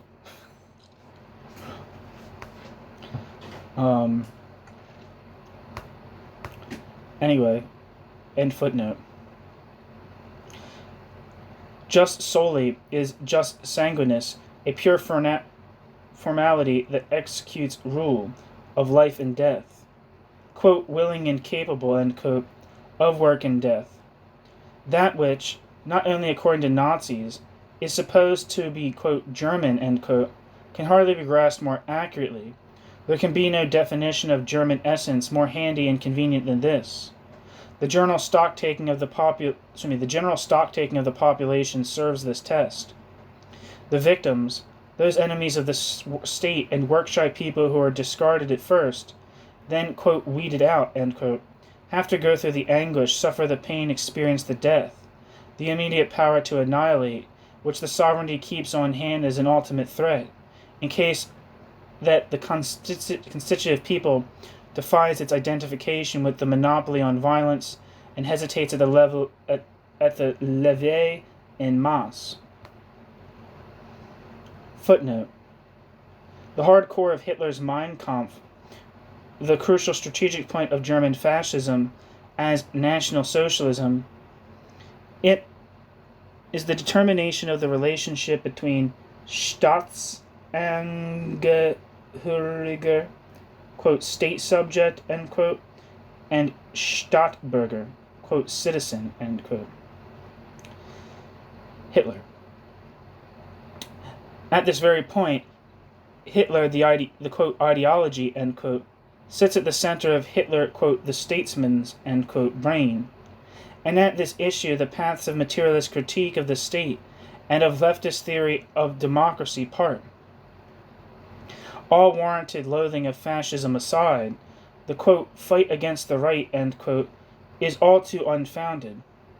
One must criticize Hitler and Carl Schmitt as the state forms objective thinkers in such a way as Marx did in Capital with Adam Smith and Ricardo. End footnote.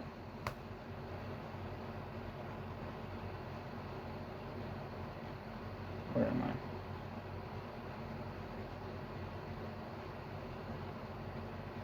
The Nazi vigor negatively feeds on the sovereign's threat to enforce the subject's existential expendability, which has been unveiled by the crisis and ceased to be merely functional. It thus spurs on the Volksgemeinschaft. This is the, quote, fear of freedom, end quote, and the annihilating rage is positively spurred on by the sovereign's promise to treat the subjective voidness by means of murder and robbery as the anti-subject. This is the, quote, Hitler within, end quote, the pleasure in expedient submission. According to Hannah Arendt, the victims of capital's race, Volksgemeinschaftlich, Volkscommunal frenzy, are, quote, nothing but humans, however. This humanity means nothing except that they belong to humankind in the same way animals belong to their predetermined species. This abstract human being, is, as it were, the direct counter-image of the citizen, whose inequality and complexity are continually leveled out with the political sphere by the great equalizer of all differences, citizenship itself. For all the rightless is nothing but a human, He is a human precisely not by means of the mutually warranted equality of all rights, ... At the same time, he is man and the individual, the most general and the most particular, Arendt. Footnote.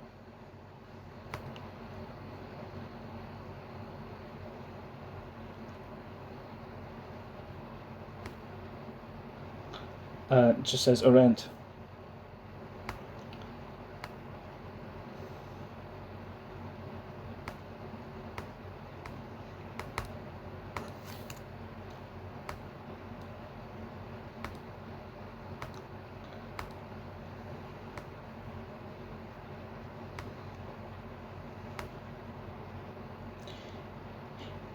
Yet the, quote, abstract human being, end quote, is not citizenship's, quote, counter-image, end quote, and does not reveal citizenship's other, but the, quote, abstract human being, end quote, is merely another expression of the same non-being, its mirror image. It is only in death that humans can appropriate the identity promised by human rights. The promised land of freedom and equality lies 6 feet underground. Final section. The end of the Vergleichung.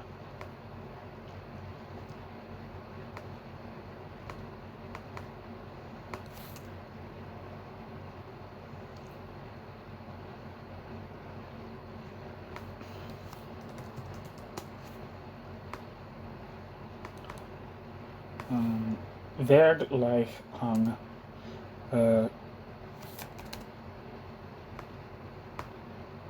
Means comparison, so the end of comparison. The project of multicultural Zivilgesellschaft, which I think means civil society, intends to counter racism through the extension of citizenship to all those who somehow legally or illegally cross the border. Footnote. Zivilgesellschaft, quote, civil society, end quote, is a key word in the German public discussion that encompasses foundations, clubs, unions, NGOs, NPOs, organizations linked to social movements, research and education initiatives, religious organizations, and other ideological state apparatuses. End footnote.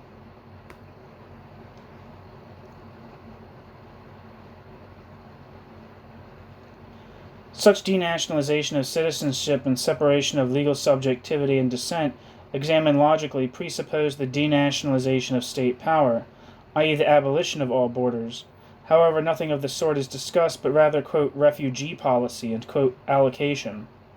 The replacement of, quote, a German within the meaning of this basic law is a person who, end quote, Basic Law Article 116, with vocabularies like, quote, citizen within the meaning of this Constitution is a person who, end quote, is indeed an honest but ultimately hopeless attempt to remedy a grievance by legal means, which can only be abolished by the removal of the last instance, the abolition of the state.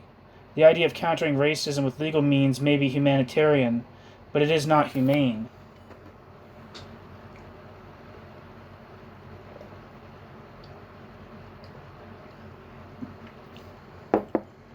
The subject, reinstalled by means of mass murder, a society which is in no way civil, but post-fascistisch, quote, post-fascist, end quote, errs about its politics status, just as it errs about its economic character. Footnote. Stephan Grigat, Postnazismus revisited, das Nachleben des Nationalsozialismus im 21. Jahrhundert. Or Post-Nazism revisited, National Socialism's afterlife in the 20th century.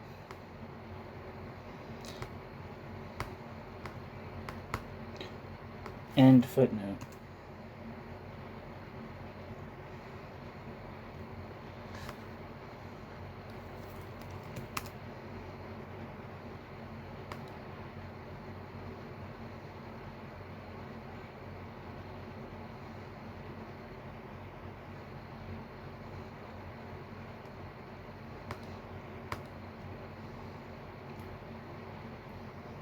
So, where am I? So, end footnote, back to the body of the text. Wanting to misunderstand anti-Semitism as a kind of racism, following Albert Memmi, it wants to deceive itself about bourgeois equality's negative dialectic. That which constitutes the essence of equality shall appear as a lack of equality and as an exception. Racism is condemned as exclusion, prejudice, or discrimination because the logic of equation, which needs anti-Semitism as the bourgeois, quote, as the bourgeois sanatorium, is out of the question. The unfolding, quote, of the equality of rights into the wrong inflicted by equals, end quote, is beyond discussion, inasmuch as nothing may be foreclosed for the future. It has been recognized that one cannot issue orders to a sovereign. A trap of anti-racism lies in the anti-racist movements, humanist Democrats, and socialists acting in accordance with the logic of politics. Sovereignty practicing idealists who merely stand in opposition to the government. For, quote, freedom, i.e. every individual's full self-determination, is the state's principle. The state cannot be unfree. In the pure idea of a state, there is no moment from which unfreedom could emanate. The notion of the state is not capable of generating a constitution or administration that is unfree. It is, therefore, a complete misunderstanding to inculpate or to attack, in the unfree state, the state per se. The liberal Hegelian Lorenz von Stein wrote at the beginning of bourgeois society in Germany.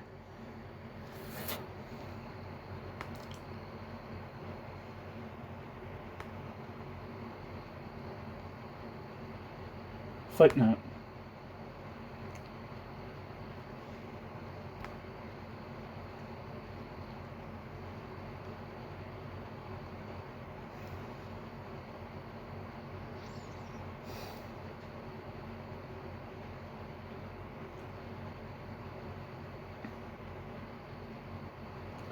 There's the citation. Up until today, not even the Marxists have, quote, misunderstood, end quote, the state and its ideals as thoroughly as would be necessary in order to grasp and therefore to revolutionarily abolish it. For, quote, an emancipated society, would be no unitary state, but the realization of the generality and the reconciliation of differences. A politics which takes this seriously should therefore not propagate even the idea of abstract equality of human beings, end quote. Adorno, 1979, footnote. That's from Mini Moralia. And the final sentence of the piece. That which, without considering this, puts on the airs of practice, fraudulently confounds practice's notion and concern with pragmatism. Okay, so that's the end of the piece. Thank you for listening.